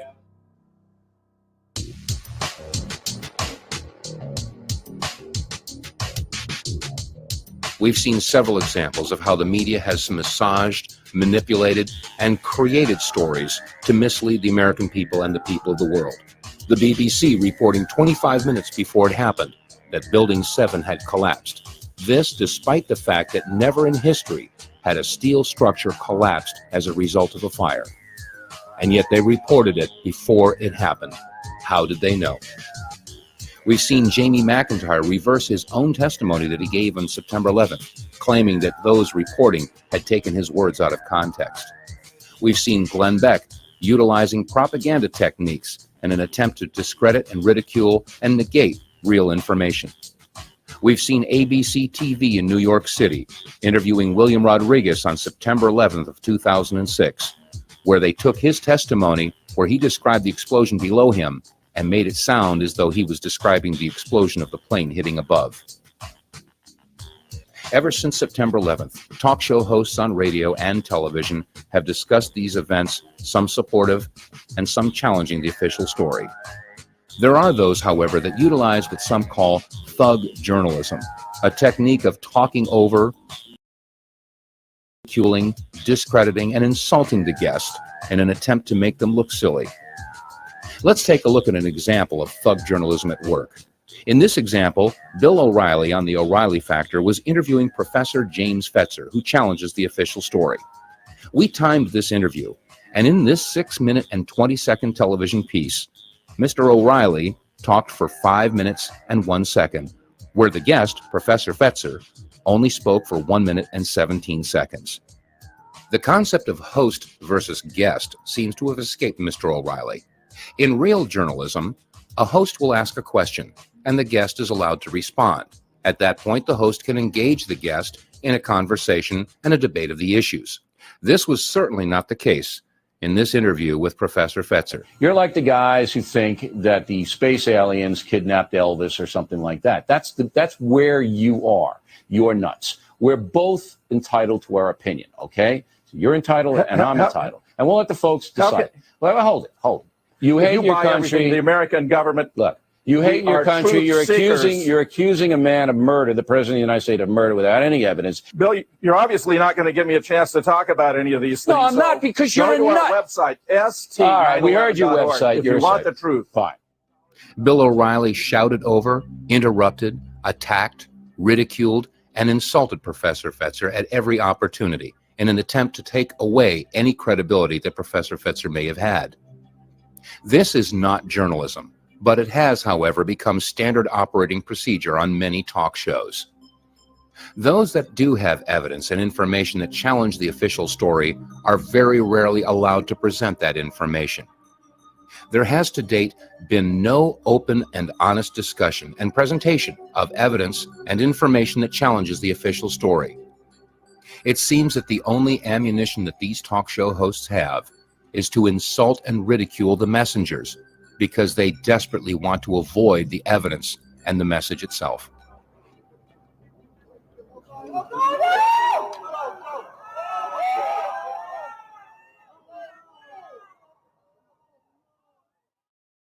In this video documentary, we've heard from experts and seen video footage and photographs that challenge whether or not the planes that hit the North and South Towers were actually commercial aircraft. We've seen video footage and photographs, and again heard from experts that challenge what happened at the Pentagon on September 11th. We've seen video footage and reporters' accounts of what happened in Shanksville, Pennsylvania in regard to Flight 93, the fact that there was no recognizable wreckage and a crater only 15 feet across. We've also examined video and photographs of the collapse of the buildings in New York City. We've seen how the mainstream media has twisted, distorted, and fabricated information. We've seen how they've attacked, ridiculed, demonized, and discredited anyone who dare challenge the official story of September 11th. With all this information that challenges the official story, we have to ask the question, is there any evidence that supports the official story? On September 23rd of 2001, Condoleezza Rice held a news conference, and she stated, "We have definitive proof and evidence that links Osama bin Laden and the Taliban to the attacks on September 11th, and we will release this information in due time." At the date of this production, we're still waiting to see that evidence.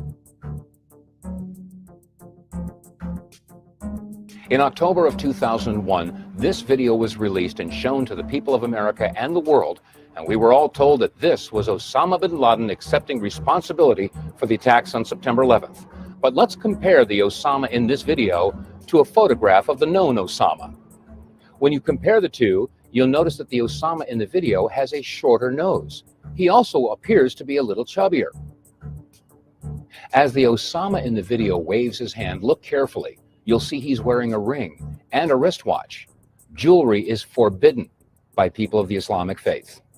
You'll also notice that when he signs on this pad, he's signing with his right hand. We know that the real Osama was left-handed.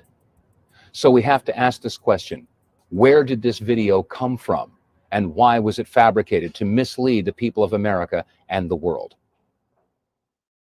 If you visit the FBI.gov website, you'll find the 10 most wanted list. And on that list, of course, is Osama bin Laden. You can pull up his wanted poster, and on that poster is a list of charges that he's wanted for. The curious thing is that nowhere in the list of charges is any mention of September 11th. The Muckraker report contacted Rex Toome, a spokesperson for the FBI, and asked why was there no mention of the attacks on September 11th on Osama's wanted poster. Mr. Toome's response was, "We have no hard evidence linking Osama bin Laden with the attacks on September 11th. Condoleezza Rice had stated that they would release their information in due time. Ladies and gentlemen, when you charge someone with conspiracy to murder 3,000 people, and you have no evidence to back up that charge of conspiracy, that makes the charge a conspiracy theory. That means that the entire war on terror is based upon fraud. We've been told over and over again that this is a war on terror. But is this a war on terror or a war for profit? We know that there are hundreds of government contractors in Iraq right now with countless contracts. Let's take a look at one of these government contracts, a no-bid contract that was awarded to Halliburton. The Houston Chronicle reported that 82,000 gallons of liquid propane fuel were to be transported to Baghdad. But they weren't going to be transported from the United States to Baghdad.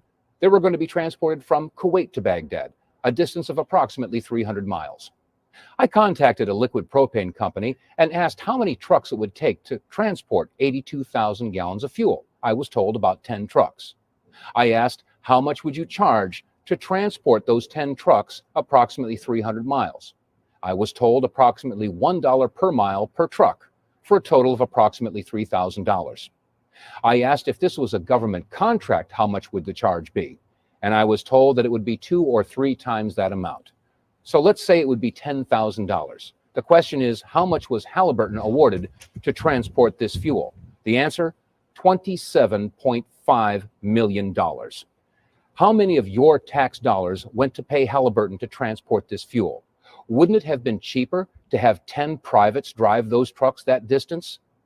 The question is, how much money is coming out of the United States taxpayers' dollars to pay for this war and is being funneled into the pockets of companies like Halliburton? Is this a war for profit? You decide.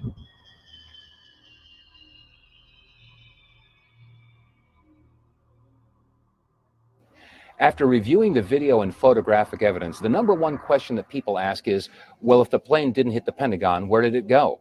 If the plane that hit the South Tower wasn't Flight 175, then where did it go? Where are those people? Well, we can't answer that question, and if we were attempting to do so, we would be engaging in conspiracy theory. However, consider the following scenario. Let's say that you have to put a loved one on a bus bound from New York to Boston. You put them on a Greyhound bus, and off it goes. A couple hours later, there's a news report that claims that the Greyhound bus bound from New York to Boston skidded out of control, crashed, and exploded. A couple weeks later, someone who happened to be sightseeing with a camcorder shows up with a videotape of the event. And upon examining that video footage, we see that this bus says Trailways on the side. Question, where did the Greyhound bus go? Well, if your loved one was on that Greyhound bus, you'd want to know, wouldn't you? The next question is, should we ridicule and demonize anyone who dares ask, where's the Greyhound bus? Should we likewise ridicule and demonize the person who took the video? Should we negate and ignore the video footage of the Trailways bus simply because we don't know where the Greyhound bus went? Well, that's exactly where we are in regard to the video footage that you've seen. We may never find out what happened to Flight 77 or Flight 175, but the video and photographic evidence screams that we need a new investigation.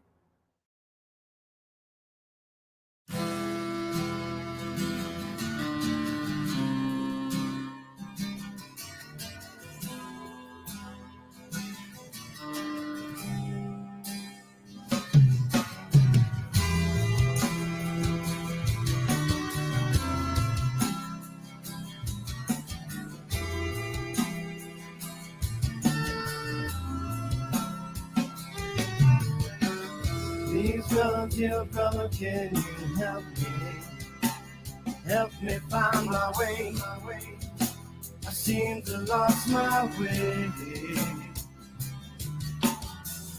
Please, brother, dear brother, can you show me right from wrong to help us get along? I would like to have every American get serious about being a citizen of the United States of America instead of just being an inhabitant, and start thinking on their own, because 9/11 is the single most important event to happen to the United States since Pearl Harbor. For those people who question 9/11, who maybe support the work that the 9/11 truth community people have produced, for them to lift their voices. This is supposed to be the land of the free and the home of the brave. Let's be brave. Let's get involved. Lift your voice. We can't let this stand. We cannot move forward. We have to leave a legacy of the Constitution, our rights, our Bill of Rights, everything for our children. Even if we don't get to enjoy it in our own lifetime, we have to fight for it.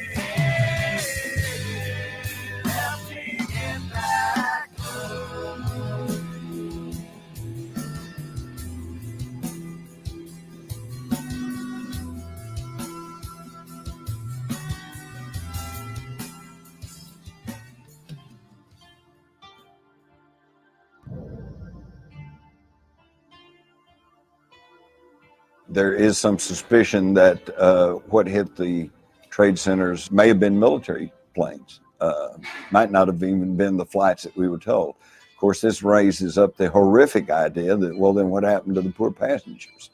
It's one thing if they were killed as collateral damage in some sort of attack, and it would be a totally different thing if they were landed somewhere, offloaded, and then just cold-blooded murdered.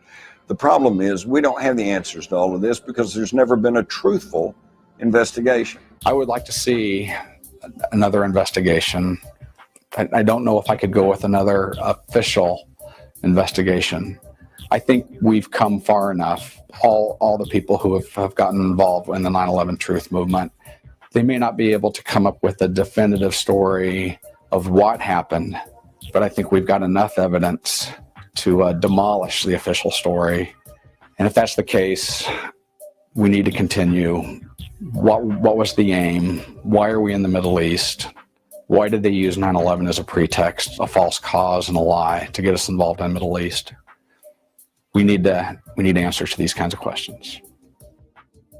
The 9/11 Commission report, it's the biggest insult and slap in the face of the American people that has ever been offered anywhere by anyone. This, David Griffin called it a 571-page lie. He said there isn't a word of truth in it, and he's absolutely right, because truth depends on context, and the entire context that's created in that book is myth, and more myth. That is sacred story designed to influence people's social behavior and their idea of themselves in the world, but it has nothing to do with fact. Myth can be true.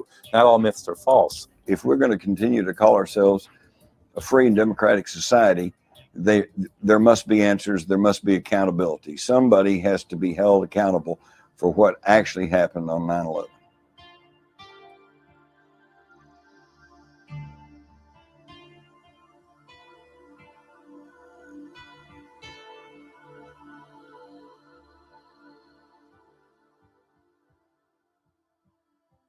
Ladies and gentlemen, justice must be served. The investigation into the attacks on September 11th must be reopened, and the evidence presented in an open and unbiased world televised trial, so that those guilty of these crimes be brought to justice, and let the punishment fit the crime. So what else can we do? Well, the answer can be seen in our founding documents. The Declaration of Independence states, "But when a long train of abuses and usurpations, pursuing invariably the same object, evinces a design to reduce them under absolute despotism, it is their right, it is their duty, to throw off such government and to provide new guards for their future security." But let's be clear, no one wants to overthrow the government or abolish the Constitution. It was Abraham Lincoln who said, "We seek not to overthrow the Constitution, but we seek to overthrow those who would pervert the Constitution." We call on all those in uniform that took an oath to support and to defend the Constitution from all enemies, foreign and domestic, to do just that. We call on all those in law enforcement to protect and serve the people, not those who pass laws that destroy our way of life and criminalize the very activities that make us a free society. Our unborn children will either curse our complacency or they will applaud our activism. The world is watching what we do and what we don't do. The choice is yours. Either we resign ourselves and our posterity to a world controlled by those that would murder, deceive, and enslave us, or we rediscover our heritage, reaffirm our patriotism, and muster the courage to do what we know we must do. If we don't, we never again will be able to call ourselves the land of the free and the home of the brave. We can do it. We must do it. And we will do it. I'm Dave Vonkleist.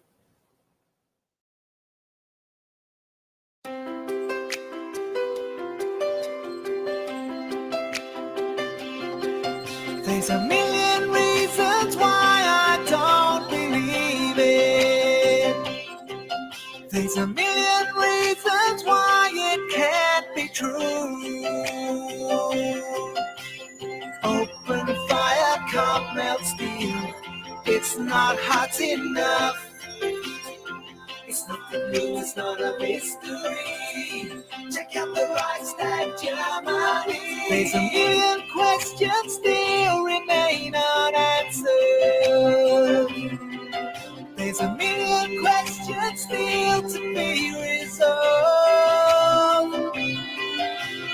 Out of 19 Muslim guys, 7 still remain alive.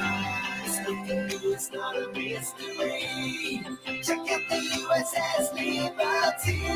9/11, 9/11. What went down with Building 7? It's a mystery to this day. The building fell with such precision. Free fall speed, no reasons given.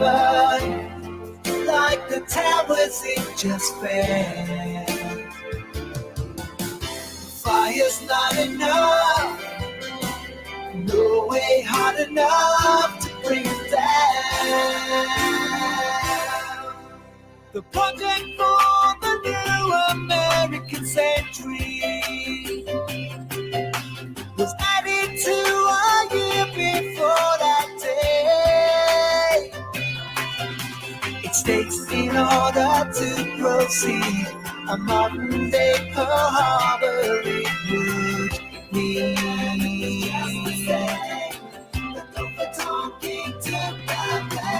9/11 set them free.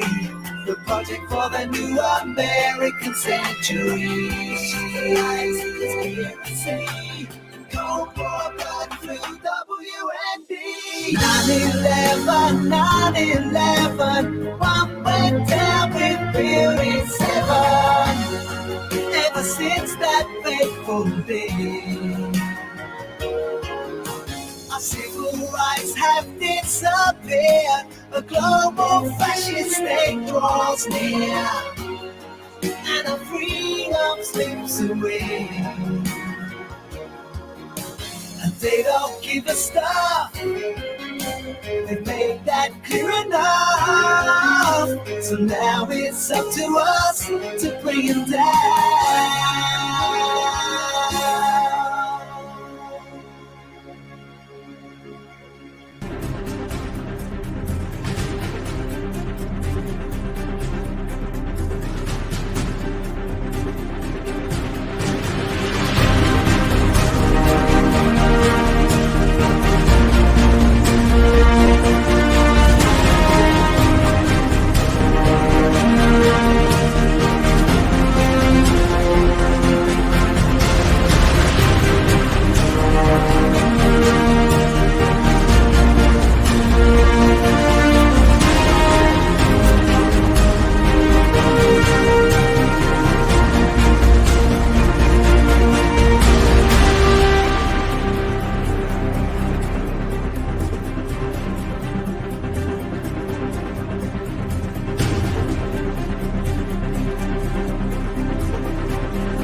Welcome to the next generation of warfare, psychological warfare. In modern conflict, the mind is a potent weapon. Discover General Michael T. Flynn's groundbreaking guide, The Citizen's Guide to Fifth Generation Warfare. Unlock tactics, strategies, and the mindset to navigate this cognitive battlefield that we all find ourselves in. Equip yourself against manipulation and emerge unscathed. Unleash your potential. Order now.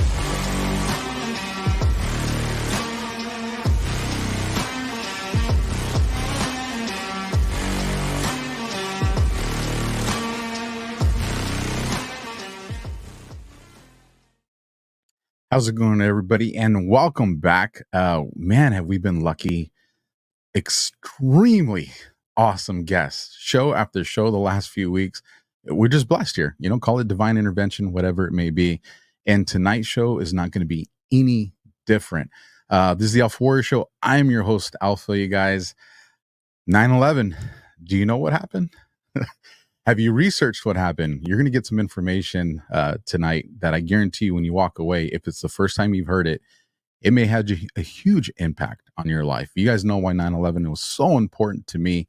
We'll get into that when we get into the show. But first, let me get to two quick sponsors because streaming ain't free and I got to keep the lights on. So first on deck, you guys, Goldco, protecting your investments with gold and silver made simple.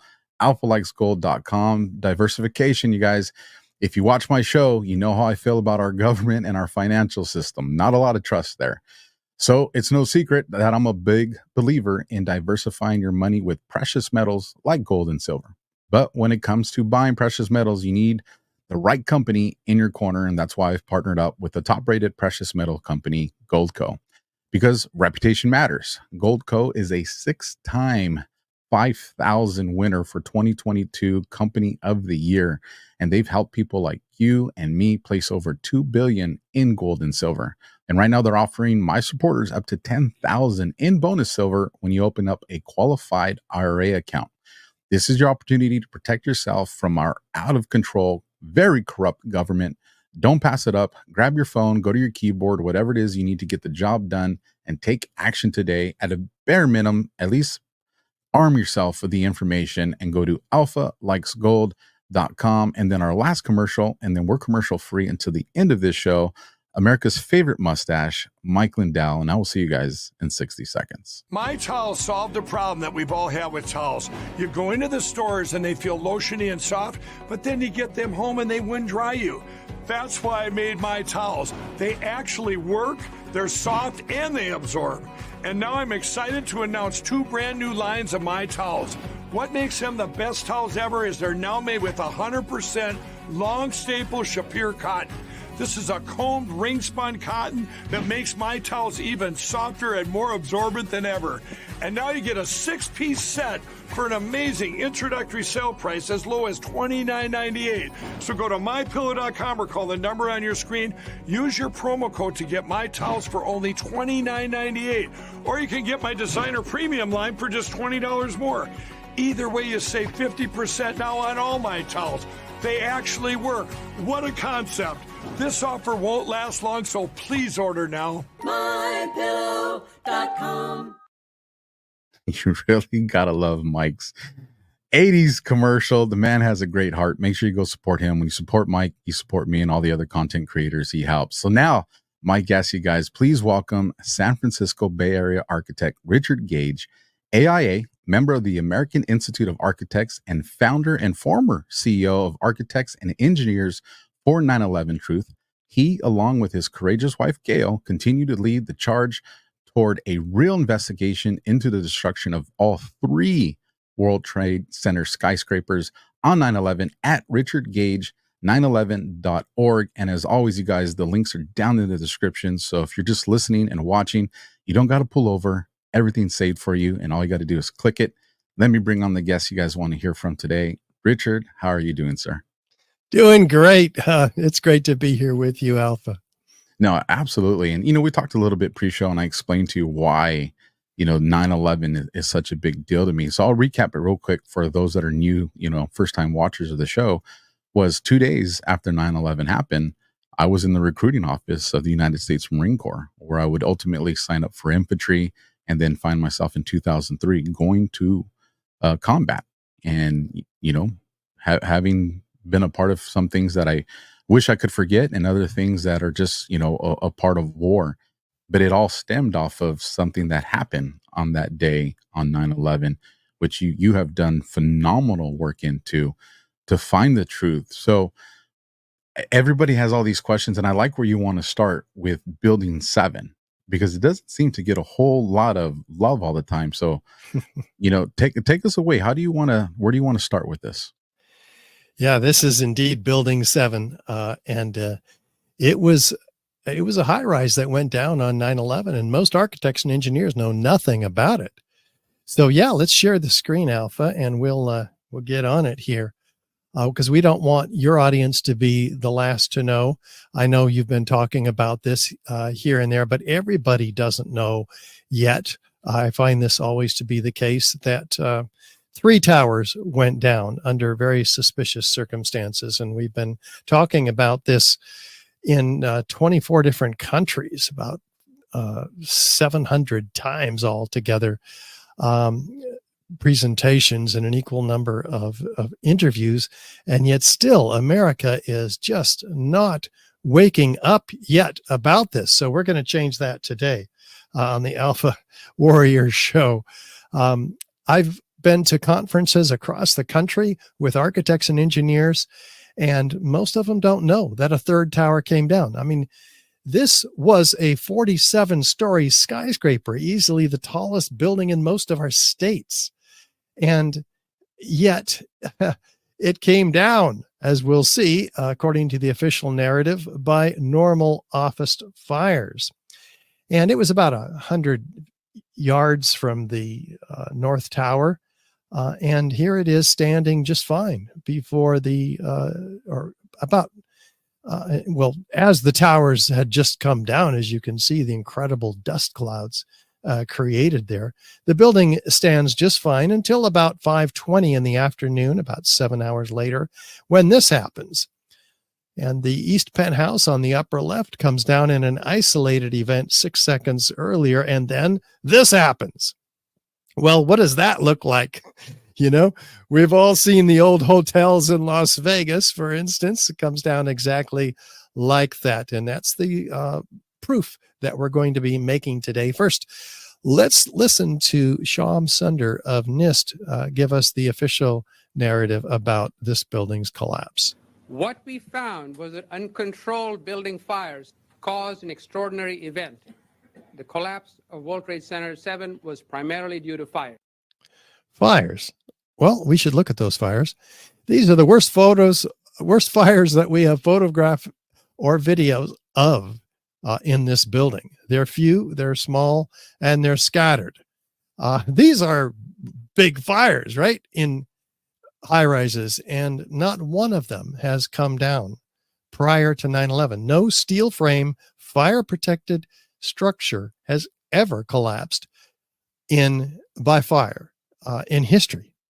So this is an unprecedented event that NIST, the National Institute of Standards and Technology, is trying to convince the few people that had the attention span to listen to them that it came down by fire. We haven't lost any of these fires, fully engulfed fires, since 9/11 either.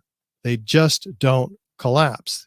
They're fireproofed with cementitious material, which keeps that steel from rising to temperatures which could cause it to fail. Let's take a look at Building 7 on the left, a series of known controlled demolitions on the right. Is there any similarity? Wow. Is there enough similarity to warrant an investigation into the possible use of explosives, especially since we've never, especially since that's the official narrative of how this building came down. It looks exactly like an explosive, and no high rise has ever collapsed due to fire in history. So we need to be looking at the features of typical controlled demolition. We're going to go through these one by one so that we can see, it seems to match all the features of controlled demolition. Beginning with feature number 1, is there a sudden onset of destruction? The building, let's listen to Dan rather. Now, here we're going to show you a videotape of the collapse itself. Describe that. Now we go to videotape, the collapse of this building.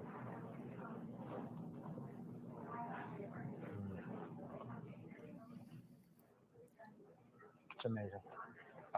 Amazing, incredible, pick your word.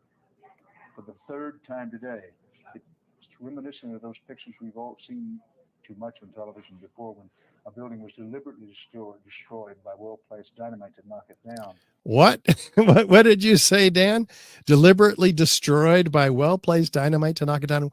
Well, he's using his intuition, as we all should. And the problem is he's never stated this since 9/11. And in fact, we've never seen, with two exceptions, this building played on mainstream media at all. It's like it's been swept under the rug. I'm one of 90,000 members of the American Institute of Architects. We did not receive one bulletin on this, the third worst structural failure in modern history. It just has been swept under the rug completely. Feature number 2, is there a straight down symmetrical collapse? Let's go to West Street and take a look from there. Yeah, pretty straight down, pretty symmetrical. How hard is this to accomplish?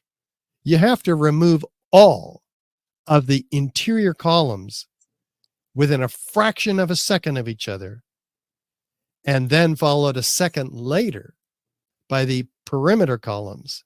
Any deviation in that pattern at all, and the building will begin to tip over uncontrollably. And there are many examples, in fact, of failed controlled demolitions. So how does that get accomplished by these fires? Do these fires have that level of precision to remove all of the interior columns at once? Obviously not. It begins to be pretty clear here. Let's see how fast this building's coming down. In fact, physicists have determined that it came down at free fall acceleration. That's as fast as a bowling ball falling out of the sky. Well, how does that happen? A bowling ball has no resistance under it. This building had 40,000 tons of fireproof steel frame, moment resisting structure, extremely strong. It can't all of a sudden give up every column on at least 9 floors, because that's the number of floors that had to have been in free fall, because a third of this building's 7-second fall is documented and admitted as being in free fall by NIST after being publicly embarrassed in a conference, a press conference that they held, where they said, well, this is easily measurable, because before they were denying free fall altogether, right? Well, where did those columns go? That's what we're going to be looking at here, because we have the feature number 5, the total dismemberment of the steel structure. This is a moment resisting steel frame building. That's where columns and beams, most of them, are welded to each other very stiffly. Well, how could all of those have failed such that we have a 47-story skyscraper dropping to just in a pile about 6 stories tall? Should have been a 20-story pile. Should have been building. We should have recognized this building at the bottom of any natural collapse, like we do in these collapses by earthquakes. They fall over. We see the columns and beams are not severed one from another. The concrete is not pulverized to a fine powder. So let's go on and see what could have happened to this building. Looking for sounds of explosions, feature number 7 in controlled demolitions. Let's listen to these witnesses. This is Daryl, a medical student interviewed on the radio that evening. We were watching the building actually because it was on fire. The bottom floors of the building were on fire, and we heard this sound that sounded like a clap of thunder. Turned around, we were shocked to see that the building was it looked like there was a shock wave ripping through the building, and the windows all busted out, and it was horrifying. And then about a second later, the bottom floor caved out. About a second later, the bottom floor caved out and the building starts collapsing. So these witnesses are hearing explosions before the collapse of the building. Listen to Kevin McPadden, former Air Force medic. You heard explosions, like boom. It's like a distinct sound. It's not like when in compression, like boom, boom, boom, boom, boom, like floors that were dropping and collapsing. This was boom, and like you felt a rumble in the ground, like almost like you wanted to grab onto something. That, to me, I knew that was an explosion. There was no doubt in my mind. No doubt in his mind, nor the mind of this gentleman, Bill Rosati. I was standing like 2 blocks away, and all of a sudden I just seen a big flash, and then I seen the building coming down, and I just seen people just running everywhere, chaotic like. Okay, that's helpful. Well, what do the experts say? This is Danny Jowenko. Danny Jowenko is the expert on this in Europe. What did he say? Dit is controlled demolition. Zeker weten, zeker weten. Er is nagesprongen. Dit is in opdracht gebeurd. Het heeft een team gedaan van experts. Okay, and it's very clear. Kamal Obeid, structural engineer, a localized failure in a steel frame building like World Trade Center 7 cannot cause a catastrophic collapse like a house of cards without a simultaneous and patterned loss of several of its columns at key locations within the building. Not going to happen. How about the University of Alaska, who engaged in a 4-year, $300,000 study to determine whether NIST was correct in its assessment of this building coming down by fire? Well, this is one of the top forensic structural engineers in the country, Professor Leroy Halsey, who engaged in this effort, which he put all of the structural engineering materials into the 2 different programs, SAP 2000 and Abacus. And he modeled what would fire do? What would be the effect of fire? Well, he found out that it wouldn't, he found out that, let's see, there we go. On the right is NIST's computer model, which makes no sense at all because it doesn't look anything like the video in the center of what we've been looking at regarding this building's collapse.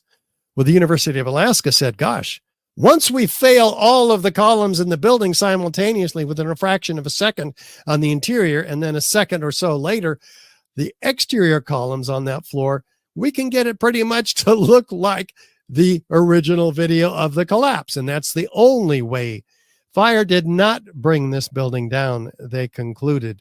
In fact, temperature was not hot enough to cause weakening of the steel framing. Thermal expansion, NIST's theory, did not result in a loss of support for the beams and girders, and it didn't experience a progressive collapse as claimed by NIST, but a global collapse caused by the near simultaneous failure of all of its columns. So what can do that? Well, we're going to see right now as we look at the evidence of what could have done that. Is there any evidence of ignited thermite? Thermite is an incendiary used by the military to cut through steel like a hot knife through butter. And in fact, that's exactly what has been given to us in the metallurgical examination of the steel by FEMA before NIST took this investigation over in 2002. So this is from Appendix C of the May 2002 Building Performance Assessment Team report by FEMA. What do they find? Never before observed eutectic reactions causing intergranular melting, causing a solid steel girder to turn into Swiss cheese, like we see in this piece of World Trade Center 7 steel. Guess what? Fire doesn't do this to steel. It doesn't happen. Silver dollar size holes they find in the steel.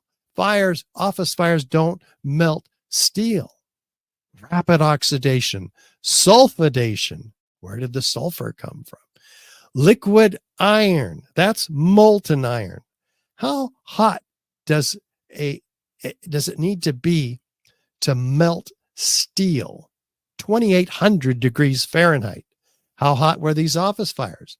Maybe 1,000 degrees at the hottest. These were not hot office fires.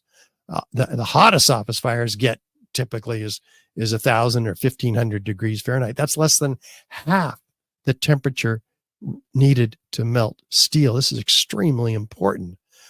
Hot sulfur corrosion attack on the steel. They don't know where this comes from. The author of the report, Jonathan Barnett, fire protection engineer, says steel members in the debris pile appear to have been partly evaporated in extraordinarily high temperatures.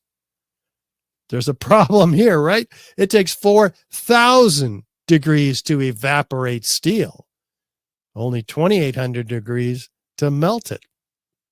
And we have the evidence of evaporated steel here. This is a real problem. This is documented by UC Berkeley professor Abulhassan Astani Azal. But he doesn't know how this happened. He assumes it happened down in the pile. Well, we can tell by the temperature, by the color of molten metals like this, what its temperature is. This is a photo from the World Trade Center steel. Dripping molten metal, yellow and white hot, exceeding 2,500 degrees.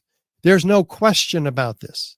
Nobody argues about this. They don't touch this evidence with a 10-foot pole. Is there any other evidence of ignited incendiaries in the dust itself? Well, the USGS, the U.S. Geological Survey, gives it to us again on a silver platter in their particle atlas put out in 2005. This is the study of the World Trade Center dust, in which they find billions of what? Previously molten, that's again 2,800 degree temperatures.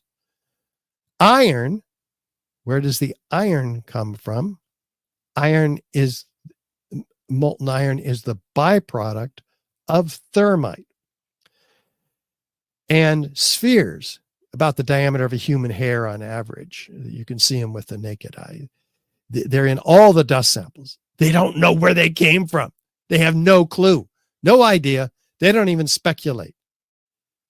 But up to 6% of these dust samples are previously molten iron microspheres, comprising up to 4 tons of evidence in all the World Trade Center dust samples of thermite incendiaries. In fact, the EPA says, gosh, they're in all the dust samples, these previously molten iron microspheres. Let's use it to distinguish the World Trade Center dust from common office building dust. So they don't know what it is, but it's a signature component. In other words, it's not even World Trade Center dust unless it has these previously molten iron microspheres in it. Well, where do they come from? Let's do an experiment. Experiment is the arbiter of competing hypotheses.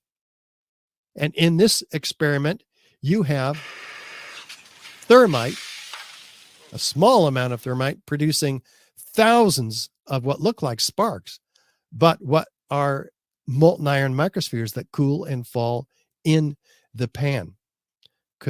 That's just because molten or aerosolized liquids like molten iron under high pressure conditions like that form themselves into spheres. That's what raindrops do. So the surface tension of small droplets.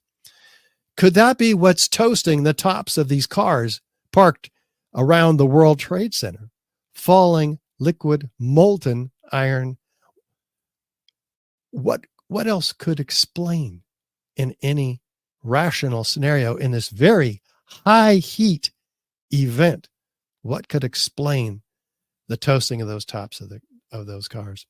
I've never even seen the pictures of those cars before. Yeah, it's pretty incredible. They're just toasted, and they light on fire also.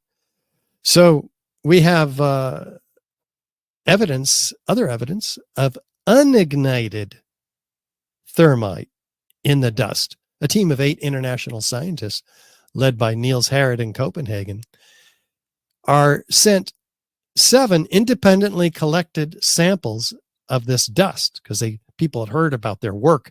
And they wanted them to know, well, what's in my dust? Like Jeanette McKinley from the apartment on the right on Liberty Street, across the street from the South Tower. All their windows blew in due to the incredible explosives that we're going to be looking at.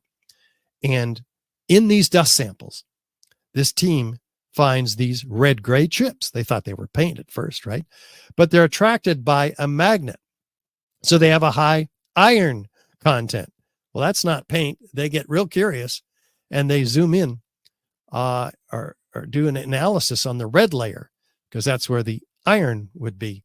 Yep, they find iron and aluminum. Iron and aluminum, the ingredients of thermite. What's that doing in these chips? This is not normal paint. So they get a nuclear microscope and zoom in 50,000 times and find what? Iron oxide crystals and aluminum platelets, 1,000 times smaller than the diameter of a human hair.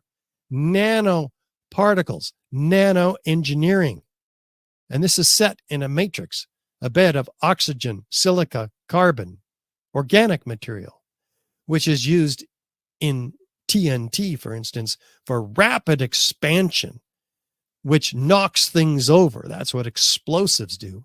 Whereas incendiaries traditionally work by means of extreme heat, up to 4,000 degrees, in fact. So here it looks like there is an attempt to engineer an incendiary to become more explosive. In fact, the peer-reviewed literature of Lawrence Livermore Lab and Los Alamos Lab have done studies on this. They call it super thermite. It's been studied prior to 9/11. And when they put these chips in a differential scanning calorimeter, a fancy heater, which measures the resultant energy of an ignition, which occurs here at about 750 or 800 degrees, that's exactly what happened with the chips that the team of 8 scientists put in the scanning calorimeter. What happened? But it's an exothermic reaction is the point here. It's a thermitic reaction. But what also happens when this goes down? We have, in fact, there it is, molten iron microspheres are created with the same chemical signature as the molten iron microspheres that were found not only by the USGS, but R.J. Lee Group, an environmental consulting firm, and with the same chemical signature. So we know exactly where all those molten iron microspheres came from. There is no question anymore. This is called science, by the way. And what this disproves the NIST theory of how these buildings came down, as a matter of fact, and shows how they came down. See, these materials, this is not made in a cave in Afghanistan. This is extremely sophisticated material made only in the most advanced defense contracting laboratories. So if we can get a real investigation by some real criminal investigators who are not involved in covering up the truth, but getting to it, they would find that the red layer, just like the team of 8 international scientists found in the Bentham Open Chemical Physics Journal, the peer-reviewed 24-page paper put out in 2009, they found that the red layer is active, unreacted material, incorporating nanotechnology. It's a highly energetic pyrotechnic or explosive material because they engineered the incendiary to become more explosive. So this evidence we have already submitted in 60 exhibits to the U.S. attorney in Lower Manhattan. And we're going to be following up with the episodes of this film series, 9/11 Crime Scene to Courtroom. We've already filmed it. We're in post-production now and editing. And so this is an opportunity for everybody to co-produce the film. Because we are raising the funds needed to co-produce the film, about $25,000 needed. So yes, we're still on the ball, getting this thing done, and it could get done a lot faster if we get some support. But we have to ask ourselves now, okay, that evidence for Building 7 leaves most of us in a very uncomfortable place psychologically, because that was obviously a controlled demolition, right? That's what the evidence shows.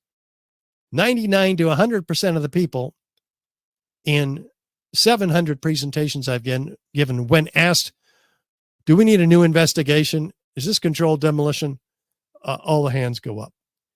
So we got to ask ourselves, is it possible that we could have a similar set of features of controlled demolition in the Twin Towers? Building 7 was part of the World Trade Center. It went down on 9/11. It's part of the conspiracy of how all of this happened. So is there a web that we need to follow? Well, just look at these towers simultaneously being shown to show the similarity of their destruction. Do we have a progressive collapse as you might expect in a collapsing building? No, it looks more like a volcanic eruption. Freely flying structural steel trailed by thick white smoke clouds, which we'll get to. A geometry of fireworks. So, yeah, there's something wrong with the picture right up front, right? Let's go through it piece by piece. Is there sudden onset of destruction? Okay, let's look at the North Tower. It's standing still, and all of a sudden, it's in uniform downward motion.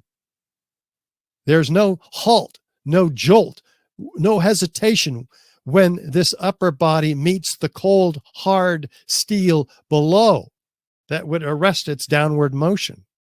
That's not happening. We'll see why. How about the South Tower? It's standing still, and all of a sudden, it's in uniform downward motion. Suddenly. This is not what you would call a progressive collapse. NIST says, well, the top part was so heavy that it drove the rest of the building down to the ground and then destroyed itself. That's their theory. It's called the crush down, crush up theory. But it suffers from Newton's third law of motion, first of all. There's an equal and opposite destructive force when two bodies collide. It's going to look a lot different than that. But this is the subject of a peer-reviewed paper that Zdeněk Bazant from Chicago Northwestern University put forth. A very complex paper that took engineers 10 years to decode, by the way. And in it, he submitted this just 2 days after 9/11. Whoa. Us are in shock, right? What were you doing the 2 days after 9/11, Alpha? I know what you were doing. You told us you were getting ready to go into Afghanistan and Iraq and get those bastards that did this to us, right? Yeah. I was in the same place. I mean, I wasn't ready to go to war, but I felt like it.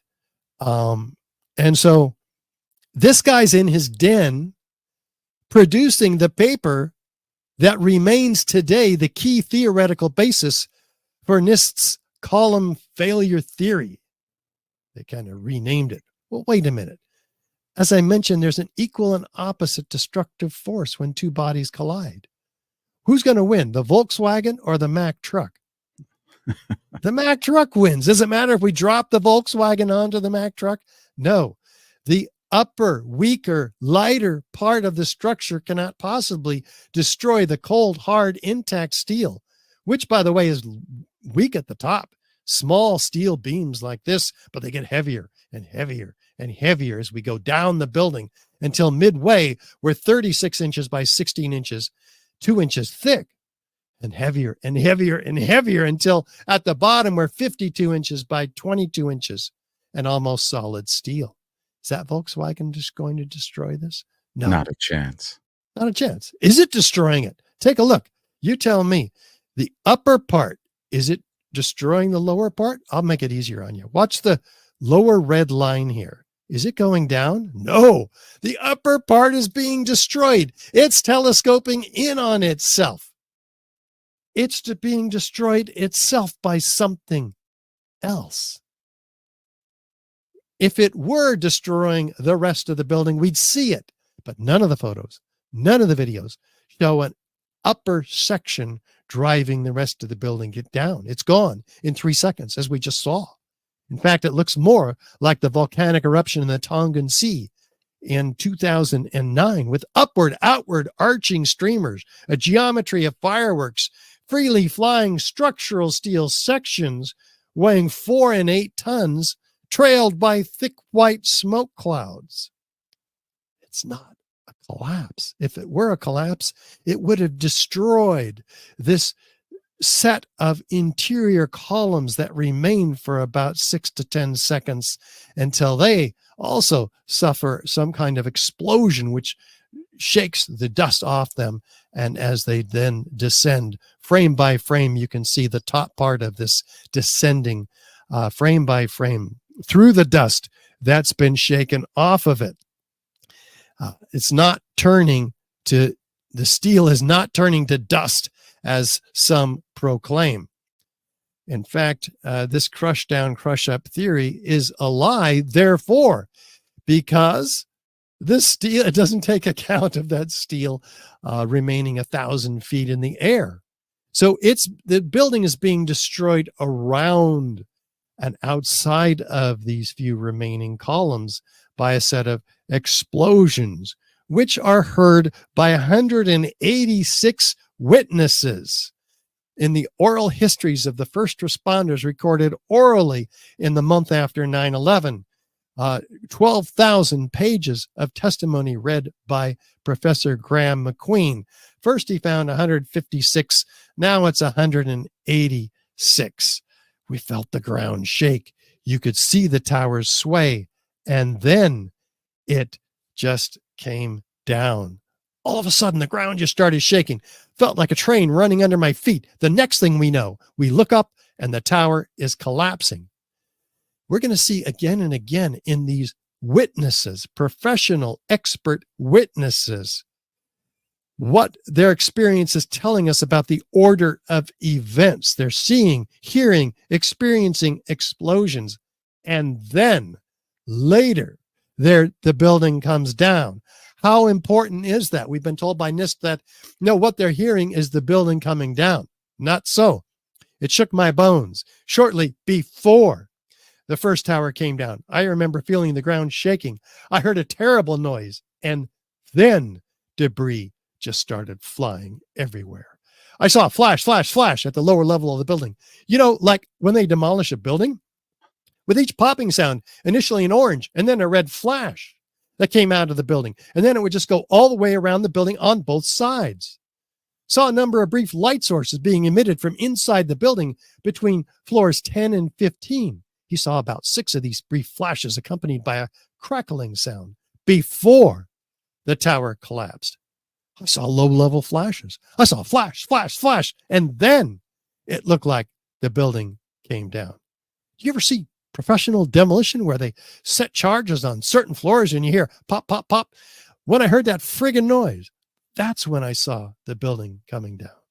An explosion appeared at the very top simultaneously from all 4 sides. Material shot out horizontally. And then there seemed to be a momentary delay before you could see the beginning of the collapse. How specific do these witnesses need to be? There was an explosion on the South Tower, one floor under another. When it hit about the 5th floor, I figured it was a bomb because it looked like a synchronized, deliberate kind of thing. Seemed like on television when they blow up these buildings. Seemed like it was going all the way around like a belt. All these explosions. The building was blowing out on all 4 sides. We actually heard the pops. You know, you heard the pops of the building. I thought the terrorists planted explosives somewhere in the building. That's how loud it was. A crackling explosive. Another loud boom at the upper floors. And then there's a series of smaller explosions which appeared to go completely around the building at the upper floors. And another loud earth-shattering blast with a large fireball that blew out more debris. The lower level of the building. You know, like when they demolish a building, that's what I thought I saw. Did you see any flashes? I said, yes. I thought it was just me. He said, no, I saw them too. Everybody, I think, at that point still thought these things were blown up. So I was fully expecting anything else to blow up. You were there when the planes hit? I said, no, I was there when the building exploded. Oh, you mean when it fell down? No, when it exploded.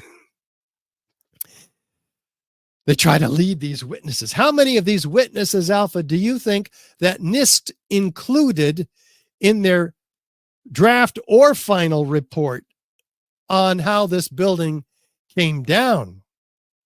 I would guess zero. And it's crazy because coming from someone whose career was in investigations, witness statements are so important to painting the picture of what happened. And they claim to have interviewed over 100 first responders. So like they missed every one of these. And there's 186 of them. Let's look at the South Tower. Does it go straight down? Go ahead. And it's important, Richard, that people understand that these are first responder witness statements, because these are people who have the training to recognize details and remember details in chaotic situations. When a lot of people are stressed, these people are trained to listen for the specifics and the visuals. So like their witness statements are so important. Excellent point. And it was totally ignored. And of course, they were abused after that without proper medical care and financing for that. Well, feature number 3, is there a straight down symmetrical progression? Let's take a look at the South Tower. It's an anomaly. It begins to fall over, actually. In fact, it's falling 20 degrees off of the vertical. So we have asymmetrical loading from this upper section of the South Tower. We have asymmetrical damage from the fires. We have asymmetrical damage from the plane impacts. How do we get complete symmetrical damage, just like the firefighters described, all the way around the building like a belt, all these explosions? It makes no sense. That upper section should have fallen off. Let's zoom into the leading corner of this destruction and let's examine what we're seeing here.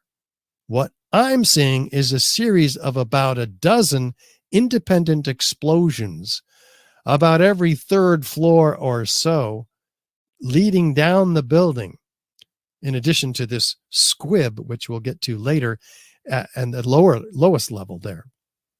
In this looped video, what we're seeing is not a nuclear weapon going off.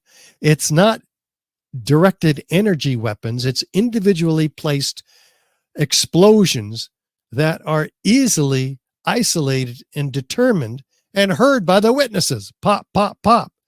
So this is an incredibly important testimony to lay to rest these alternative theories that don't explain all of the evidence that we're looking at today, or any of it, actually. Feature number 4, is there isolated explosive ejections occurring? These are called squibs in the controlled demolition industry. Well, they're occurring 20 stories below, 40 stories below the zone of destruction. And these isolated explosive ejections even occur 60 stories down below. How can these possibly be explained in the official narrative? They're obviously mistimed explosions. They're not nuclear weapons, and they're not directed energy weapons. On the left side of the South Tower in this looped video, you can see a dozen of them or so going off all at once, these isolated explosions, which then gives us a clue what's happening in the South Tower. Its internal rigidity, its structural steel frame is being taken apart by many more of these explosions. So it loses its rigidity and it cannot maintain that reaction against the lower, stiffer part of the structure and then fall off as we would expect. So it just sort of settles back in on itself, as we've seen in the video. Feature number 5, is there a near free fall acceleration? Well, this is documented again by physics teacher David Chandler.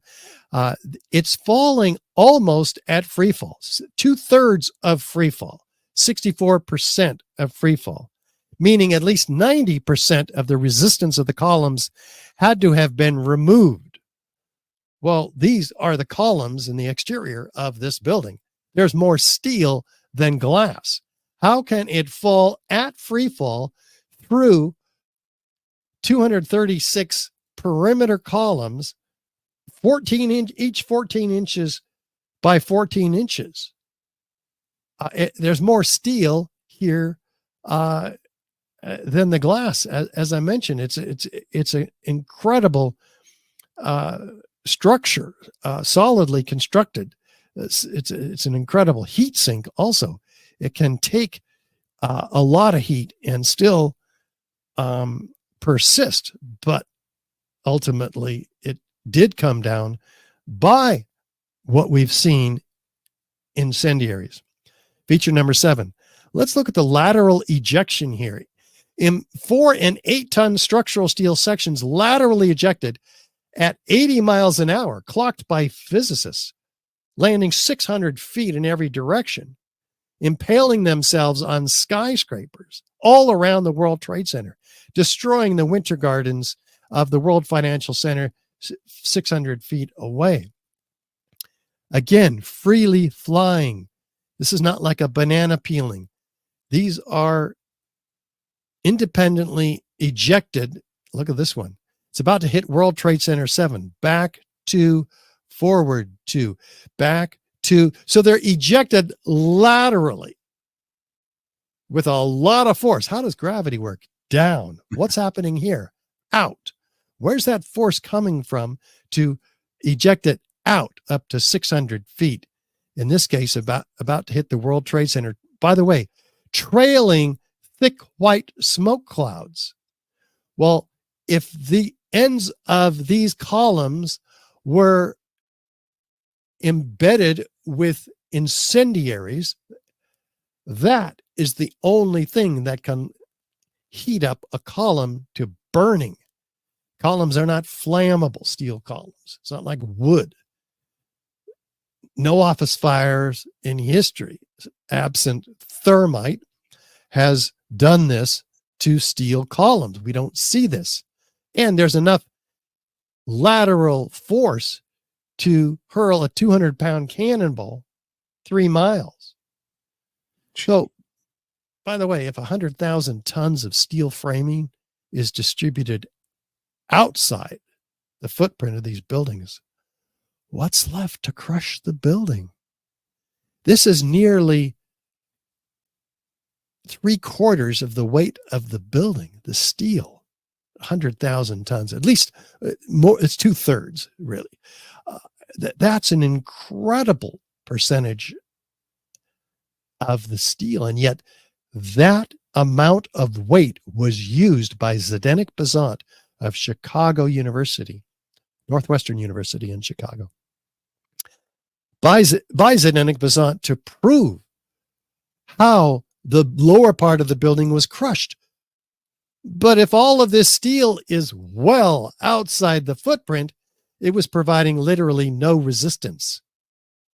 This is pretty incredible. There's a 1,200 foot diameter of debris. The building is only 200 feet wide. The debris went well beyond the boundaries of the World Trade Center. Well, if it wasn't the steel that crushed the building, maybe it was the concrete, because we have pulverized concrete. We're going to be looking at here. We had 110 concrete floors, each of them an acre in size, 4 and 8 inches thick. An incredible system these floors were, with that concrete over metal decking and lightweight steel trusses. Well, what happened to them? We don't see them.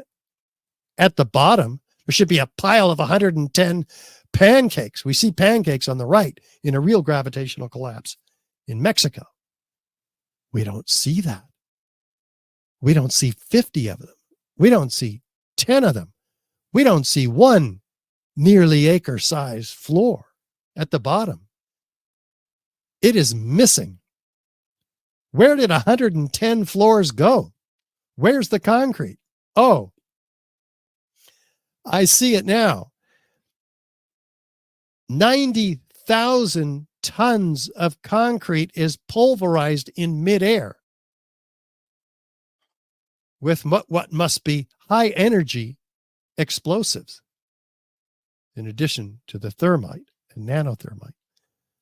90,000 tons of concrete pulverized to 100 micron particles spread throughout lower Manhattan in these incredible concrete dust clouds, laying a blanket 3 and 4 inches thick from river to river across lower Manhattan. By the way, you can't get that with fire. Yeah, you can't get that with fire. And guess what? If 90,000 tons of concrete in each building is spread from river to river, what's crushing the building? It's not the concrete, and it wasn't the steel. So we're missing more than 3/4 of the weight of this building, concrete and steel. And yet all of that weight was used in this fraudulent crush down, crush up theory, which was peer reviewed and produced in the American Society of Civil Engineers Journal of Engineering Mechanics. In fact, they had to double the mass up above and decrease the column strength below by a factor of 3. It was totally rigged in favor of a collapse. It is absolute fraud on the American people. And structural engineers have missed it across the country, but not Tony Zambotti, Richard Johns, Gregory Zudolinski, who submitted their own paper, their peer-reviewed paper, refuting this work. And it was rejected as out of scope by the American Society of Civil Engineers. How is it out of scope to challenge and refute a paper that's the whole purpose of the scientific process and peer-reviewed papers and journals that publish them? Well, what about the evidence? Easily the largest and most perplexing structural failures in history. 400 truckloads a day we have taking this material out, starting just 2 weeks after 9/11, put on the landfill and then put on barges, sent to China for recycling before investigators could get their hands on it and do a proper forensic investigation. This is the illegal destruction of evidence in a crime scene, prompting Bill Manning, editor-in-chief of Fire Engineering magazine, to cry out, "Crucial evidence that can answer many questions is on the slow boat to China, showing an astounding ignorance of government officials to the value of a thorough scientific investigation. The destruction and removal of evidence must stop immediately." But it didn't. They could have even done minimal effort, because if you use the excuse, well, we just don't have the capacity to store all that evidence, you could still take samples from every lot that's going to be taken out there. Yeah. That at least gives you something. Like, that's completely reasonable, and they didn't even do that. No, they didn't. They wanted to get rid of it. It had all the evidence of thermite incendiary burnings on it, as we saw from the 3 pieces that were saved and analyzed by FEMA and put in their Appendix C of the 2002 Building Performance Assessment Team report. That gives us all we need to know about what happened to this steel, but we have so much more. We have all 10 key characteristic features and some very uncharacteristic features with thermite of explosive controlled demolition with incendiaries and with high energy explosives. So there's not one of these features can be accounted for by fire, as you mentioned earlier, Alpha. It let alone all of them with additional circumstantial corroborative evidence and testimony like we've seen from the expert witnesses. This is proof of controlled demolition. And we have, since 9/11, an incredible cost that we've paid for the reaction to 9/11, the rush to war in Afghanistan and Iraq. And Brown University actually did quite the study. They found that the Afghanistan 20-year war cost us $14 trillion. And the post 9/11 wars altogether, because there were about 5 or 7 of them, depending on how you count it, $8 trillion, 1 million deaths, 38 million refugees and displaced, 7,000 U.S. soldiers killed in the course of combat, and many times that, 4 times that, have taken their own lives since coming back. You have a comment on that, Alpha? That's what I was going to say. There are people still losing their lives till this day as a result of 9/11 because of the aftermath and trauma that they experienced when they went to Afghanistan or they went to Iraq. That we still have service members in every single branch that are committing suicide because of that. So that's a number that is continually growing. And why is that happening?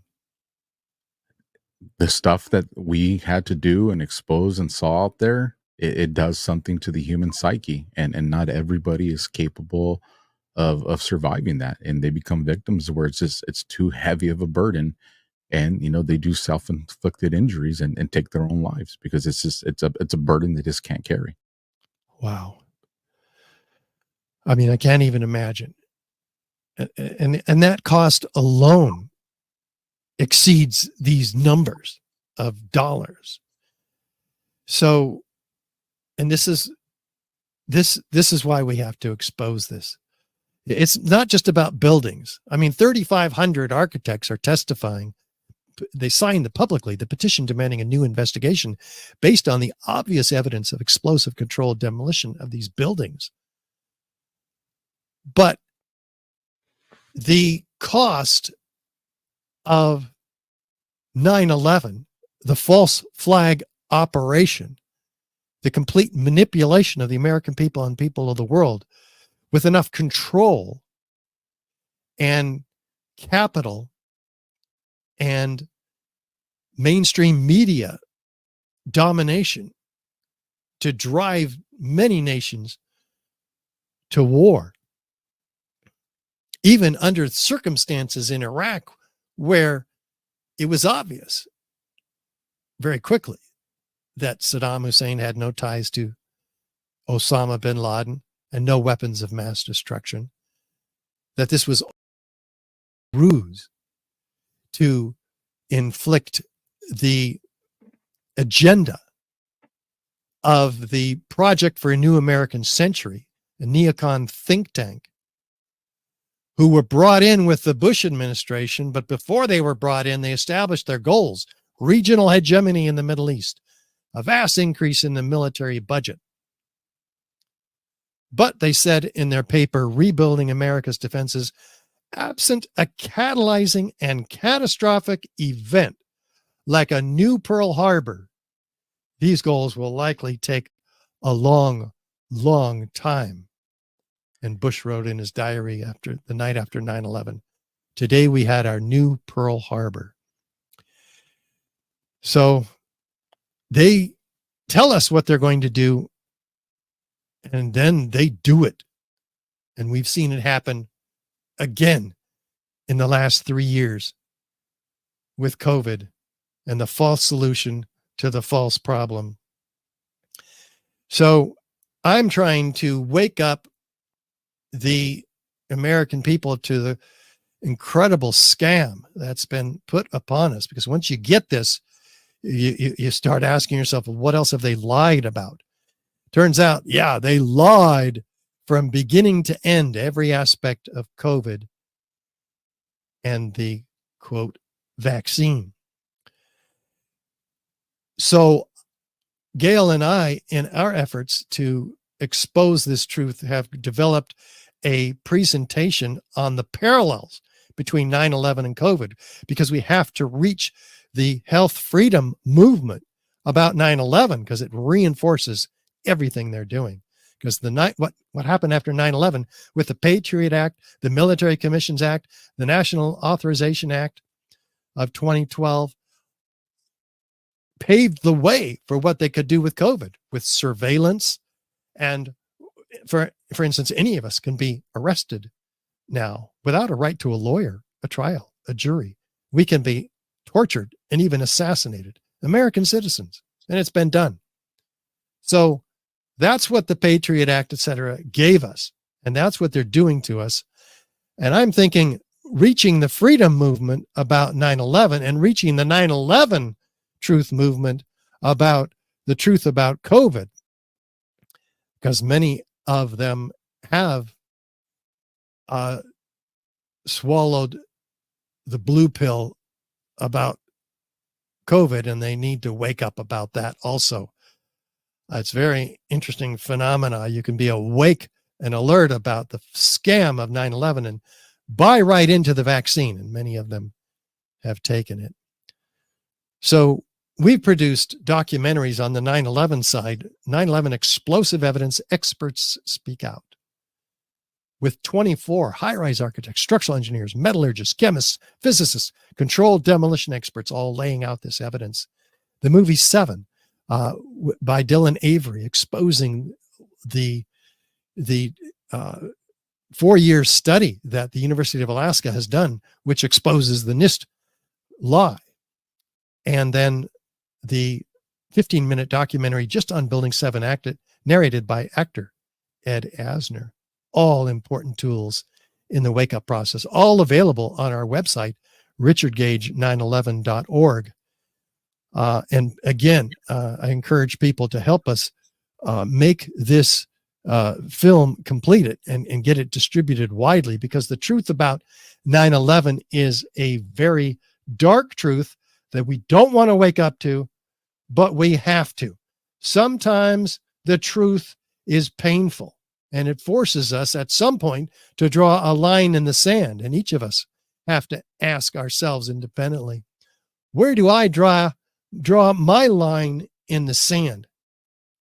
Do we wait for the next 9/11, which has already happened with COVID and is happening again, starting in Gaza on October 7th, which threatens a widened war in the region, which they're trying to drag us into, and they being the deep state, the puppet masters that are pulling the strings of the Israeli government and the US government.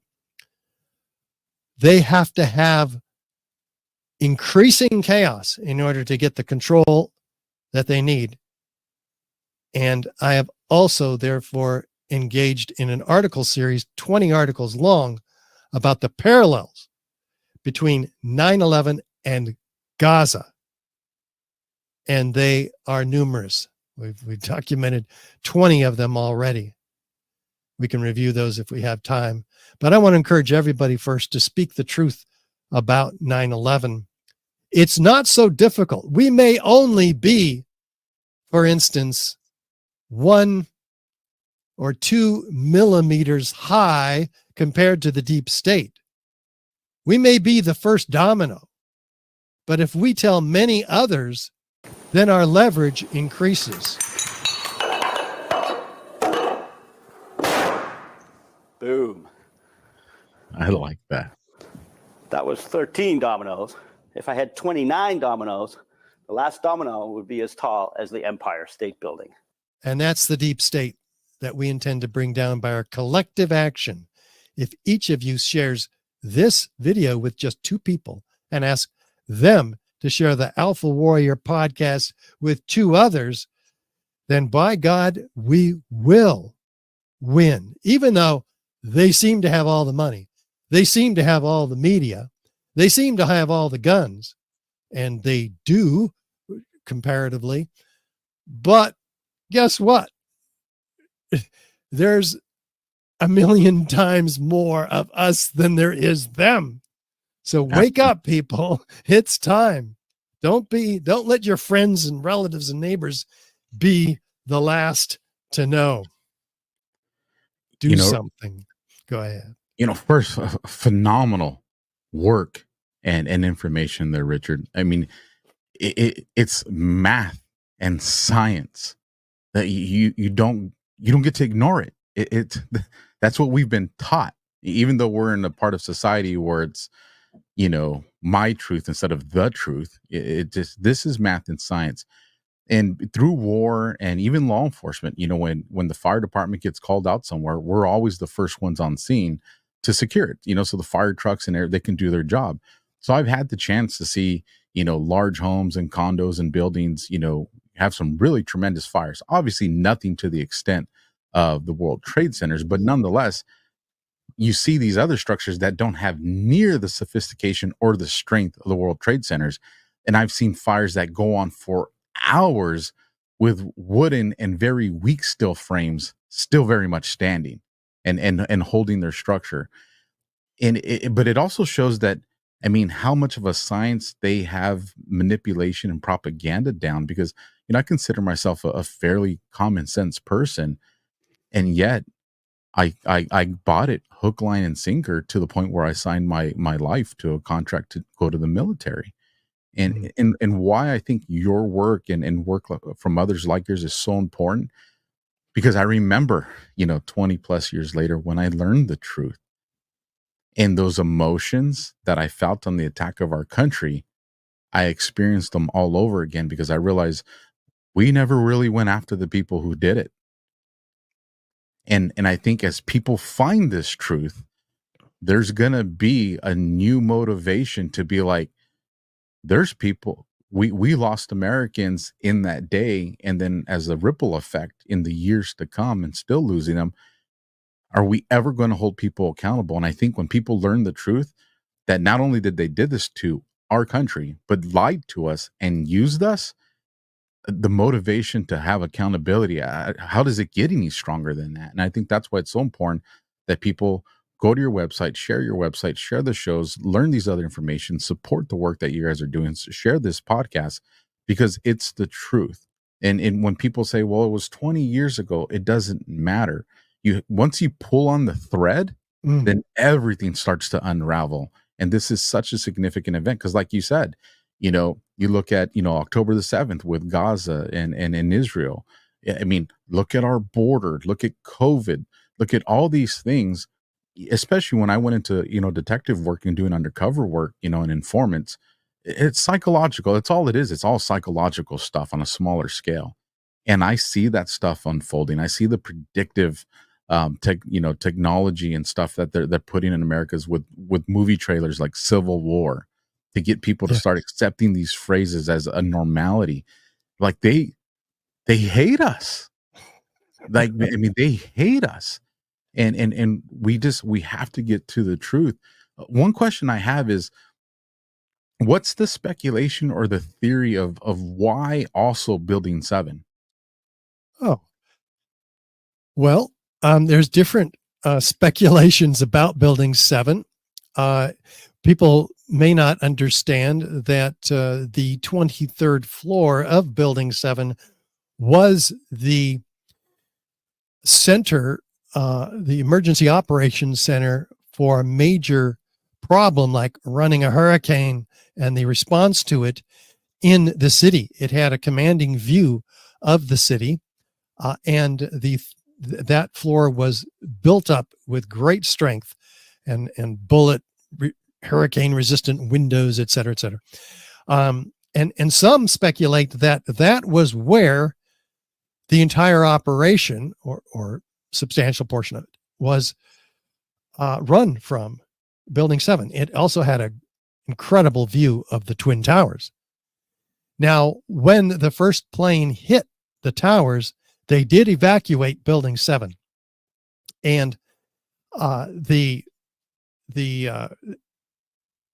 and there were people that came into the building and heard explosions inside Building 7 before the towers were ever destroyed with the explosives. So that's important. They obviously intended to bring it down. And we also have the Securities and Exchange Commission, for instance, on the 12th and 13th floor, which lost thousands of cases, which very high, thousands of files related to hundreds of cases. very high profile cases like WorldCom and Enron, which were still going on at that time and which were fatally sabotaged by the fires, which many suspect were arson on those floors. The fires were caused in some instances by the molten iron on the ends of the columns that were ejected out of the North Tower. But they were most severe on the Securities and Exchange Commission by far, those floors. So those are a couple of thoughts about. And if I remember correctly, I think it was either on September 12th or the 13th. Wasn't there supposed to be a huge press conference about trillions of dollars that were missing? Well, I don't know about that press conference after, but a press conference before 9/11, the day before 9/11, commanded by Donald Rumsfeld, Secretary of Defense, he announced that $2.3 trillion was missing from the Pentagon budget. Well, it's unaccounted for over the decades. And he said, I'm going to war against this. So he must have felt compelled to admit this problem publicly so he could kind of get it off his chest a little bit. But also, on the other hand, knowing that the next day history would change and that this would all be forgotten about.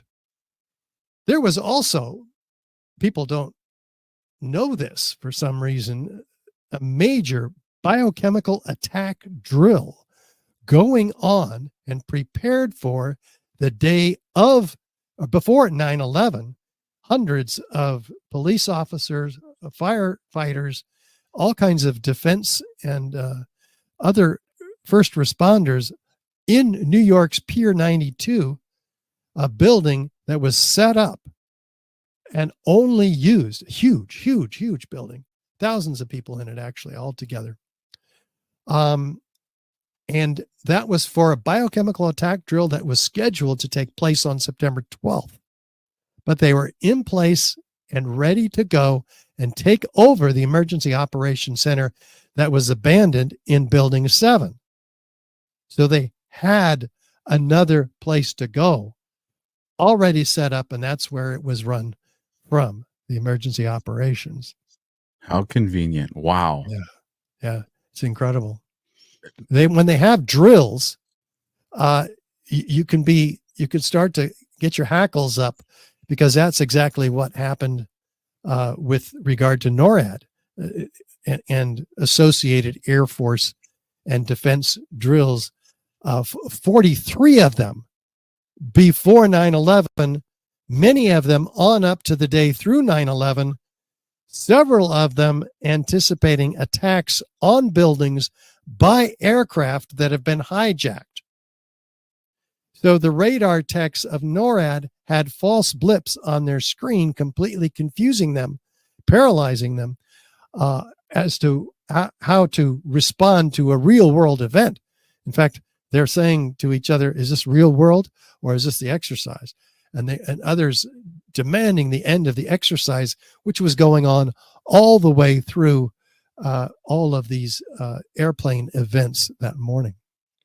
My next two questions, and they kind of line up with each other's, since you guys have this understanding of demolitions and the process it goes through on a regular demolition, like the stuff we see in Vegas and some of these other clips that we have, how long does something like that need to be coordinated and planned, for that to take place?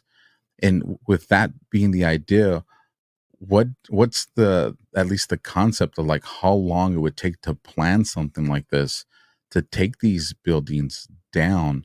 And then the second half of that question is, do we have any records or witnesses in the weeks or even months leading to this of this unusual construction or people present? Because I would think this is something that is a pretty, not, you just don't go and secretly put some C4 here, C4 there. I would think this is something that's really sophisticated to put together.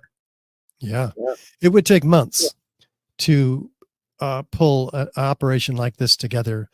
And it doesn't happen on the day of 9/11. For instance, in Building 7, Larry Silverstein is kind of caught with his pants down. A year later, interviewed on PBS America Rebuilds program, and he says relative to the collapse of Building 7, I was talking to the fire commander, and there's been such terrible loss of life. Maybe the smartest thing to do is pull it. And so they gave the order to pull, and we watched the building come down. Well, pull it is the term used in controlled demolition industry. And firefighters don't pull buildings. They fight fires. They save people. And so this is a completely ludicrous exclamation. And he says later, well, I didn't mean pull the building. I meant pull the firefighters out of the building. Well, that's not how you refer to firefighters. Pull it. And the firefighters weren't even in the building. They were never allowed into the building to fight the fires. They were told it was going to come down on its own. And so they're standing around waiting and watching the fires. And sure enough, they hear explosions, and then the building comes down. So that's relevant to your question. Equally relevant is the largest elevator modernization in the world going on in the Twin Towers the 9 months prior to 9/11, which would have given operatives under this modernization, because Ace Elevator came out of nowhere to get this contract. They somehow grabbed it from Otis Elevator, who had built the elevators and had been maintaining them up to the time of this contract. And Ace Elevator has very suspicious origins, and 85 employees were in the building until the morning of the attack. And they fled. And this is a scandal documented in USA Today in March of 2001. So the hoistways only have a couple of inches, elevator hoistways of gypsum board. And so from the elevator hoistways, you can get to all of the core columns and beams in the building and set those charges. And there was a number of complaints of white powder on people's desks and everywhere, coming through the ventilation system. So connecting those dots, we can make a reasonable speculation, certainly, that's how they got their access. Also, this building, by many researchers' estimates, was only a half occupied. And also, they've noted that tenants were moved around quite a bit in the building. So that would free up floors themselves, entire floors. We also have, to do such work, but we also have some research by Kevin Ryan of digwithin.net, digwithin.net.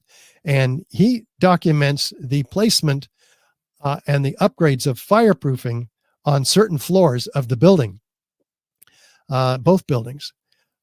Interestingly, that were associated with the locations of the plane impacts, which were different on each floor.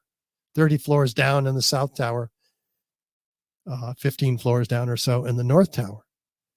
So could that have been an operation designed to not fireproof, but to lay charges or coat the beams, the underside of the floor slabs, with a nanothermite mixture, which was obviously applied fluidly in a fluid application due to the multi-layers that they find on these red and gray chips. Red is one layer, gray is another. So if we try to connect these dots, we can speculate with greater reason. Well, I mean, The elevator upgrade is just, as soon as you were mentioning that, I'm like, that is that is an extremely well planned way of doing a covert operation, if you want to, given the access to all those floors and everything you said. The last question I have, Richard, we've seen these horrific videos and images of people hanging out from these windows, atop of these buildings. I mean, with the amount of heat that they argue was present to take these buildings down.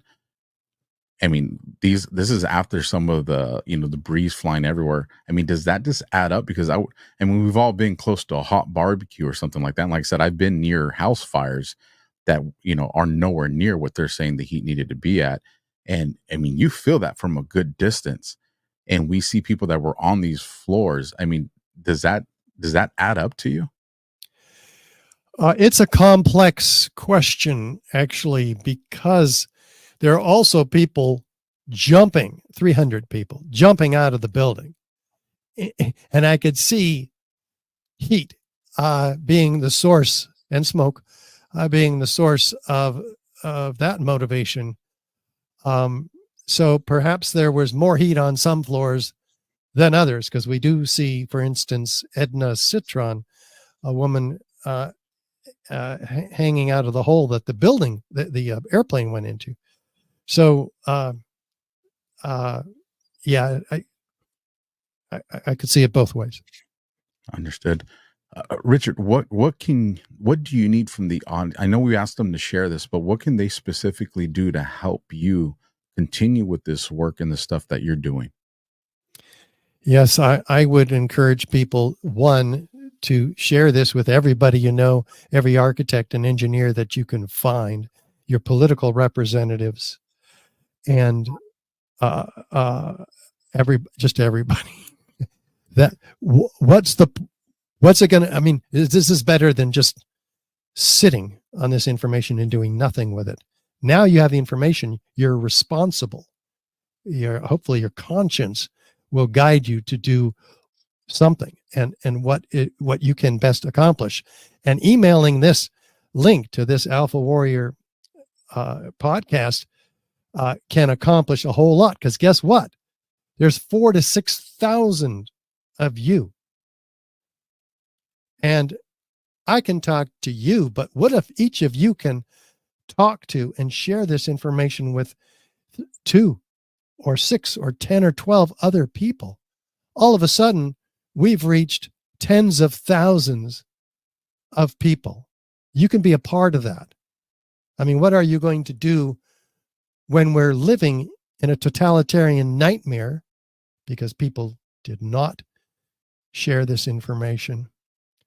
And your child asks you, Daddy, what did you do about all of this?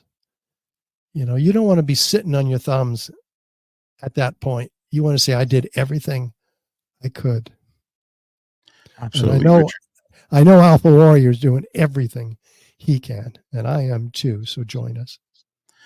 I will keep doing everything I can to help until the day that these people are held accountable. And I don't care how old they are now. The people that did this need to be held accountable. Richard, it's been an absolute honor to have you. Make sure your wife understands that we appreciate her just as much, because we know she's also behind the curtain making a lot of this work. You guys, we run this content commercial free to the end, so make sure you stick around, support the people that support this channel, and I will see you guys tomorrow, 9 p.m. Eastern, 6 p.m. Pacific. God bless and Semper Fi, everybody.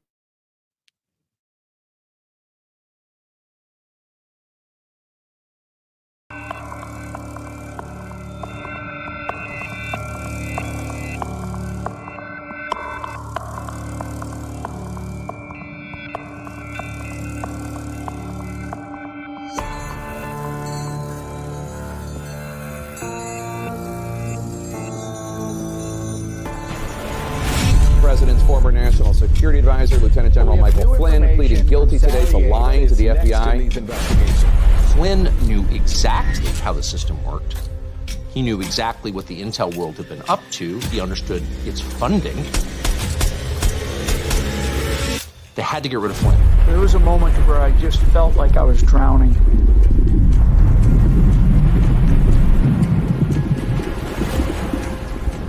So I'm in there with these other political appointees. They're all supposed to go in there and tell what they believe to be the truth. What they did was they took my assessment and they wanted me to change it. And I was like, I'm not changing it.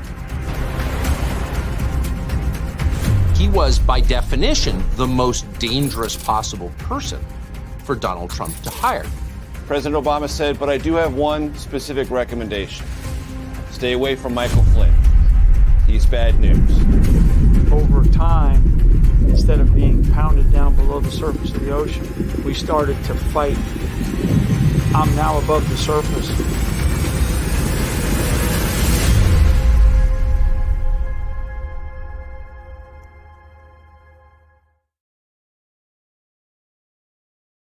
My Towels solved the problem that we've all had with towels. You go into the stores and they feel lotiony and soft, but then you get them home and they wind dry you. That's why I made My Towels. They actually work, they're soft, and they absorb. And now I'm excited to announce 2 brand new lines of My Towels. What makes them the best towels ever is they're now made with 100% long staple Shapir cotton. This is a combed ring spun cotton that makes My Towels even softer and more absorbent than ever. And now you get a 6-piece set for an amazing introductory sale price as low as $29.98. So go to mypillow.com or call the number on your screen. Use your promo code to get My Towels for only $29.98. Or you can get my designer premium line for just $20 more. Either way, you save 50% now on all My Towels. They actually work. What a concept. This offer won't last long, so please order now. MyPillow.com. Are you worried about the effects that higher inflation rates will have on your investments? Are you trying to secure your retirement savings against losses, but you notice that inflation is a hot topic these days? But how dangerous are low inflation rates on your retirement savings? An inflation rate of 2% may not seem like much, but it means that prices will just about quintuple over the lifetime of the average American. And 4% average inflation rate means that something that costs $1 when they're born will cost $23 when they die. That demonstrates the danger of even low inflation rates. So when it comes to gold and inflation rates, many investors want to know whether inflation rates have an effect on gold prices. What history indicates is that over the long term, increased inflation should lead to correspondingly higher gold prices. From September 1971 to August 2020, gold grew 7.5 times as much as inflation. Not only can an investment in physical gold help protect your assets against the damage done by inflation, it can also help grow the value of your retirement portfolio over the long term. If you're looking to protect your retirement assets, why wait until stock markets crash and gold begins to rise in price?